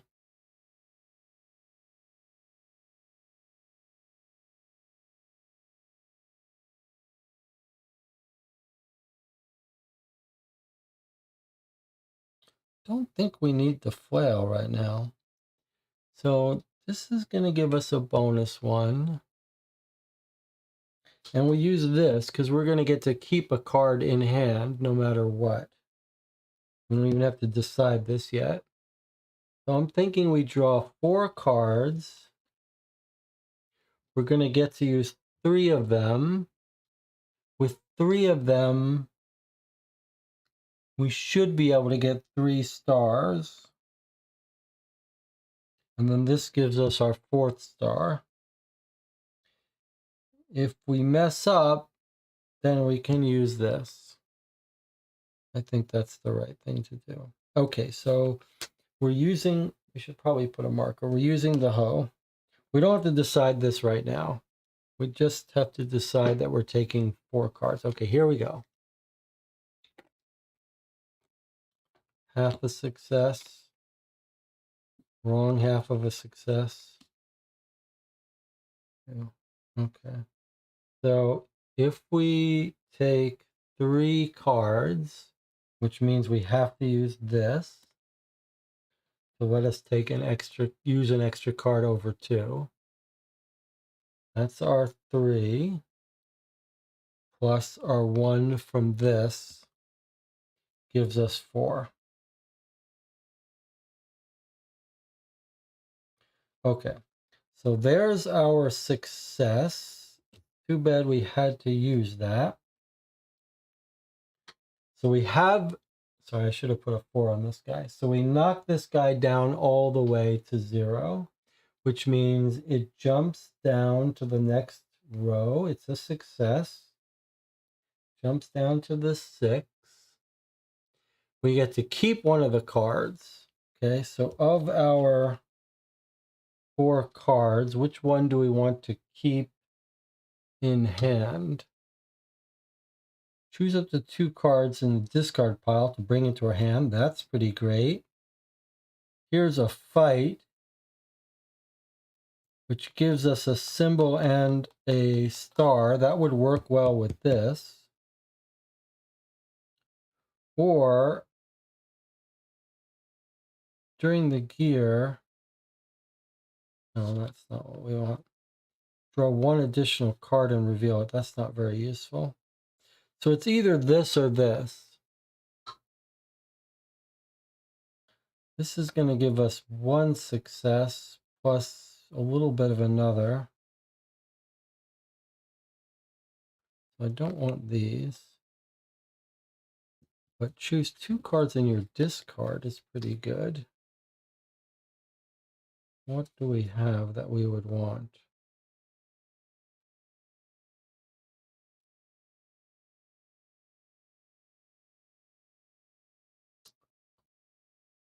That's pretty good.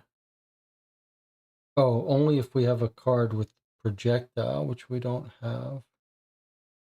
Bomb.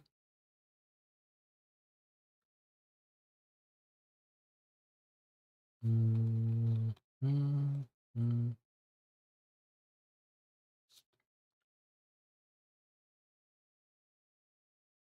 That would be pretty good too. Boy, that would be pretty good. But can't really combine these.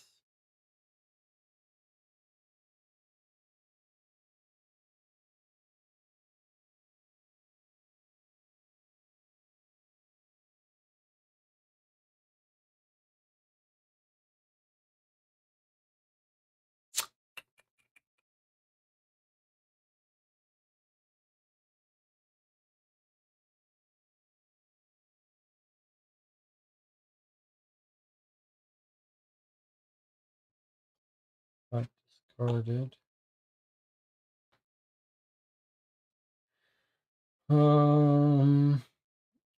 So we could take this and get a guaranteed success plus a little bit of help here, or we could take this, which would let us, I guess this is better, because we could use it to take the other. Okay. All right, so there's our discard, but we're going to have to re-heal up again in a second. We've taken this. Now we have to find out if our hoe gets destroyed. Or 1 or 2 it gets destroyed, so hopefully not. That's a 3. So it didn't get destroyed. That's excellent. All right, next round of attack.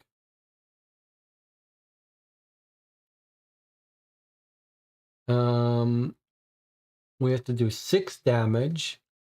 It's not so bad if we don't succeed, though. 2 cards, that's not the worst thing in the world. We could just do that a couple times. But we are going to have to heal up again now, so let's do that. Oh, wait a second.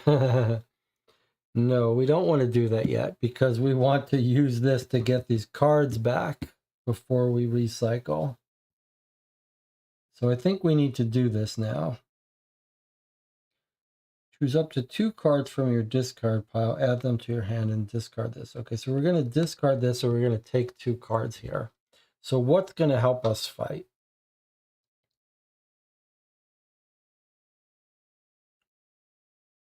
Not that, because of its weirdness. Not that, not that.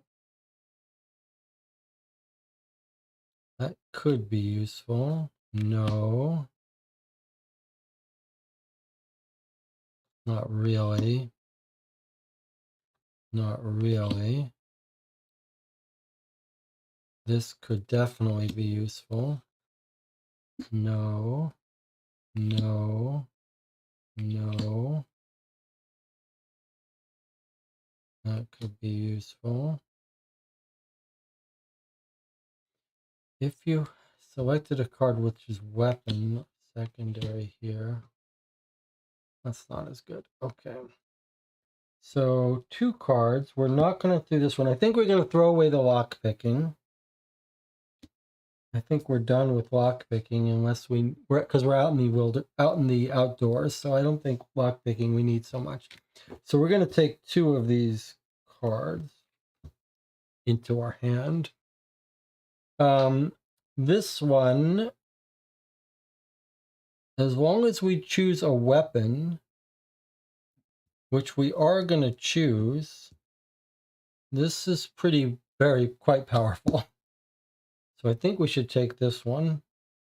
And then this one is very similar.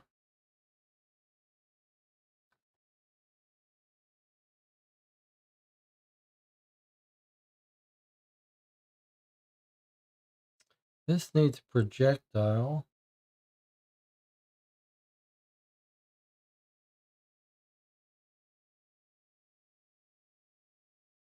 I feel like we're not going to need that, but this we could use. I think we'll take that. Okay. So our next step, it's actually not so bad if it takes us multiple shots to get it. I think this is the one, this last one is the one we want to do a one-shot kill. So I think that we just use our incendiary bomb on him, which is a guaranteed instant kill. We don't even have to care about what we draw. This one, if it takes us twice to do it, it's not the end of the world. So I think what we do is we can draw 2 cards. We draw 3 cards, we can use that 3rd card. And then let's use...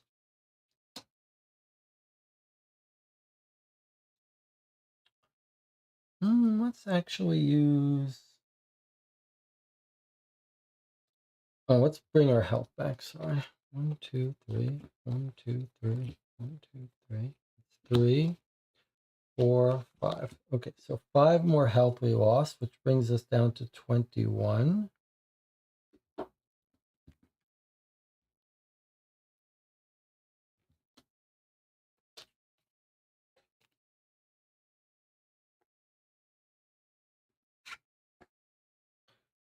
All right, so now let's fight him here. So I think we're going to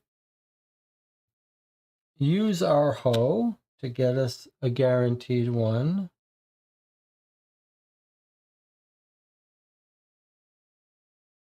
And then we can do 2, 3. I almost don't even...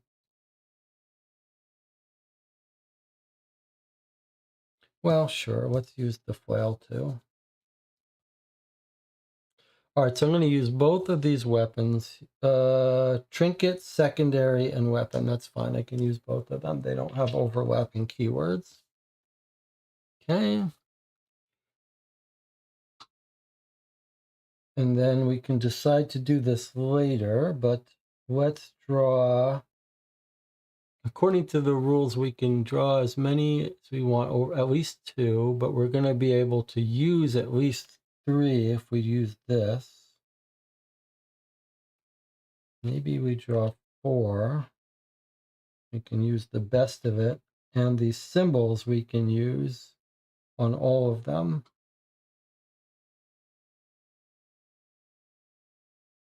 Almost makes you want to draw more for that. Okay, let's try this. 4 cards.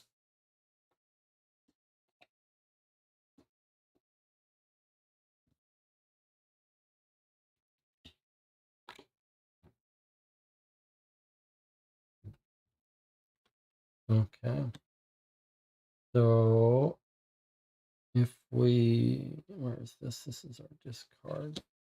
Okay, so normally we can only use 2. So we're going to use this to let us use 1 more. So that's 3, 4. And then this didn't work because we only have 2 symbols. That's unfortunate. What about this one? Yeah, no symbols on this. Okay, so that's okay though. So we did 4 damage. 1, 2, 3, 4. And then this didn't trigger.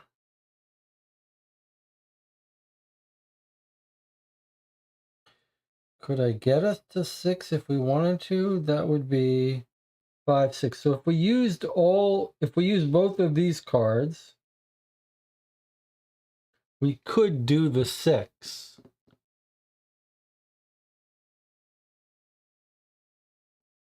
Right now. Is it worth it? Is it worth it to do all 6 now to avoid taking a loss? Or do we go one more round?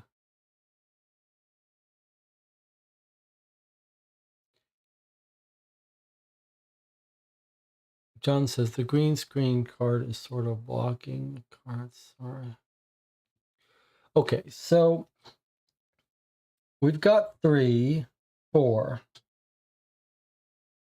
So if we wanted to, we could trigger these 2, which would give us 5, 6. So we could kill this level right now, but we would discard 2 of our weapons. Now we happen to know we don't need them for this. So that's not a crazy idea. The only question is, we would be using up these 2 cards that we could otherwise keep.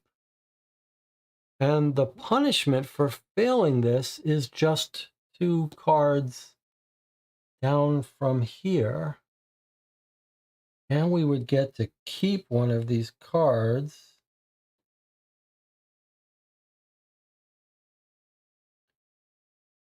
Which is not a terrible thing. And then surely we do another damage to him.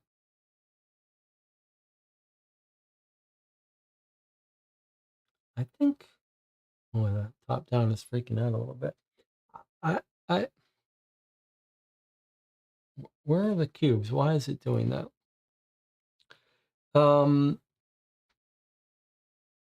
It's like it's on its own. It's figured out. I think the smart thing to do is to not spend these 2 cards. I'm not going to spend these 2 cards. I'm just going to do 4 damage to him. So he's going to go down to 2.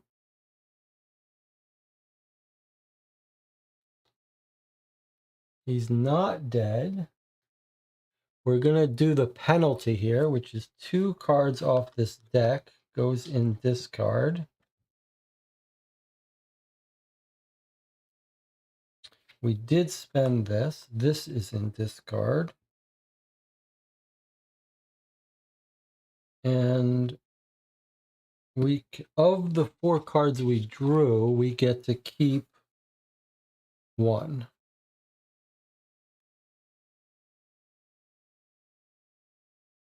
Maybe we'll take our lockpick back just in case. Just in case Jonathan was right that we needed it. Okay. So, because I think we can safely kill him now. You know, I'm not too worried about us. All right. So, I wonder why it's all confused about the green screen. There's green on something that's making it think it should be zoomed in, but that's okay. I can turn off the tracking. But I think let's finish killing him, then we'll take a little break here. Okay, so now we have to battle again, but he only needs 2. Oh, first I got to check if these get destroyed. Okay, so here's first for the flail. Okay, that's a 3. So that didn't. I'm going to turn off the tracking. Okay, so the flail didn't die, and now the hoe is a 5, so the hoe didn't get destroyed. Good. Okay. So now we have to fight again. We can draw 2 cards we have an emergency victory if we need one. Let's just use our hoe. And then we just need to get 1 star. So I'm going to take 2 cards. 2 cards you could miss. But if we miss, we could use this. Okay, let's do 3 cards. All right, so we just need 1 success here, which we got easily. And then 1 from this is 2 successes, so we've killed him on this line. Unfortunately, we take 2 wounds, which brings us down to 19.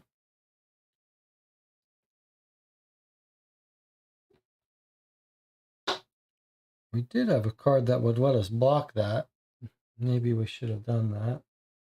And now we drop down to the last fight with him, which is a 4, which we're just going to throw the bomb on him.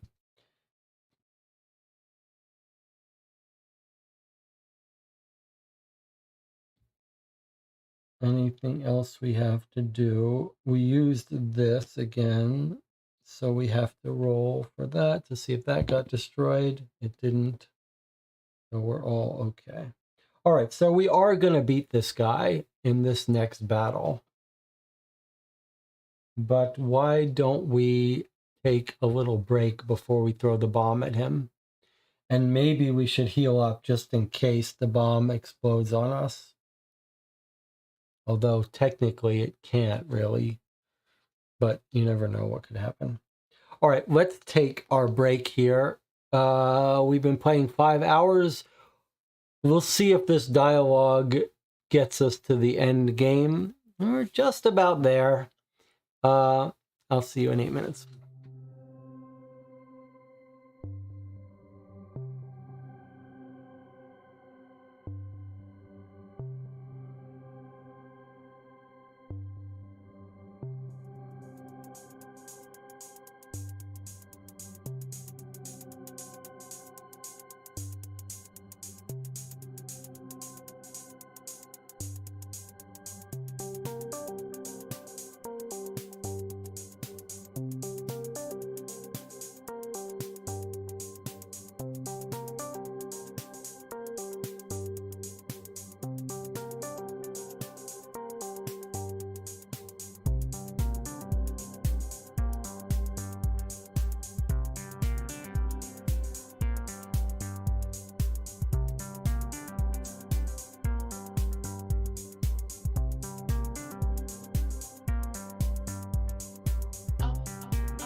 Okay, we're back. I wanted to point out a couple things. First of all, I did just notice this determination card. I don't think we used it wrong yet, but I do want to point out something I was not paying attention to.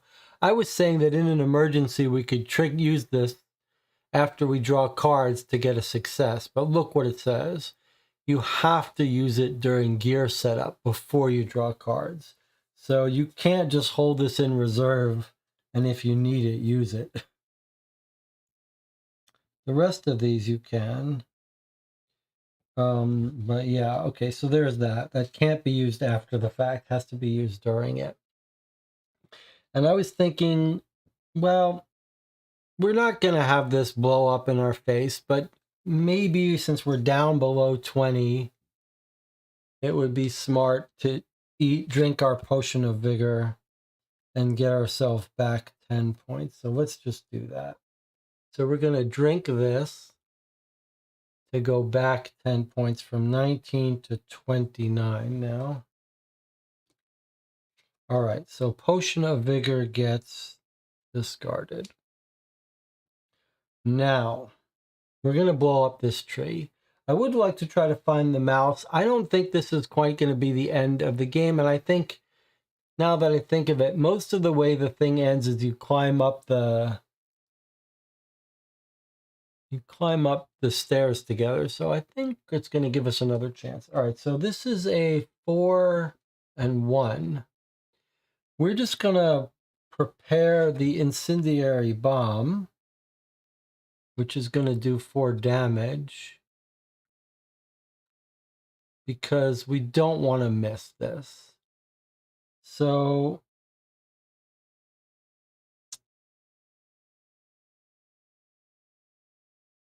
that's it. We're going to trigger this, and then we're just going to draw 1 card, and we don't care what it is. Okay, it's acrobatics. That's a pretty good card, actually, to have in our hand, but we don't get to keep it.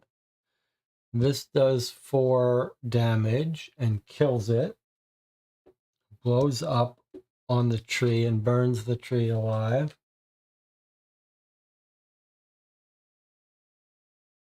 So that's discarded. The tree is killed. Now we read 40 in the book. Actually, it doesn't say to discard the tree, but I think the tree gets discarded. Okay, let's read our 40. Mark these as discarded.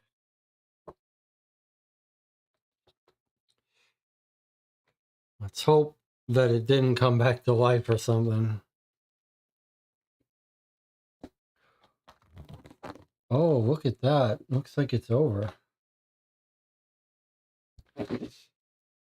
That seems a little unreasonable that we don't get a last chance to find the mouse. We might have to play an audible here.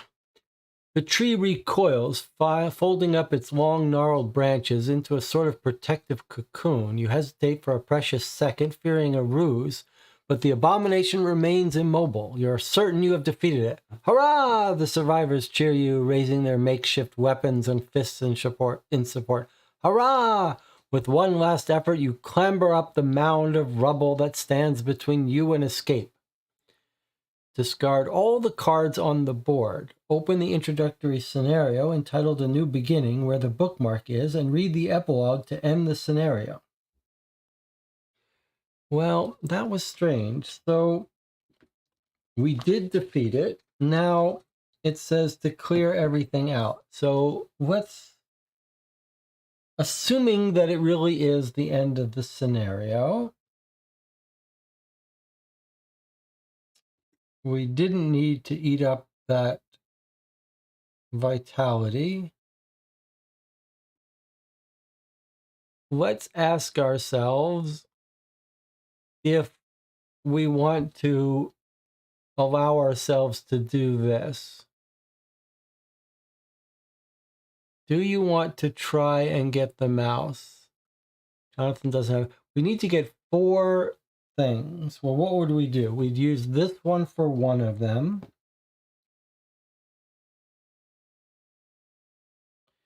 And we've got these blessings that we could use for another one. That's one. That's two. And then we could bring this one right back. We could bring something into our hand. 1, 2. Then we just need 2 success and we can draw as many cards as we want to get them. So we would definitely succeed.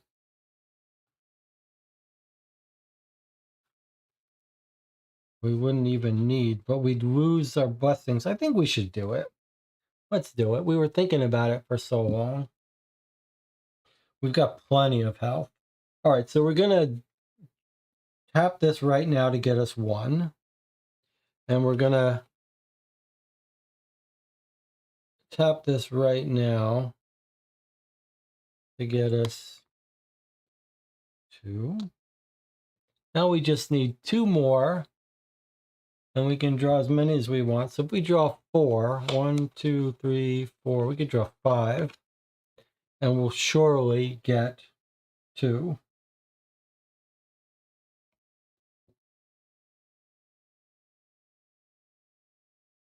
But you know what? Since we're sort of at risk, I'm going to do this card here. Like, I don't want to mess this mouse up.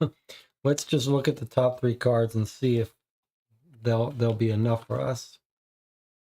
There's 1, there's 2. 2 stars and 2 stars.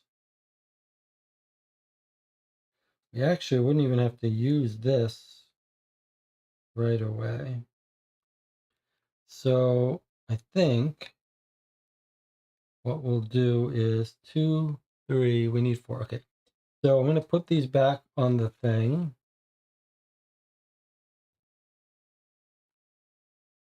We're going to draw 1, 2. I'm going to try to avoid using this card, in other words, since we don't have to use this yet. I'm going to put this here. I'm going to draw 3, 4. 1,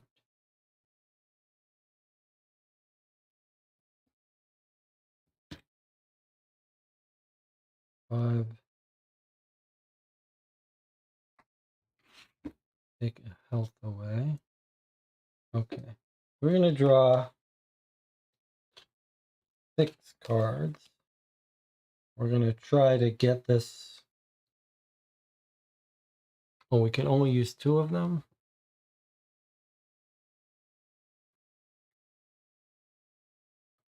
1. We can only use 2 of them. And I should have put them on top. I guess we're not going to be able to avoid it. That was kind of pointless. Okay. Well, there's our 2. This is all pointless. I shouldn't have done this. But okay, doesn't matter. Doesn't matter. 2, 3, 4. That's our 4th success. We did have to use those. But we did get our successes. Take a 29 and banish this. Okay, let's just see what happens.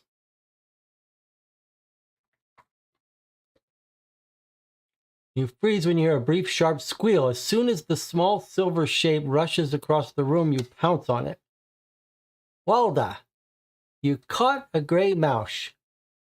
Is it just the one? Let's hope so. If it is, and you manage to get out of here alive, you can return it to its owner.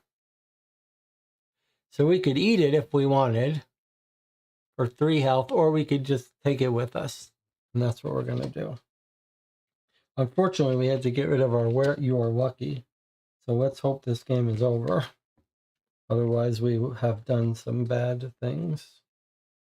And I think it's like this. It doesn't really matter. I don't know where. I'm just going to say all these cards are discarded. And we've done that. Okay. So that's where we are. A little fast and loose at the end to save that mouse. But that's okay. All right. So it said to read the epilogue. So let's go ahead and read the epilogue.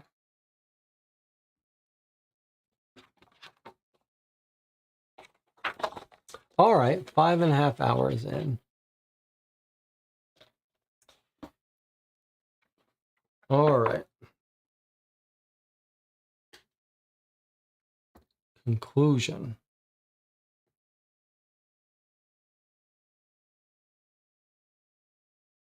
You may not. What's happening here? You may not take any actions until the game invites you to do so. You emerge from the ruins of the Citadel, leading a small group of haggard survivors. For the first time in as long as you can remember, you're able to see across the desolate land, stretching beyond the wall of the Citadel. Behind you, your cell collapses with a deafening crash. Dusty and ghost white, the last of the prisoners emerge from the Citadel. You have no idea what awaits in the world before you, but whatever it is, you will face it in freedom. Over the last few hours following your escape, you have regained your strength. When you awaken from a sleep, a multitude of emaciated faces look at you hopefully as if expecting you to take charge. Each unconscious character gains 1 life point and regains consciousness. For each player, return their cards with the keyword temporary and weakness. I don't think we have any of those.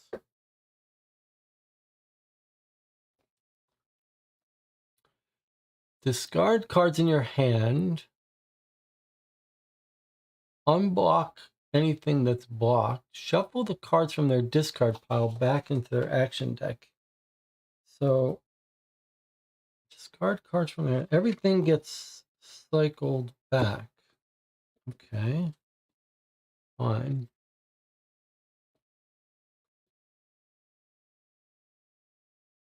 Gazing out beyond the crowd of survivors, you notice that the sky is clear. The clouds of dust that usually betray the pernicious actions of the burrowers seem to have disappeared. Could it be that the conflict has reached a turning point? If so, the surrounding land should be safe enough for you to explore and search for some answers. However, it would be suicide to set off without preparation or equipment. You need to get organized. Clearing your throat, you prepare to speak to the crowd, but nothing comes out. Who are you to command these people? Okay, state of play. The birth of your community. More than 100 prisoners managed to escape from the Citadel. Take a blank Citadel leaflet. On the community page, name your community and write down the name of each player taking part in the adventure. Okay. So we're going to take one of these.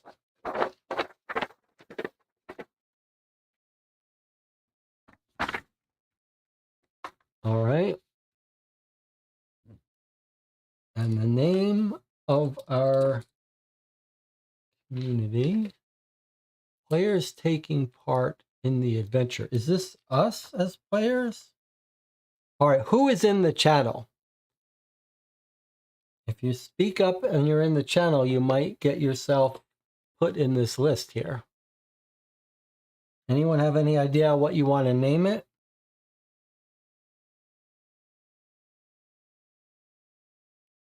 I feel like this guy is pretty good. Okay, well, I guess players is going to be our name. So I'll put Jesse, Jonathan. Anyone else still here? Money Cut still here. Anyone else?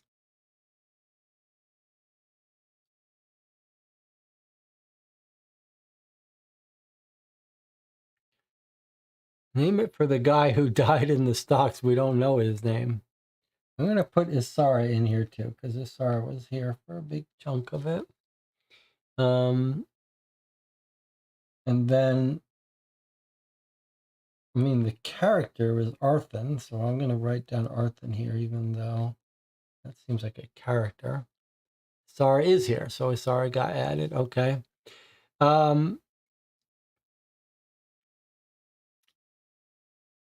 Name of our community. I'm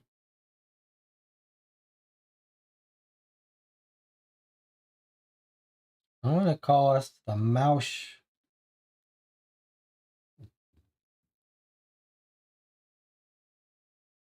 Mouse Whisperers.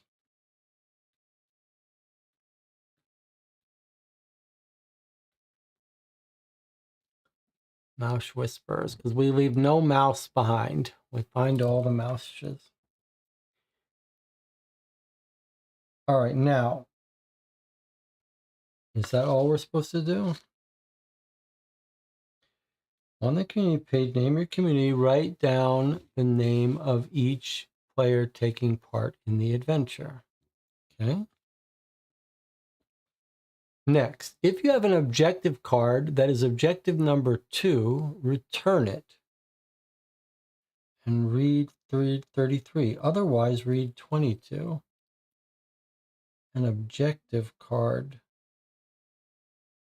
We have a quest card. Quest cards. I don't know. I guess we didn't have any objective cards.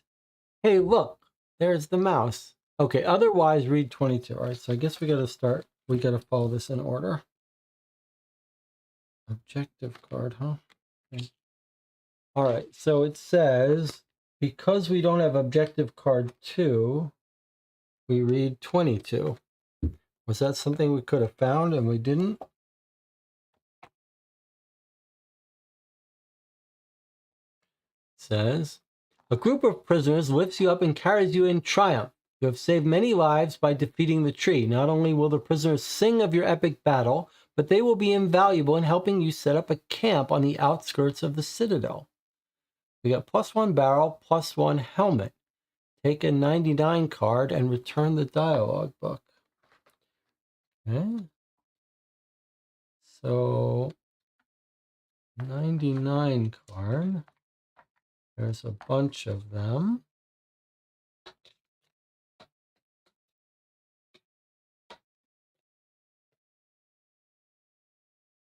Okay. There's our 99 cards. Now, these symbols are for our community book. So +1 barrel and +1 thing. So I guess we've got +1 barrel and +1 defense. +1 production and +1 defense. Okay. And then the 99 card says Hope Reborn. At any time, you may block this and all of your other Hope Reborn cards so that the characters share 10 life points.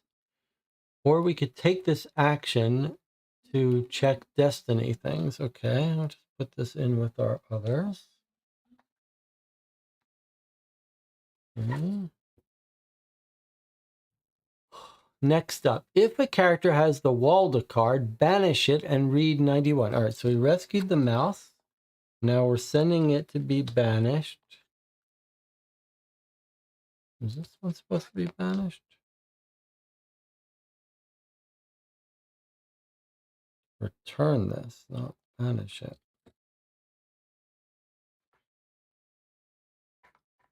Okay. All right, so we're banishing it and read 91. Okay.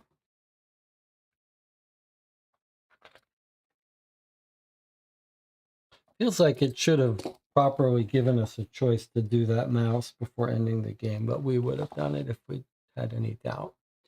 You take Walda out of your apron pocket and hand her to the gardener who was looking for her, visibly overwhelmed by the emotion and joy of being reunited with his beloved mouse. The man falls into your arms. Thank you, from the bottom of my heart, friend. Here, he says.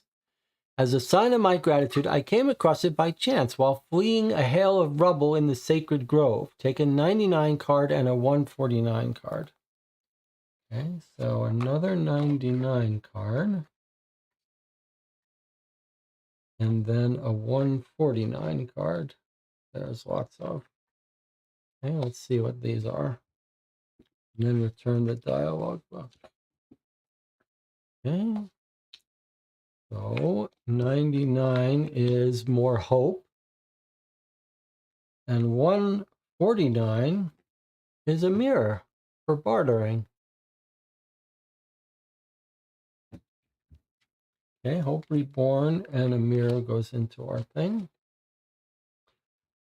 Taja. If a character has the unconscious Taja, which we do, that's the one we carried this whole time, return it and read 12. Otherwise, provided you haven't banished her by falling dead. All right, so, oh, that's the prisoner if we had saved them. Okay. Return it and take the 12 card. Okay, so 11 gets returned. And now read 12 in the dialogue. Okay.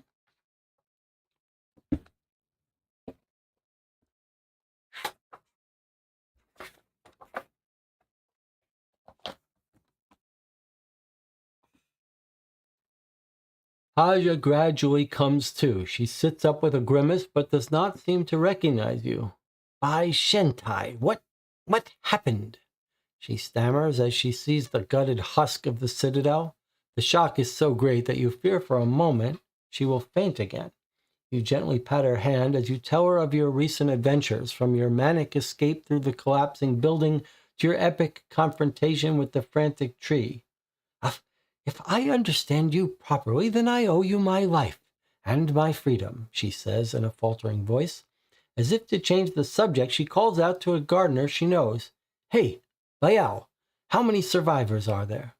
Without even giving her time to respond, Taja grabs Bayal by the arm and begins assessing the group's chances of survival.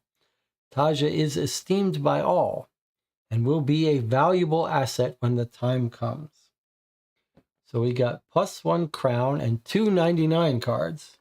So it looks like our efforts to save her paid off. 2 99 cards and a crown. Okay, let's give ourselves that crown. Influence we got.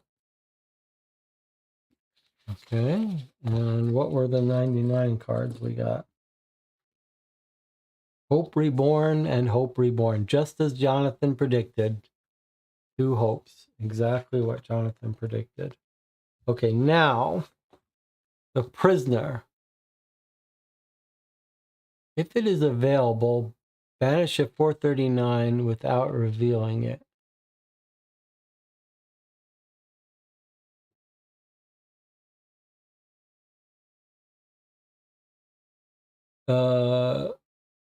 No matter what we do?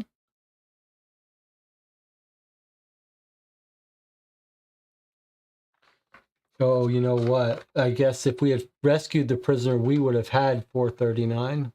But because we didn't rescue them,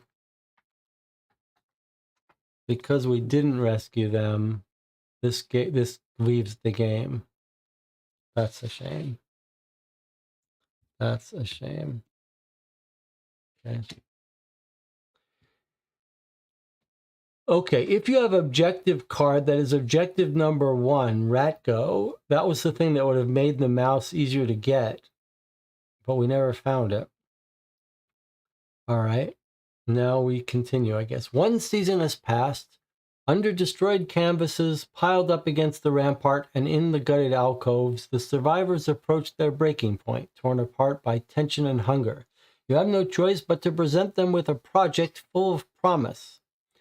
Something to occupy their hands and minds, and above all, fill their bellies. With the help of a couple of bullocks and a cart that survived the collapse, you're able to gather the materials needed to set up a makeshift camp. Right in the middle of the sacred grove, you begin planting a vegetable garden that soon provides an abundance of fruit and vegetables. What sweet irony, as the Necro Druids had forbidden their consumption. Sowing, building, not a day passes without you and your people being consumed by this vast undertaking. Little by little, hope is reborn. But check 2 barrels. Okay. So 2 more barrels. Check 2 boxes on the buildings page of the Citadel leaflet. And 2 more 99 cards as long as they are available to take. Not sure there are, well, there are exactly 2 more. So 2 more hope. So we got more hope than we needed, really. Okay, and 2 boxes on the buildings page. So we get to decide what buildings we want to build.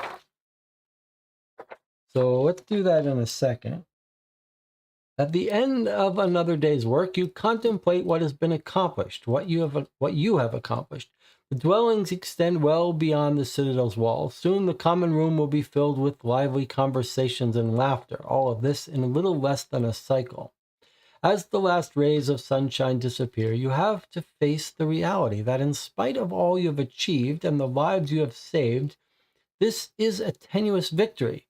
Living like this by scavenging the remains of your former prison, it's not sustainable, but does not displease those held captive for too long to ever fully embrace freedom again. All right, so there's a little bit more, but I guess we should do this in the order it tells us. So let's decide how you want to spend your 2 building marks.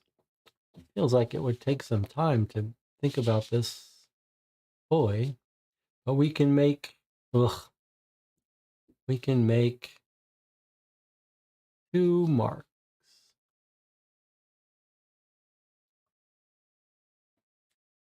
So watchtower, outer wall. So a bunch of these things let us increase other stats.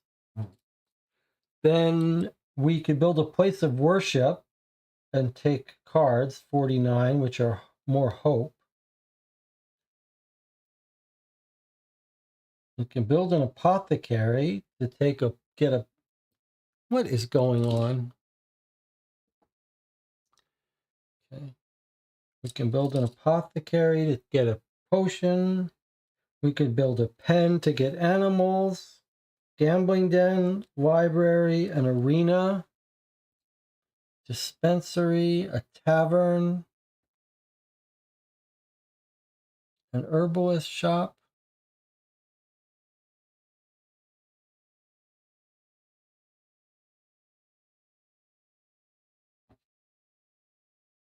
I don't know what these are. So some of these let you unblock cards, which would let you use them again.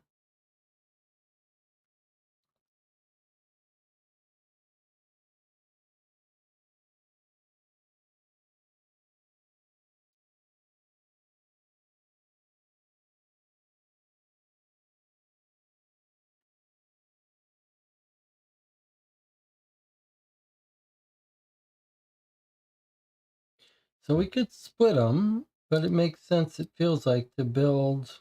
This gives you additional life points. That wouldn't be a bad idea. Tavern, you can get a side quest.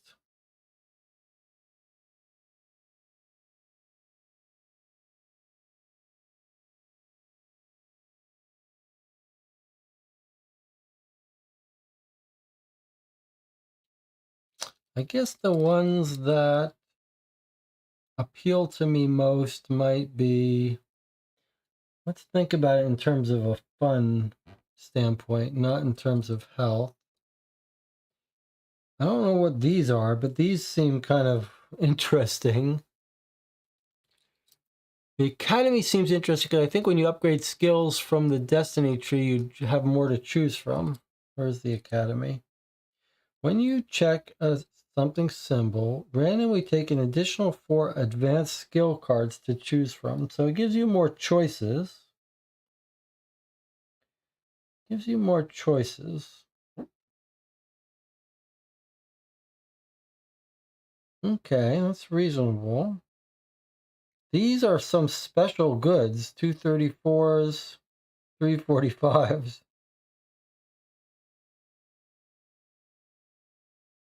The spells seem interesting too. Potions, that is.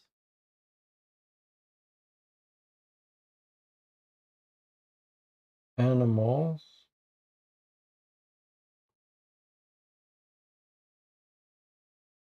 Unblock.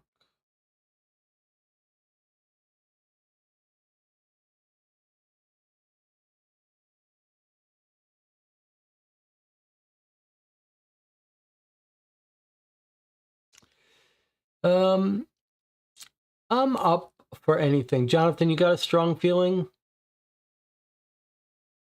I'm sort of tempted in here because these are so mysterious.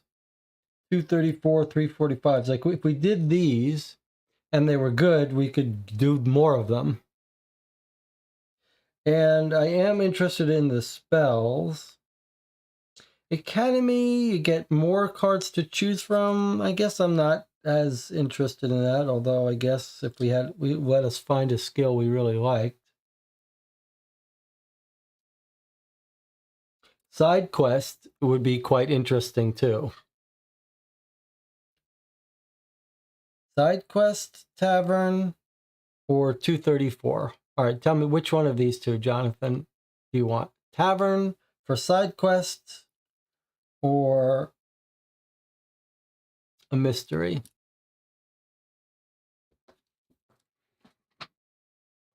$234 mystery box. There we go. Done.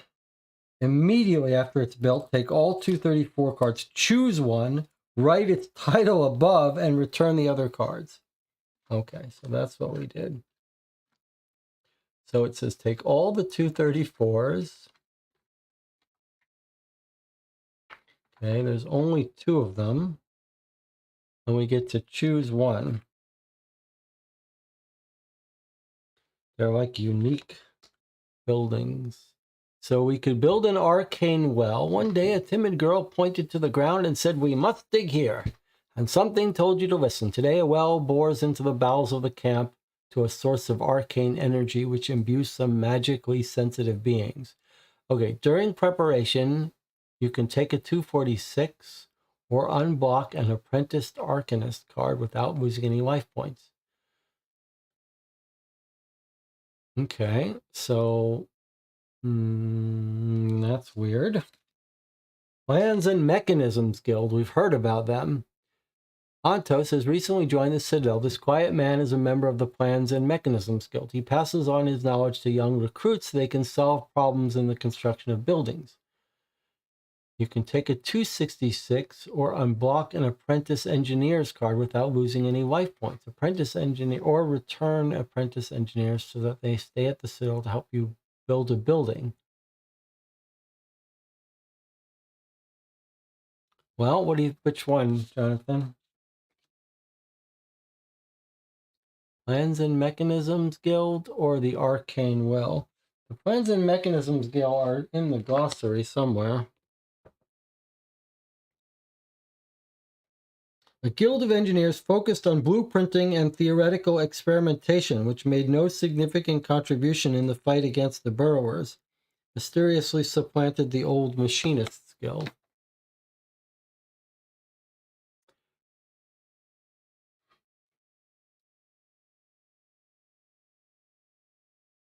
I guess, do you want machinery engineer or do you want magic? Magic well, says Jonathan. Done. Magic well. We know now what the other one is.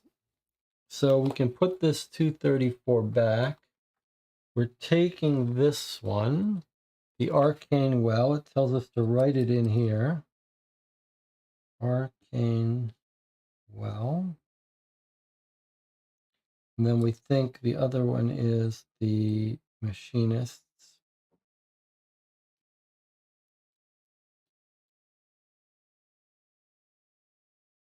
Okay, so we're keeping this one. We don't really know what it does, but we'll find out. Okay, and here we are, last page. Your meager resources no longer meet the needs of your ever-expanding community, swollen by births and the arrival of too many refugees who lost house and home in the reversal. One morning, there's too much green on the table is what it is. Okay. One morning, Walton arrives at your tent with a broad smile. We found some ground shivers in the ruins of the Citadel. They'll enable us to venture into the collapsing lands. And if you give me some time, I think I can even make some more. In the glossary section on pages 2 and 3 of the dialogue book, you can read information about the burrowers, the reversal, and the ground shiver. Since your escape, you have kept watch on the horizon, wondering about the reasons for such upheavals, pondering what lies beyond and what might emerge. You are drawn to the buildings standing out at nightfall and to the tiny lights shimmering in the depths of the night. There is life out there, a world to be discovered and lifted from the rubble. Once again, you have provided the initiative by sending a small group of volunteers to scout the surrounding area. Your responsibilities in the camp forbid you from exposing yourself unnecessarily for now. Take a 25 card. Okay. So there's only one 25 card. Scouts return after a few days, bearing interesting news. Flip it into the slot located in row B, column 3 of the world map. Then read the dialogue whose number can be seen in the top left-hand corner of the card. So we sent out some scouts and look what they found. Oh, that's so cool. All right, so let's see how this works. Table's a mess, but here is our map that can be filled out as you play. Okay, so it said, take this, put it in row B, column 3. So right here. So where Valengard was is now this. The scouts figured out some stuff. Strange disc slab. Let's see what they found. A strange slab, a crevasse, citadel, a armor with the arrow in its eye, and the great sea and a weird path. Okay, so I'm putting this down here in Valengrad. And it meshes right in on the edges. Okay, pretty cool. So as we explore the world through different scenarios, this map gets built up. Pretty cool. Okay. Soon you will venture further than you have ever gone before, discovering the world's many mysteries and sleepy secrets. Now take actions again. You must immediately take the think action on each of your hope return cards. You may now take actions again. Huh. That's weird. Congratulations. You were supposed to read the dialogue, I think, based on the number on the top right corner of the card. Oh, yeah. Sorry. Top right card? Let's see. Top left-hand corner. Okay, sorry. Thank you for catching that. Okay, so dialogue 25. The scouts came back. Let's read dialogue 25.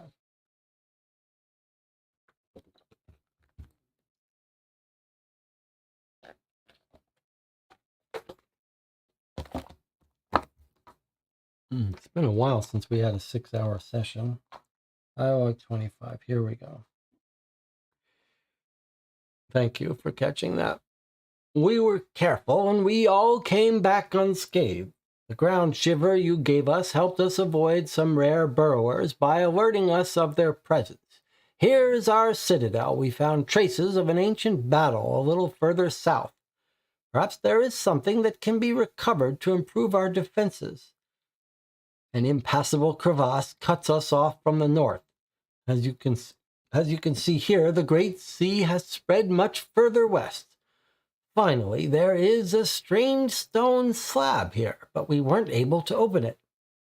We thank Raylene for his report and wish him good rest. If this is your first time reading this dialogue, +1 book. Okay, so let's go to our community, and we gained +1 knowledge, which you can't see because it's scrolling off the screen. Okay, +1 knowledge. All right. Now, if you wish to start a new threat, If you wish to start a new threat immediately, what is doing it? Which surely we don't. After 6 hours, we need a break. It says return all cards in the past, then choose an available threat booklet.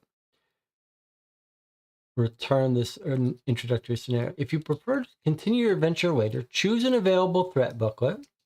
Write its title down on the community page of the Citadel leaflet and place the bookmark at the beginning of the first scenario. Take a 7 card and return this introductory scenario.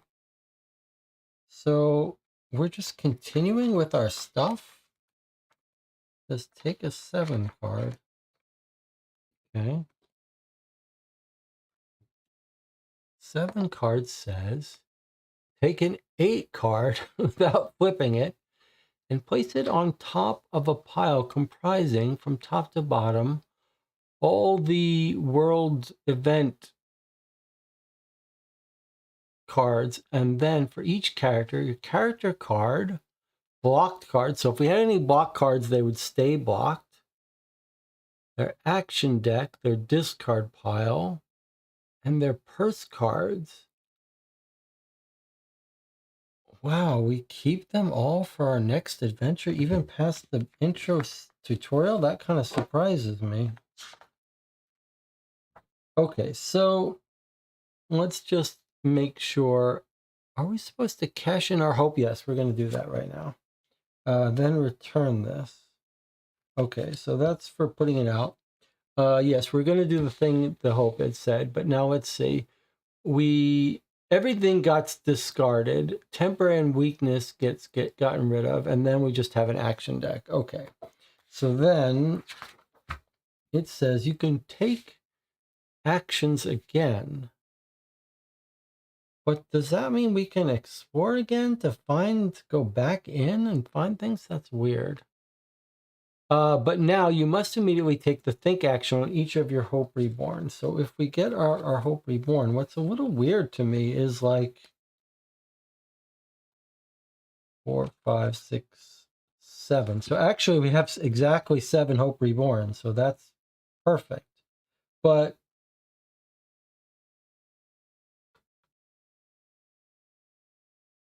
what do we do with the quest cards? Did it say? Doesn't say we get to keep our quest cards, so I'm a little confused about that. Okay, here's our Hope Reborn. The game said we were allowed 7 of them, and we actually got exactly 7. 5, 6, 7. That's pretty cool. Unless there's some I'm not paying attention to. Okay, so we're doing all these. Check one symbol on the Destiny page of the Citadel leaflet. And then block this. So these become all blocked. Huh. Okay, so let's look at our Destiny page because that's a different thing that we've not done yet. So here's our Destiny craziness, which lets us decide what to do. Okay, if no symbol is checked yet, you must check the symbol in the second. So we got 7 of these, right? 1 symbol. Okay, so the first one we do is this one.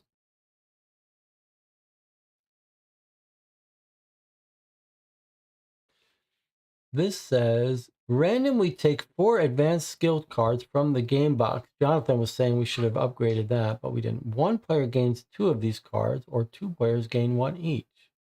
Shuffles them in, return any cards that were not chosen. All right, so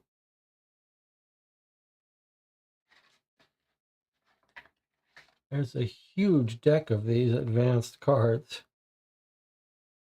So when we check that off, we get 4.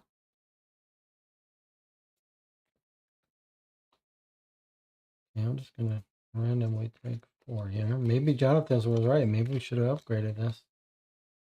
3.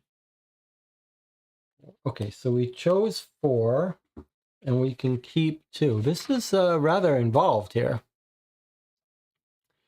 1 player gains 2. Okay, so let's see. Force the lock. So it's another lockpicking thing with a cloak. We like that. Here's another cloak, smooth talk.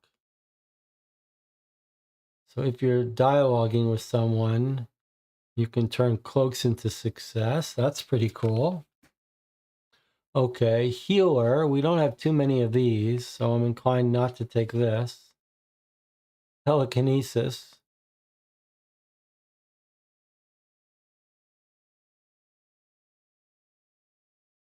So I'm inclined to take these two. We can get good at talking and super good at lockpicking.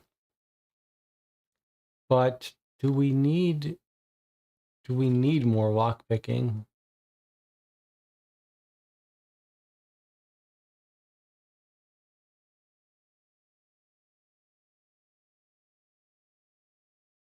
Axe and shovel are building, so we could build the academy if we wanted to use their main. Jonathan is still talking about the destiny things, but what about which of these four to take? So this has got a success. This has got two sides.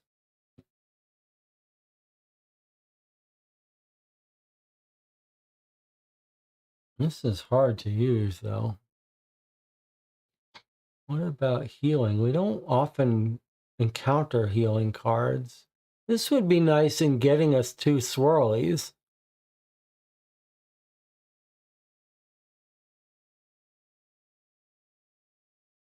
Maybe telekinesis wouldn't be a bad card to take.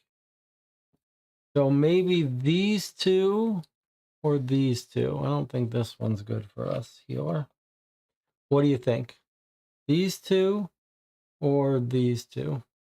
Depends if you want to double down on lockpicking or try to get more swirlies for doing more things.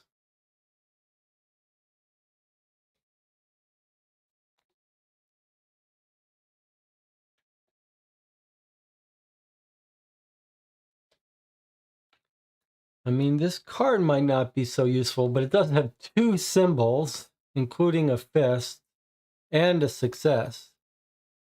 Okay, smooth talk and telekinesis, Jonathan and Hassara both want. There we have it. Okay. All right, so we've taken those. Next stop, we've got 6 more places to go. So we can travel out here. Here's what I want to point out. So we've got these different things we can cross off. One is letting us increase our stuff. One is building more buildings. This one is skills. Don't forget, skills also increase our deck size, which is more health. Reflexes, those are similar. And this lets us prune our deck to better cards. Now, this is interesting. I want to point out some of these here. This one is the scout to build our world map out, which was kind of fun. And then this is specific cards like lore. So like a lot of these are common, but then when you get to the edges, you get really interesting, unique cards. Like here's the unique 301, 303, 307, 311, 314, 317. So you have to walk your way out to the edge if you want to get some of these. And then the R's are cards we've never seen before. They have special actions when you pull them out while you're drawing cards for successes. So you draw this card, then you get a star, and then you immediately get another one. So these trigger while you're checking for successes. All right, so I mean, I'm sort of curious about the building the world map, and I'm curious about these special numbers. So you might want to think like, is there a direction we want to go? Should we head straight for an edge, or should we build our buildings up?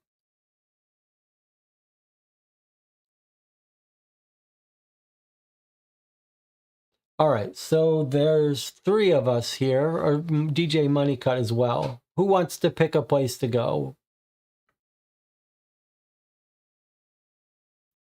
What are these baskets? This is just building out one of the stats. Basket builds one of the community stats. We don't really know what they do we?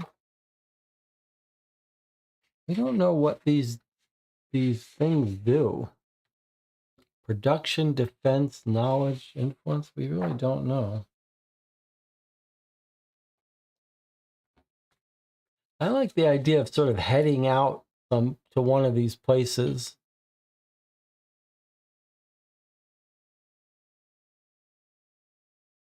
Build, basket. Build, feather, reflex. Lots of reflexes. I don't think I love those reflexes much, actually, so I'd stay away from here.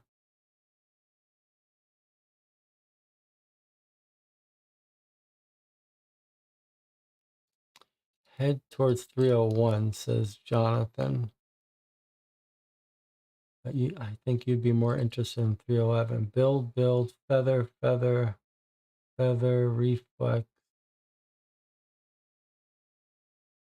301. What are these things again? Advanced skills. I'm up for that. Advanced skills gives us health. All right, let's go towards 301.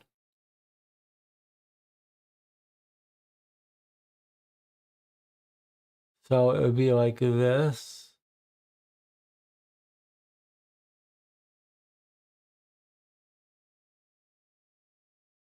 How's everyone feel about that? Building, wreath, wreath. Prune out your cards, building, wreath. If we go through the 2 buildings, we can build the academy and maximize the skills. Okay. All right, so we've got 6 more to go. 1, 2, 3. Okay, so we've got 2 more buildings. Jonathan is saying, let's put those 2 buildings to use in the academy so that now we're going to get 8 skill cards to choose from each time. Okay. So they do work together, and it does let us build our custom characters. 2, 3. Okay, so now we're going to head up towards 301. So this is going to be 4. That's our advanced skill cards. So normally we would get 4, 3, 4, 5, 6, 7, 8, because we upgraded to the academy. All right, so now we've got 8 skill cards to choose from.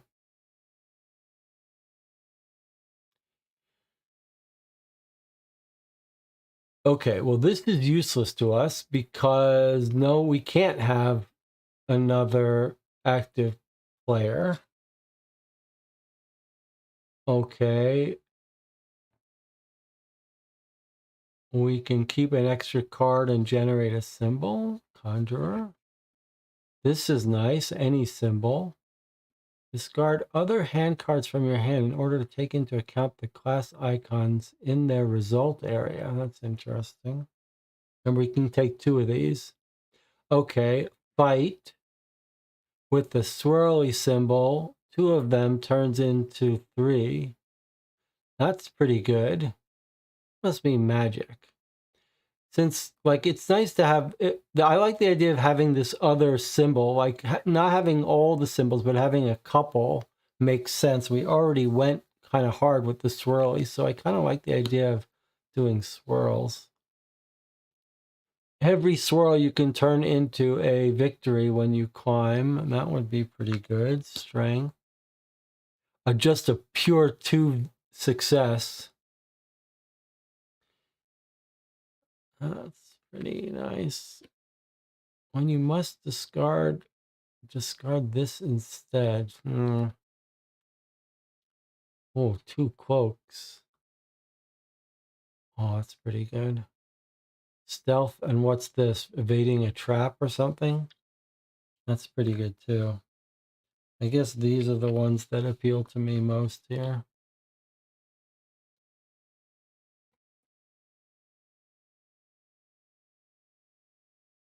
What do you think? Two of these three. The problem with luck, I mean, luck is pretty damn good to have a 2 success. But the problem is you never know when it's coming out. So you can't count on it.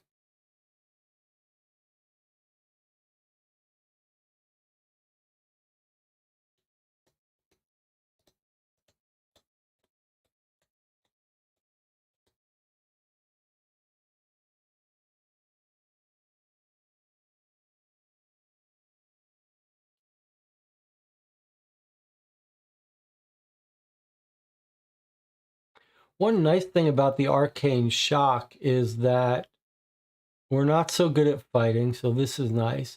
And you can keep it. Like we could keep using it by just throwing away 3 cards. We don't have to discard it. That's pretty nice. Jonathan says, take the camouflage. Okay, so we're going to take camouflage. Is Sarah or DJ Moneycut want to decide which of these to take? Arcane Shock or Superior Strength? They both seem pretty good. Yeah, they're both kind of good.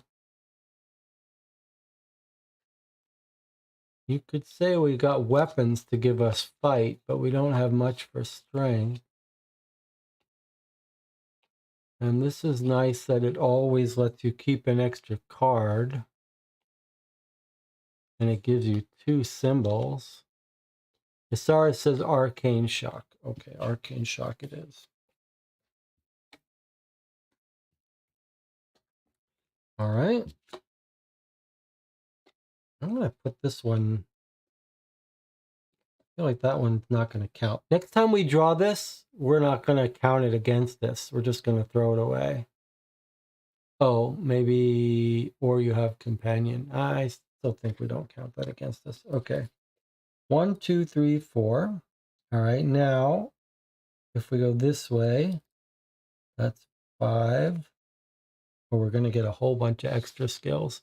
Okay, what building do we want? We've got one more building check mark to make.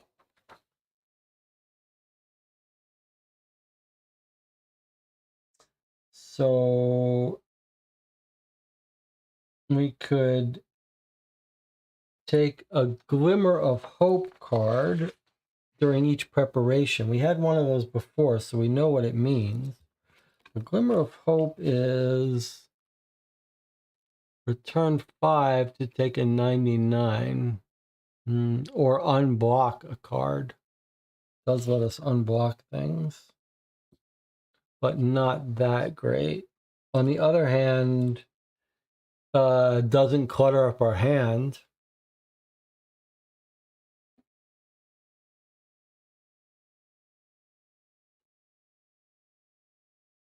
Market lets us trade in barter cards for other stuff. I don't want a gambling den.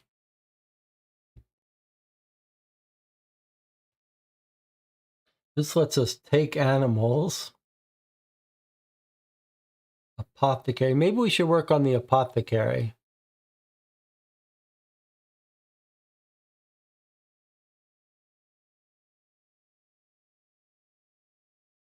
Because we're sort of specializing in those swirly magic.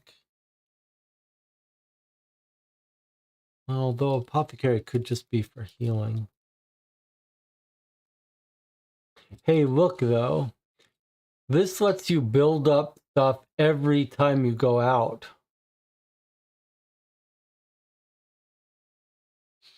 Like these give you, yeah, all of these give you every time you go out. So maybe we should do one of these. Look how cheap it is the first time you do it. Isara wants the market, huh?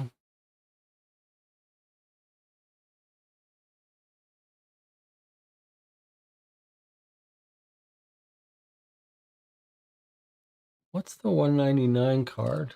We've had those before.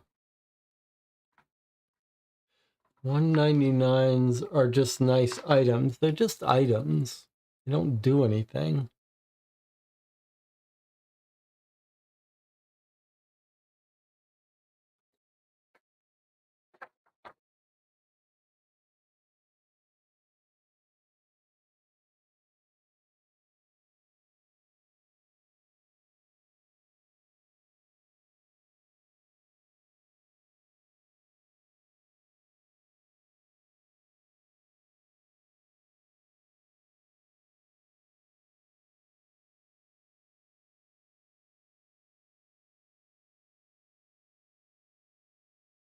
I think we should do the smithy.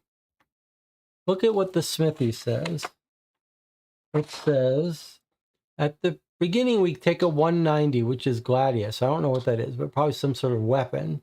Or players unblock 2 cards with weapon or armor or shield. This is good. If our strong weapons get blocked, we can unblock them. I think we should do the smithy. So we're going to do the smithy. Okay. And now, I just made an executive decision there. 5, and then we're going to do 6 and 7, which is each time 8 cards. So let's just 4, 4, and then we're going to do another 4 and 4. Okay, we're building up our decks. The only thing to worry about is it becomes less predictable as it gets bigger. All right, let's see. No more wreaths, though. I think we're already drawing too many.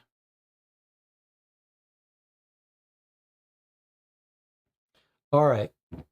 Athletic with a fist. On your guard. This just blocks wounds. Whoa, look at this one. All of these tests. That's pretty good. That's pretty good. I think we should take Watchful. What's Scholar?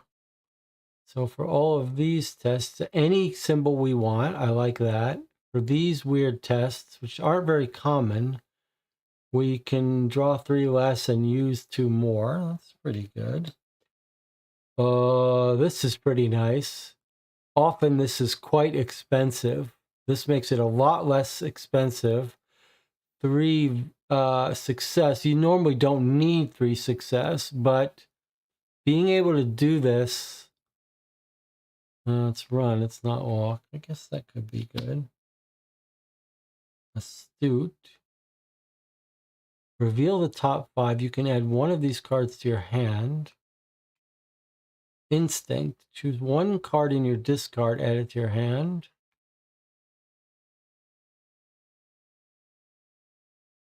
When you read a paragraph in the dialogue book, block this to read one of the proposed possible dialogues. After doing so, you may choose to ignore its effect and go back to where you were. That's pretty funny. Glimpse of the future. Got 2 of these. Unfortunately, it's hard to keep this card in your hand for so long for that purpose.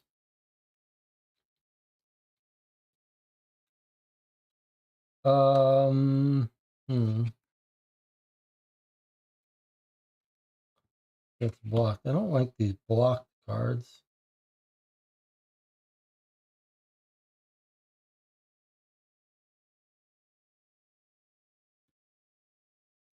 I think we should take Watchful.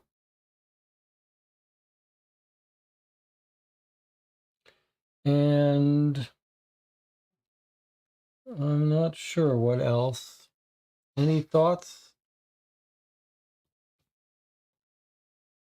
I mean, it might be nice to take a full success. What the heck? It might be nice to take a full success card. That would be this one or this one. Orienting or on your guard.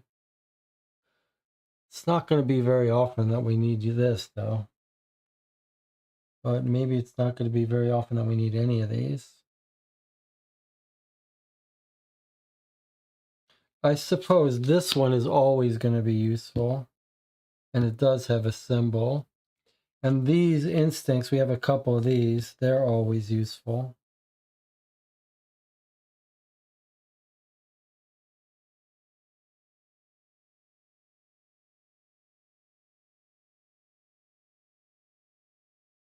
I guess I'm in favor. These cards that have such rare specific use, they're hard to make use of. So I guess I'd rather take one of these that we can use for. Glimpse of the Future seems very tempting for completionists, but you have to have a. It's very hard. Yeah, it's going to be hard to use it. I mean, it does have these two things though, but you're going to have to carry this in your hand for the whole time. That's the point. That's never going to happen. So I think we should take these. These are sort of force multipliers, astute or instinct.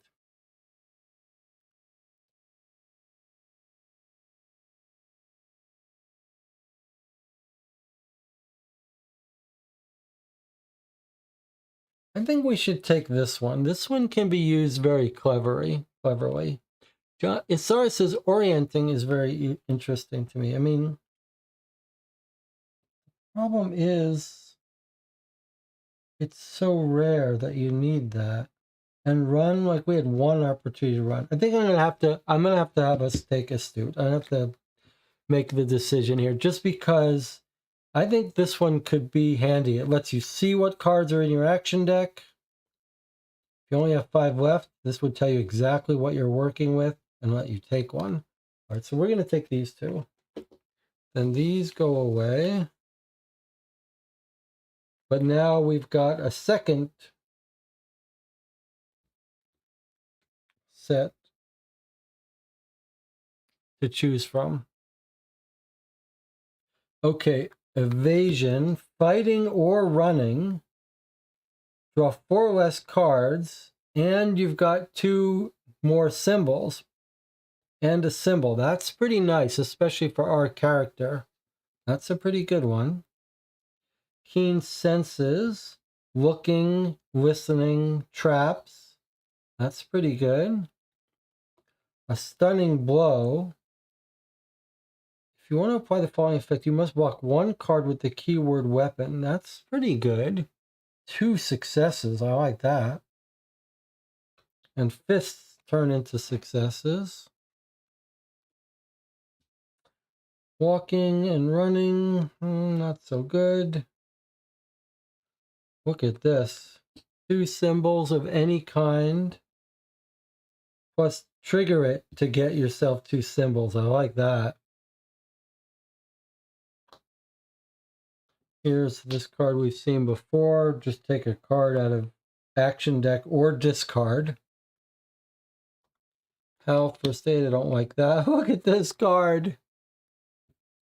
Turn 3 flags into this. Well, we don't have any flags. I don't think that's for us.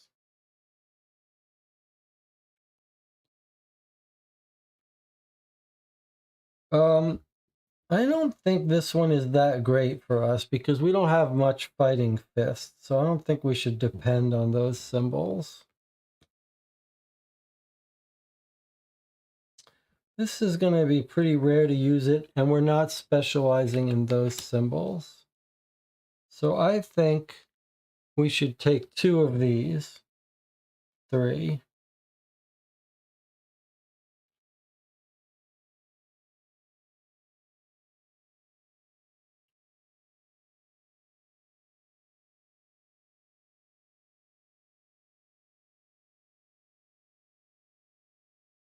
All right, of these 3, which 2 do you want? This is pretty darn useful.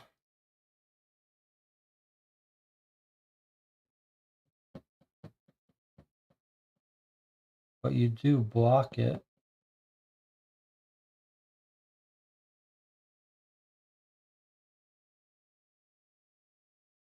I think maybe we take experience.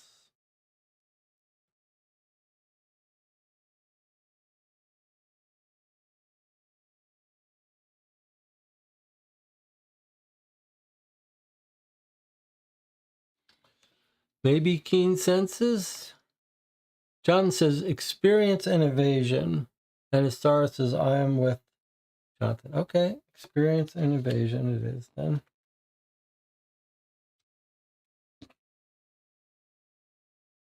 All right. So that's it. That's our 7. 1, 2, 3, 4, 5, 6, 7. That's it. And we're making our way towards 301. We've got a big deck now. Substantially bigger. That's pretty cool. Okay. Wow, that's a long time we spent doing that stuff. Side quests. We didn't build any buildings to let us go to side quests. All right, so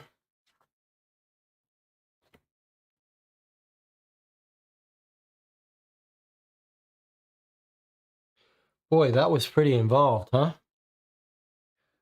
And it sounds like we keep all of our items. I still find that a little crazy. Temporary weakness get thrown out. Everything else we keep. It's kind of crazy to me.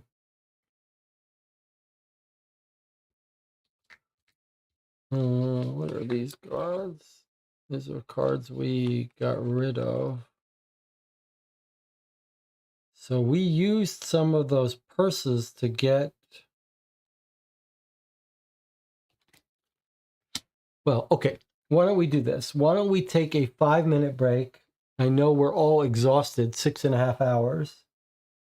Let's take a 5-minute break. We'll come back. We'll talk about this a little, maybe with our aim towards thinking about whether we want to play this again, continue, or if we've just done this for no reason. 5-minute break. We'll come back and we'll talk about the game. I'm curious to hear what you guys think.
We are back. We've just played through the introductory scenario, A New Beginning for the 7th Citadel, 6 hours, 42 minutes.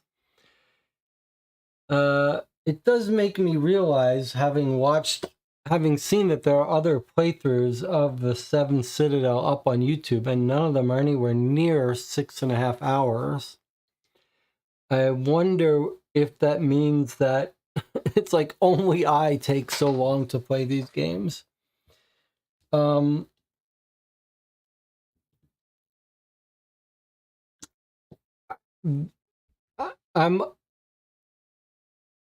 a little nonplussed here. This is it's hard to wrap your head around this game. Let me see what Jonathan has to say first. It's hard to know if you're making good decisions on a first playthrough. Good job, Jesse, strategizing about the cards throughout the whole game. It's interesting to have another fantasy story involving dangerous magical plants. It reminded me of Children of Wormwood.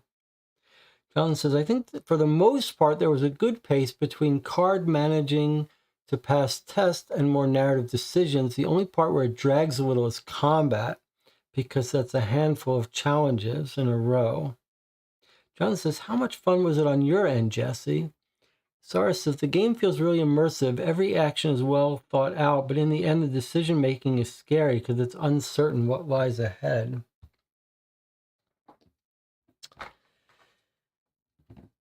Yeah, it's interesting. I mean, there are things about this that are completely fascinating. This whole involved thing with the upgrades is so over the top. It's almost like, you know, they took Seventh Continent and they said, well, wouldn't it be fun if there was some like deck building legacy element where you could upgrade, and then they just turned that dial to 11. It's kind of insane how much customization is going on here in terms of building this town, this community. It's just shocking, and it's hard to know how to make sense of it, how much of it is going to have a real impact. And this idea that we seem to be carrying through our entire collection of items that we found from game to game, it's really a little overwhelming, and just I'm so curious to see how it works in terms of things moving from game to game. And the world building here with all these artifacts and items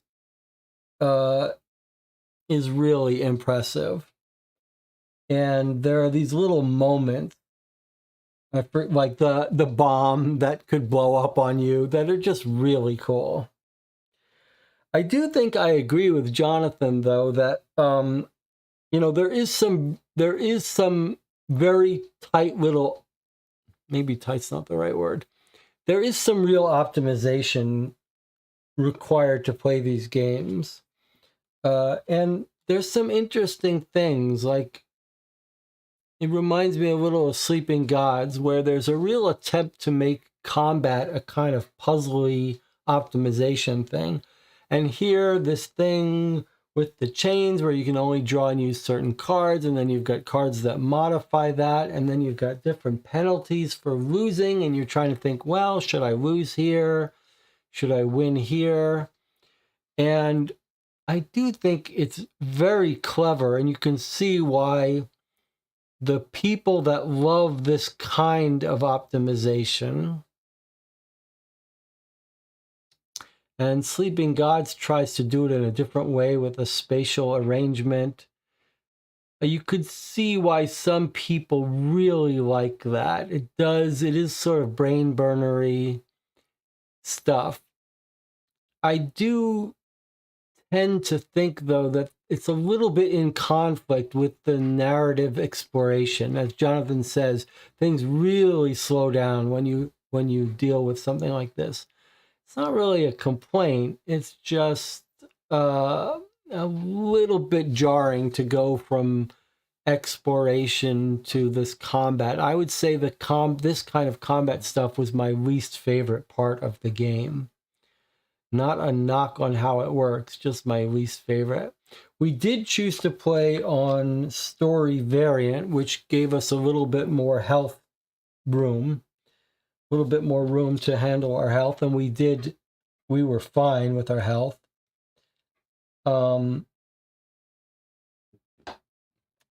So I did like that. I love all the animals and the cute things you can do. And I am really curious about this world and this idea of building this map. It does feel like a real commitment, though. Boy, does it feel like a commitment that you're building this. Like, we played this scenario for 6.5 hours and we put one little map in. But look how... I'm not sure what these mean. 55, 66. I'll have to look this up again. I mean, I am really curious to see what else is in store in this world. And it is stressful to make decisions. Like, we lost that guy, he died. It does feel like a dangerous world. So, I don't know. I mean, I really liked part of it.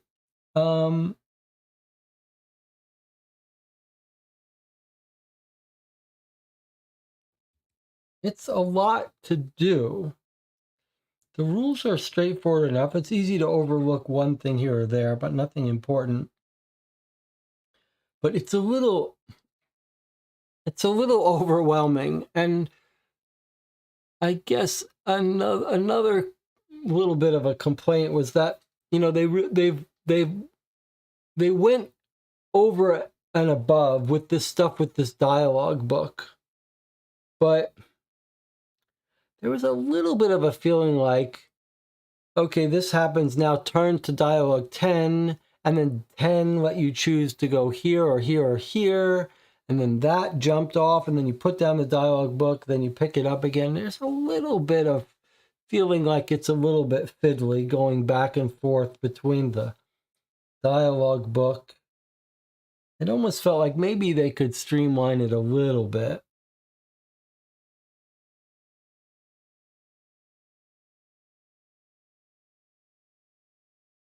So I'm not sure. I'm not sure. I mean, there's a lot of great stuff here. I'm not sure it's...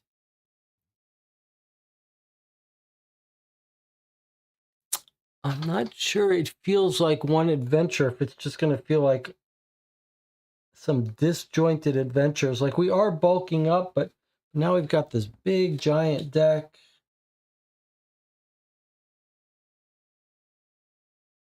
It's so impressive as a mechanical achievement. It's so impressive.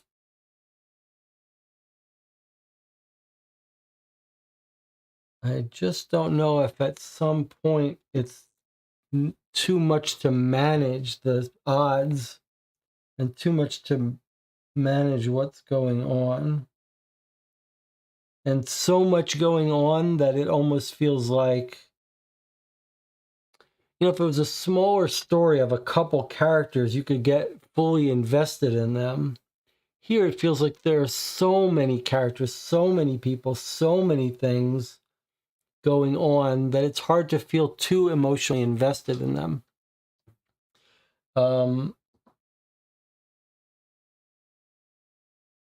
John says, interesting that I think you're supposed to play the intro scenario again if you want to start a new campaign. That doesn't really make sense to me. Surely you're not playing that again.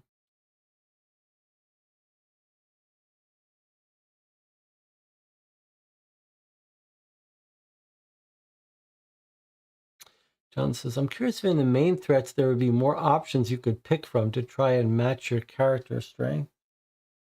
It's true, we really weren't able to choose different paths to take, but we had different ways to get strength to work. I would absolutely be up for playing another threat, a bigger threat. This was just the introductory. John says, if you want to try one of the main threats, I'd be curious to see what the story feels like, but if you don't think it would be fun, no worries. Yeah, I would play another. I would play another threat. I would like to see what one of the main threats look like and how it feels to continue a game. Now there's the work of sorting the past in. There's a bit of work that's involved in playing this game. I am curious to see how it continues, though. Okay, well, look, thanks for joining me for this. This was a real interesting experiment. I don't know how well all the cameras worked. There was a little bit of trouble back and forth occasionally, but hopefully you could at least read the cards for the most part and get something out of it that way. 7-hour session. This is back to our old days of our old 7-hour sessions. It's it's a task. It's a task, but it was fun. Super impressive system. You can't help but be impressed. Okay. If you're curious about what's coming up, helping schedule, pick games to play, stop by the Board Game Geek Guild for this channel. There's a thread called the Game Queue where you can help us decide what games we're going to play next. I think we're going to play a sort of classic Sherlock Holmes dossier sometime later this week. We'll have to spend a week letting this sink in and see how we really feel about it. If you're interested in supporting the channel financially, there's a Patreon. There's a link to it on the YouTube page. I'd appreciate your help if you can afford it. If it's something you want to do, otherwise don't worry about it. Thank you for joining me, Jonathan, Isara, DJ Moneycut, Invisible Man. We're down to 9 concurrent viewers, 13 likes. I hope you got something out of this if you stuck around for 7 hours. Maybe you're sleeping peacefully now and the channel did its job helping you get to sleep. I'll see you next time.